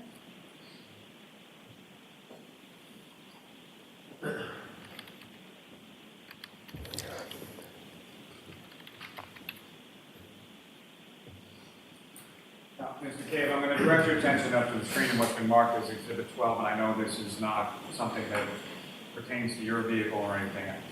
But what I'm going to ask you as it plays through is if what you observed in this video is consistent with what you observed during the drive to Fairview Road that day. Ms. Gilman, if you could play.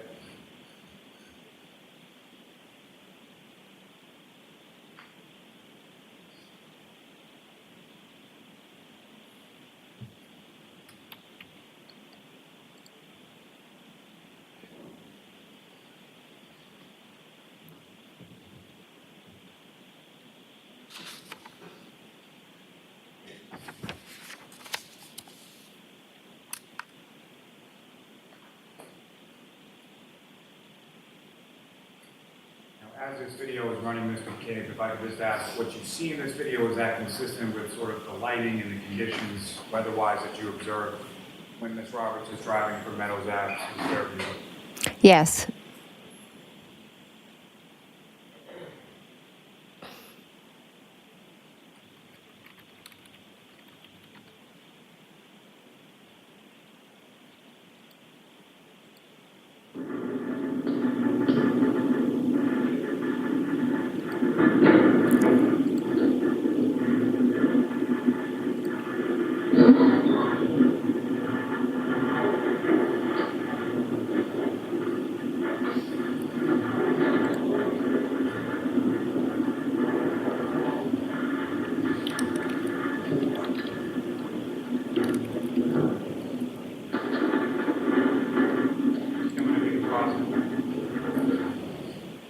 Mr. McCabe, do you recognize whereabouts in the town of Canton this perspective wise as far as what street or where it is, any landmarks that you observed in the video? Yes, that is Cassie. We just passed Cassie's Corner Store, and that is Chapman Street.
Again, Ms. McCabe, do you recognize whereabouts in the town of Canton we are in this portion of the video? Yes, Where are we? this is the top of Fairview. So this will be from Chapman coming on to Fairview, is that correct? Correct. And prior to that, along that ride along Chapman, is that the period of time you're looking out the window and trying to see if you can see John on the side of the road? Yes, but we didn't drive that way. You came from the other direction? Yes. You would have been taking, instead of a right onto Fairview, you would have been taking a left onto Fairview? Yes. And, Ms. Gilman, if you could.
up on the screen and what you just observed as far as the drive down Fairview, is that fair and accurate portrayal or consistent with what you observed and Ms. Roberts was driving down that morning?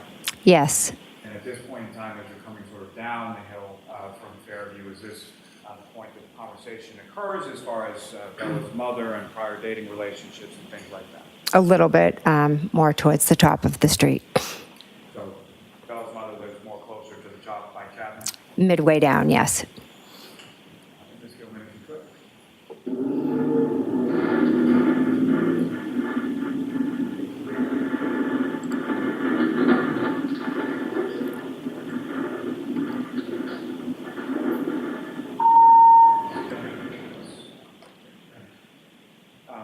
The vehicle in the roadway there, do you recognize that?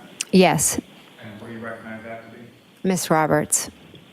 Just for clarification purposes, with the laser pointer, if you could direct the jury's attention to where you see Ms. Roberts. Oops. Now, the area where you observed Mr. O'Keefe, can you see that in this particular pause frame of the video? Not in this frame, I cannot. It's not clear. Just come in if you could. You see that area now? Yes, You could, using the laser pointer, just direct the jury's attention to where that is.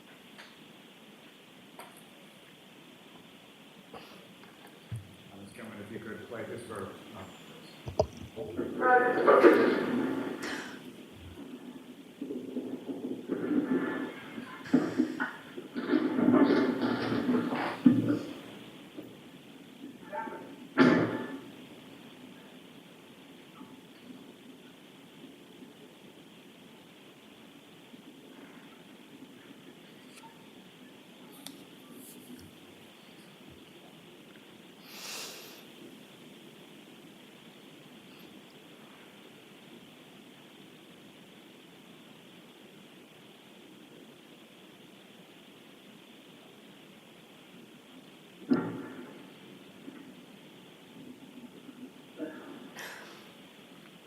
Does he have a problem? Does he do that? Does he do that? Huh?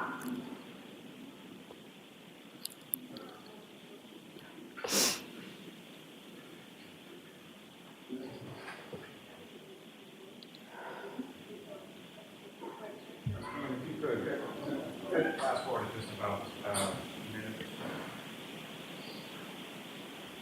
Right. Right. And then you pause. Okay, do you recognize any of the individuals up on that screen? yes. And if you could, with the laser pointer, direct the jury's attention, who do you recognize and who do you recognize next? Carrie Roberts, myself, Karen Reed. Okay. Come on, you can take that.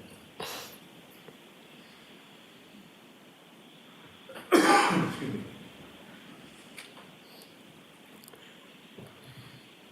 Now, Ms. McCabe, if I could just take you back to when you arrived there. You indicated Ms. Reed goes over to Mr. O'Keefe. Ms. Roberts, what is it that you were doing at that time? I got out of the car and I came around, and for a second or two, I completely just froze. I couldn't believe what I was seeing. And then Carrie and I made eye contact, and I called 911. And Carrie was asking me to go to the car and get, she was yelling to get towels or blankets or something out of the back of our car. Is that why the back of the car is opened up in the video that we just saw in reference to Ms. Roberts' vehicle? Yes, Did she direct you sort of where to go within the vehicle to find the blankets or the towels, whatever it was? yes, Now, you called 911, you spoke to the operator and told them essentially where you were, correct? yes.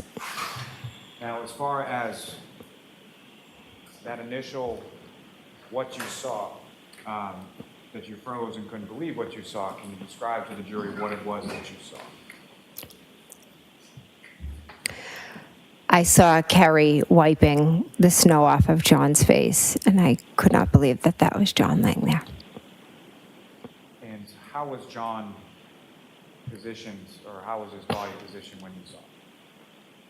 He was just laying flat on his back. And as far as the snow Ms. Roberts was wiping off his face, was there any other snow on his body at that time? Yes. And if you know about how much? There was enough that his body was covered in snow. And could you tell at that point how far Mr. O'Keefe was from the roadway as far as Fairview Road was concerned? I mean, I remember kind of a little ways in. I don't know exactly. And so you make that call to 911, and what is sort of going on with respect to Ms. Roberts, the defendant, and Mr. O'Keefe while you're on that 911? So I run the blankets over to Miss Roberts, and she's kind of lifts him up, put the blankets underneath him, and she's screaming at Miss Reed to get off of Mr. O'Keefe, and they're kind of yelling back and forth. Karen's screaming, "Is he dead? Is he dead?" I, at some points, walk over towards the car, Carrie's car, to get away because they're so loud, and I was trying to be calm and get help there for John as fast as possible. Carrie starts yelling about doing CPR. She tells Karen to do mouth to mouth. Karen's yelling because as they start, blood starts coming out of John's mouth. As far as the CPR, that's what you're talking about? Yes. So during this time, the defendant's yelling and you're on the phone with 911, correct? Yes. So you're trying to back up or distance yourself a little bit so that you can hear what's going on with the 911 operator and they can hear you. Yes. And after you complete that 911 call, what's going on at that point? I go over, and at that point, Carrie asks if I can take over doing the compressions. And did you do that? I did, yes. And at some point after you call 911, do either police or fire or someone responds and arrives on scene, is that correct? Yes. Do you know about how much time it was in between when you hung up with 911 and when the first responders start to arrive? From when I hung up, maybe a few minutes. I'm not exactly sure. And do you recall whether or not it was police or fire or who showed up first? Police. And is that the officer that was in that video or that cruiser that was just up on the screen as the last to see? I didn't see the officer in the video, but I know it was Officer Saraf was the first officer to arrive. And so then, after the officer arrives, what happened then? He was trying to figure out what had happened. Karen just ran around screaming my name, Carrie's name. Is he dead? Is he dead? It was on repeat. Could I have hit him? Did I hit him? More officers started to arrive. The EMTs, they began to work on him. And by him you mean Mr. O'Keefe? Yes. And is Mr. O'Keefe still on the ground and they're working on him there, is that correct? Yes. And could you see anything about sort of what they were doing or what was going on with that? No, I just saw a bunch of them around Mr. O'Keefe. And then what happened then? More officers began to arrive. Miss Reed just continued to run around screaming. As more officers and EMT arrived, they asked what happened. One EMT asked, one EMT had asked, his name, his age, things like that. If she knew what happened, Miss Reed stated that she hit him. Besides running around saying, I hit him, did I hit him, could I have done this? Is he dead? Is he dead? At one point, one of the police officers put Miss Reed in the back of her cruiser, and he asked for myself to go over with her, and Carrie came over with us as well. I'd like to just take you back to when the paramedic is asking for information, biographical information, things like that. You indicated that the defendant said, I hit him, is that correct? Yes, That's something that she said once or more than once? 3 times. I hit him, I hit him, I hit him. Now, before you had made reference to statements she made with sort of qualifiers or questions as far as could I have hit him or did I hit him? Is that what she said at that time when she was speaking to the paramedic? No, she was, earlier it was could I, did I. When she spoke to the paramedic, it was crystal clear, I hit him. Now, one of the officers takes her over to the back of a cruiser, is that right? Yes, And you were over in that area as well? yes, And who, if anyone else, was over in that area? Miss Roberts. And while you were over in that area, what was going on over there? We were in the back of the police cruiser. Karen was sitting in there. I kind of scooched myself in. Miss Roberts came over. Karen grabbed our hands. She asked us to pray.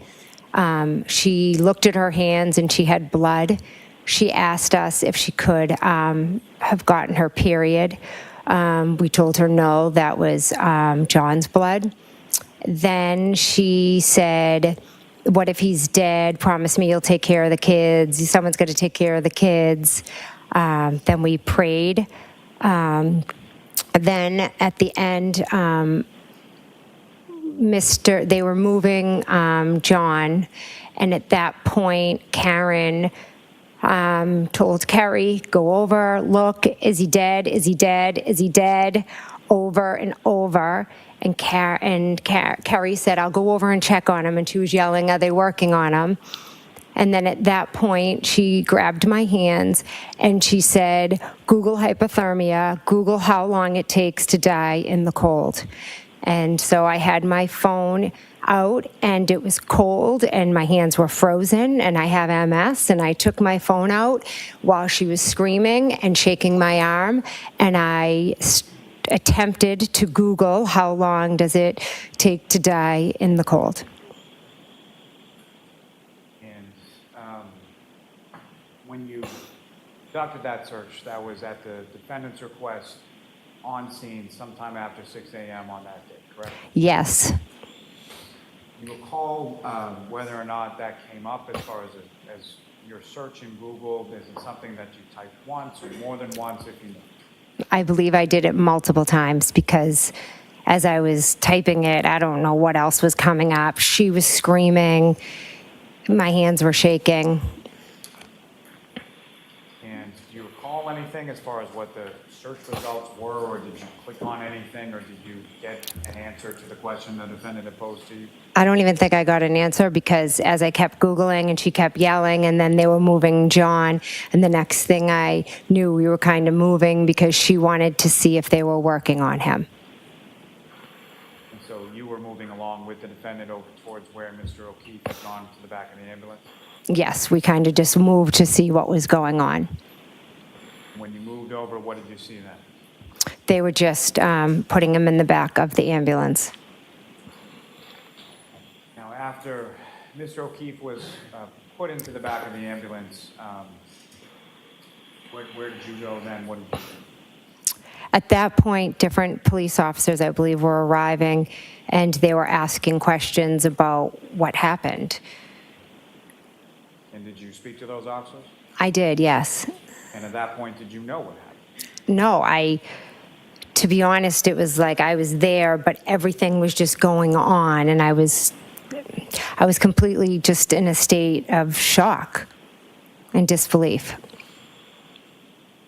And that sort of period there, how long did that go on? So I talked to a few officers. We tried to just give them, he didn't come home. We went out looking for him, kind of just the brief overview. And then one of the police officers asked me to go into the house and to wake up my sister and my brother-in-law.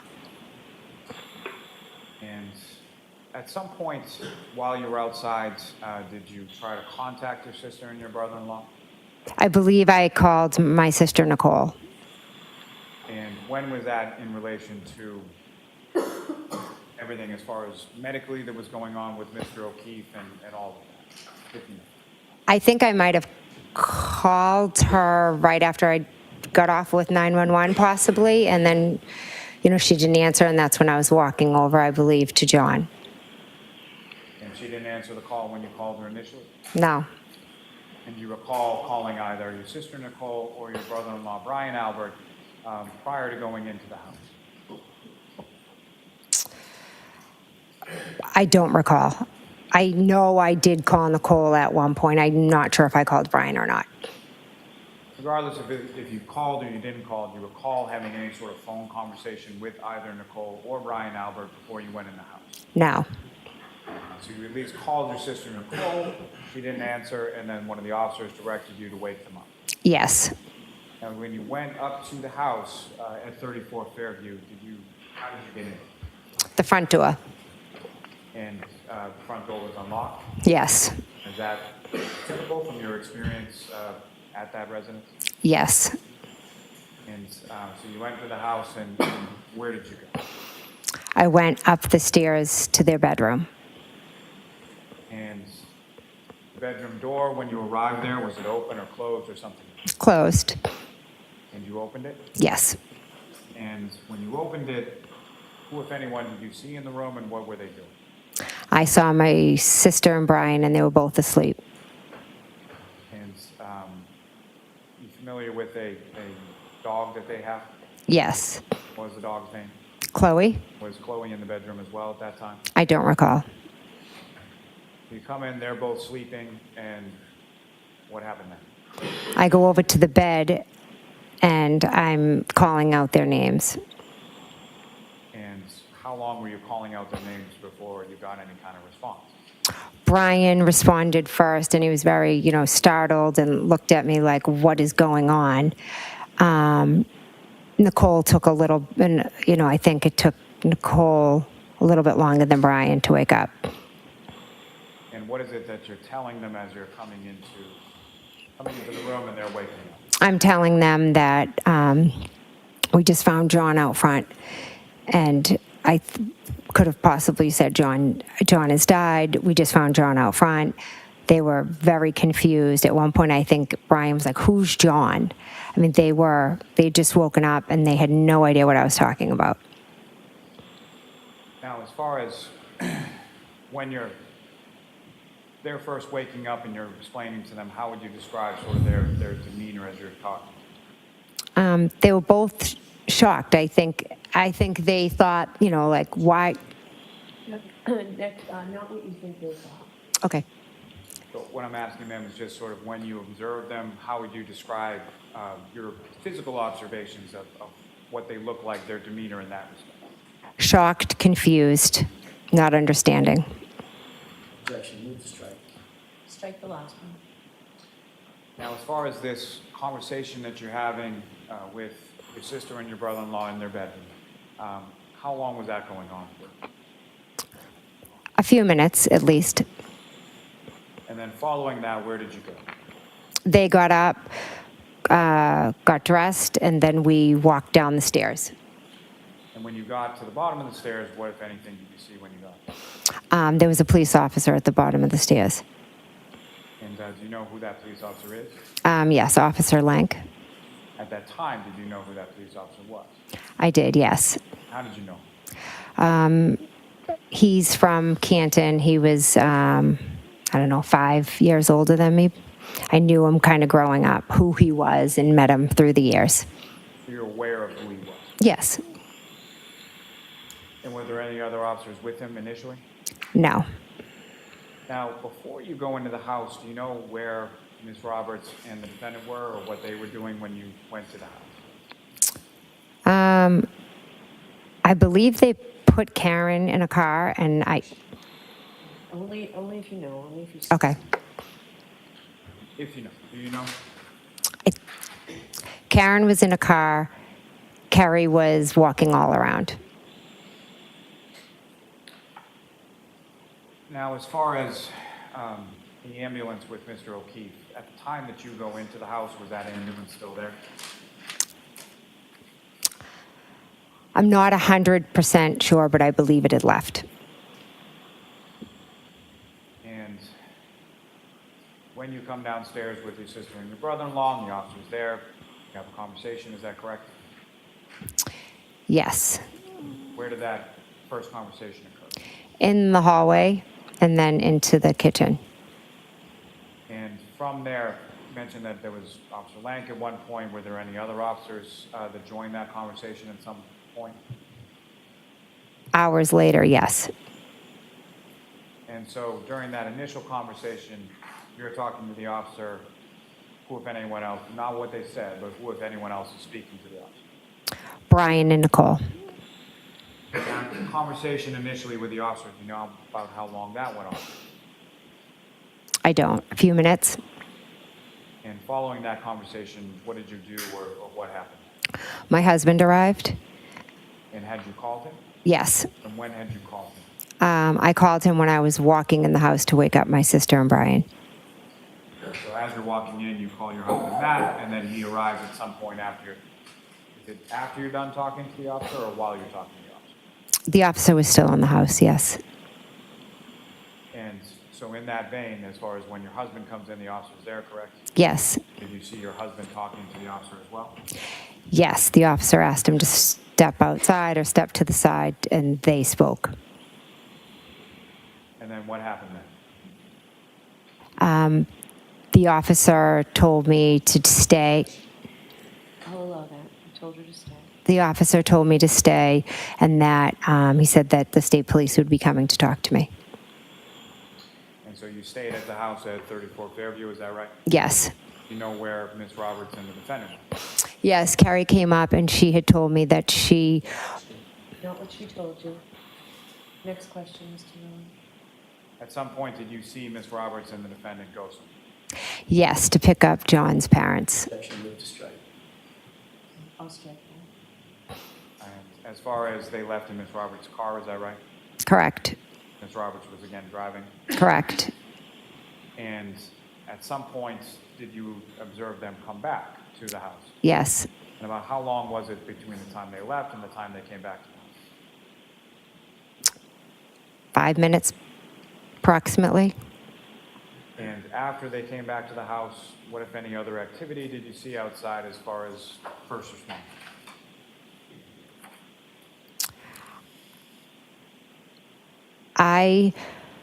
I was in the house, so I didn't see Miss Roberts pull back up.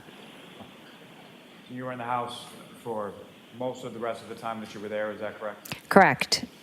And how long were you there that morning waiting for the state police? I believe I left approximately 11:30.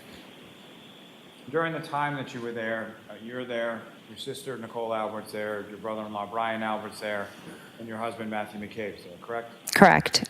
And was there anybody else that arrived at some point over the course of the morning while you were there at the house? Yes. And who was that? And if you know about what time was it that they arrived? Julie Albert. Now, with reference to when Julie Albert arrived, at some point around that time, did you have occasion to look out and see sort of what was going on outside? No. Were you aware whether or not there were any police or fire or anything that was still there at the time that Ms. Julie Albert arrived? There wasn't. And she comes in the house, and at some point, I'm assuming she's informed of what had transpired there before her arrival, correct? Yeah. Yes. And when she's informed of that, what, if anything, did you observe about her demeanor or how she reacted? Shocked. Now, in addition to Julie Albert, who, if anyone else, was at the house that morning while you were there? Officer Lank and Gallagher were there. And Brian Higgins came that morning. And do you know how Brian Higgins came to know, or how Brian Higgins came to be there that morning? If you know. I don't know. Now, you mentioned that Officer Lang came back to the house, is that right? Yes, That was after some period of time when he had left? yes, He came back with another officer named Gallagher, is that right? yes, And why did they come back to the house if you know? because I called Officer Lank. And did you have his number, or how did you get his number if you did? Julie Albert gave it to me.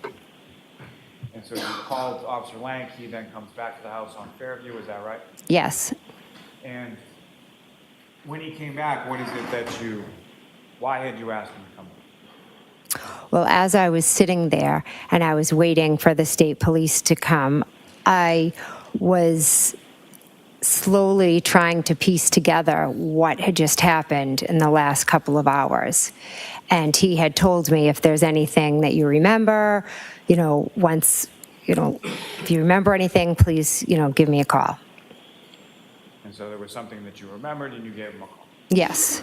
And when he came back to the house, what was it that you told him? I told him about the comments and the remarks that Karen Reed had been stating that morning. And specifically, what type of remarks are you referring to that you told Officer Lang when he came back to the house? I said that she told one of the EMTs that she hit him. Now, at some point, you indicated that you left the house on Fairview, is that right? Yes, And with your husband, I presume? yes. And where did the two of you go? We went home. And your children were still there without either you or your husband there, is that correct? Yes. And once you arrived back home, what is it that you did at that point? We went in the house and Officer Proctor was coming over to speak with us. And that Officer Proctor, is that someone that you knew previously or had ever met before? I had never met Officer Proctor. And did he come alone or was he with someone else? He had another officer with him. You know who that officer is? Yes, Yuri Buchanan. And had you ever met Yuri Buchanan No. before? When you get home, about how long was it at the time from when you arrived home with your husband to the time that the officers from the state police came by? It was pretty quick. Now, in addition to the officers from the state police, did anybody else come over to your house on that day, late morning, early afternoon? Yes, my brother-in-law, Brian. And do you know why he came over that? Yes, he came over. I had asked him. He's like a big brother to me, and I was all shaken up and nervous and overwhelmed, and so I wanted his support. And he obliged and he came over, correct? Yes, Now, at some point after the officers from the state police came over, you spoke to them, is that correct? yes, And do you recall where in your home you spoke to them? in my dining room. Now, when you spoke to them, was it both of the officers that were present? Yes, And was there anybody else present in the dining room when you were talking? no, And as far as your husband or your brother-in-law, Brian, do you know where in the house they were when you were in the dining room? yes, they were in my bedroom. And at some point later on that day, did those same officers talk to both your husband and your brother-in-law, Brian Allen?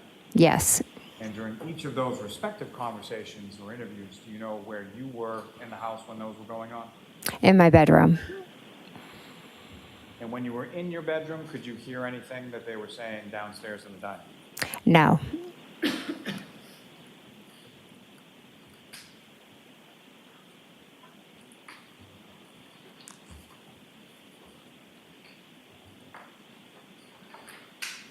May I have a moment, Your Honor? Yes.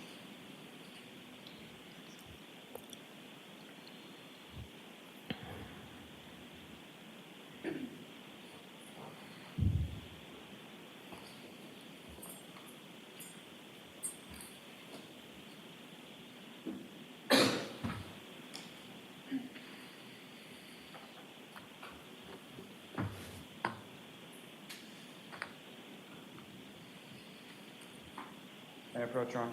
Yes.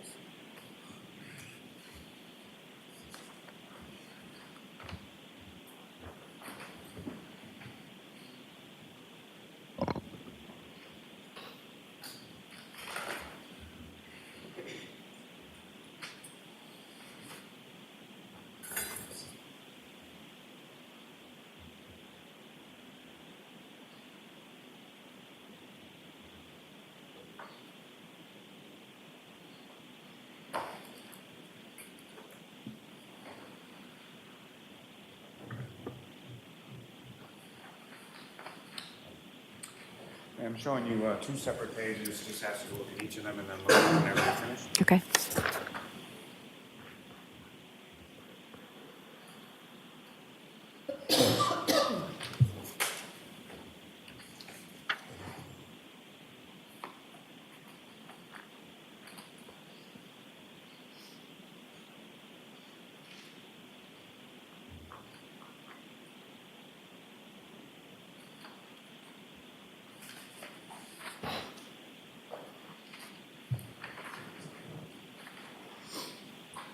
Do you recognize each of those documents and what the content is? Yes. And those are essentially, one contains text messages that morning of the 29th between yourself and Ms. Reed, correct? Yes. And the other one is sort of the list of phone calls between yourself and Ms. Reed from that morning as well. Yes. Now, before I get into those, as far as after you had gone inside the house and Ms. Reed had got into Ms. Roberts' car, what if any other communication or what if any other communication did you have with Ms. Reed that morning? I texted her asking for Carrie's phone number because I didn't have it. And I also had a phone conversation with Karen when she was in the ambulance. And that text communication that I placed before you essentially has one bubble on it, and that's you asking for Carrie Roberts' number. Correct. And the phone conversation that you had with the defendant, when was that, and do you know where the defendant was at the time that you spoke? Yes, she was in an ambulance. And if you could describe to the jury sort of what, generally speaking, what was the content of that conversation? What did the two of you talk about? She just was repeating, asking if he was dead. Is he dead? She brought up the kids, and then she also asked if I would visit her. And how did you respond? I said yes. Now, following that phone conversation, did you have any further communication in any form that you can recall with the defendant? No. Your Honor, may I approach? Yes. Commonwealth seeks to introduce and admit each of those as the next two exhibits. Is there an objection, Mr. Jackson? No objection on it. Any particular order? Doesn't matter, whichever. Text first, please. Oh.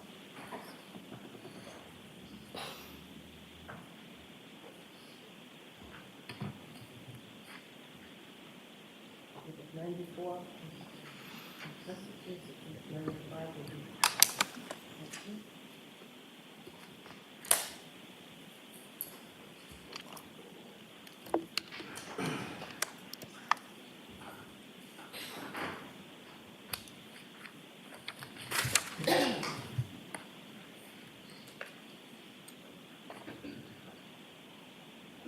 Just a couple more questions, ma'am. Now, you had asked the defendant, Ms. Reed, for Ms. Roberts' information because you didn't have it, correct? Correct. And at some point, did you receive that information from the defendant? No. And did you receive that information from any other source? I must have, but I don't recall how. And as far as asking for Ms. Roberts' information, why were you asking? She was on the way to pick up John's parents and to bring him to the hospital. And I wanted to check in on them and then further updates from Carrie about John and how he was. You wanted to know how your friend was doing, correct? Yes. No further questions for this witness, Your Honor. 4 minutes of 4, I think we're way too more than one. I don't think I can get it done in 4 minutes.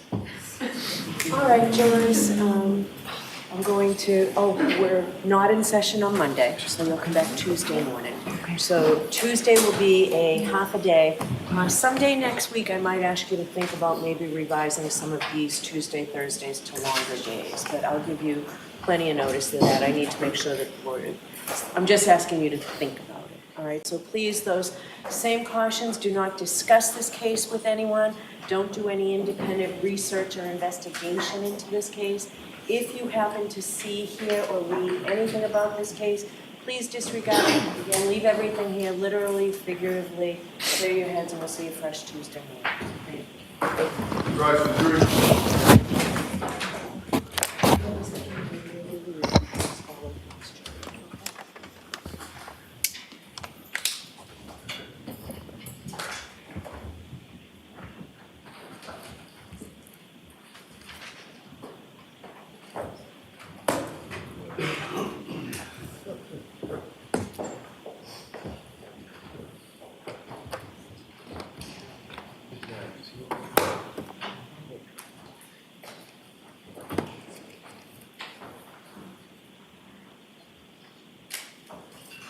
All right, so I'll see counsel at sidebar about scheduling.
court, please.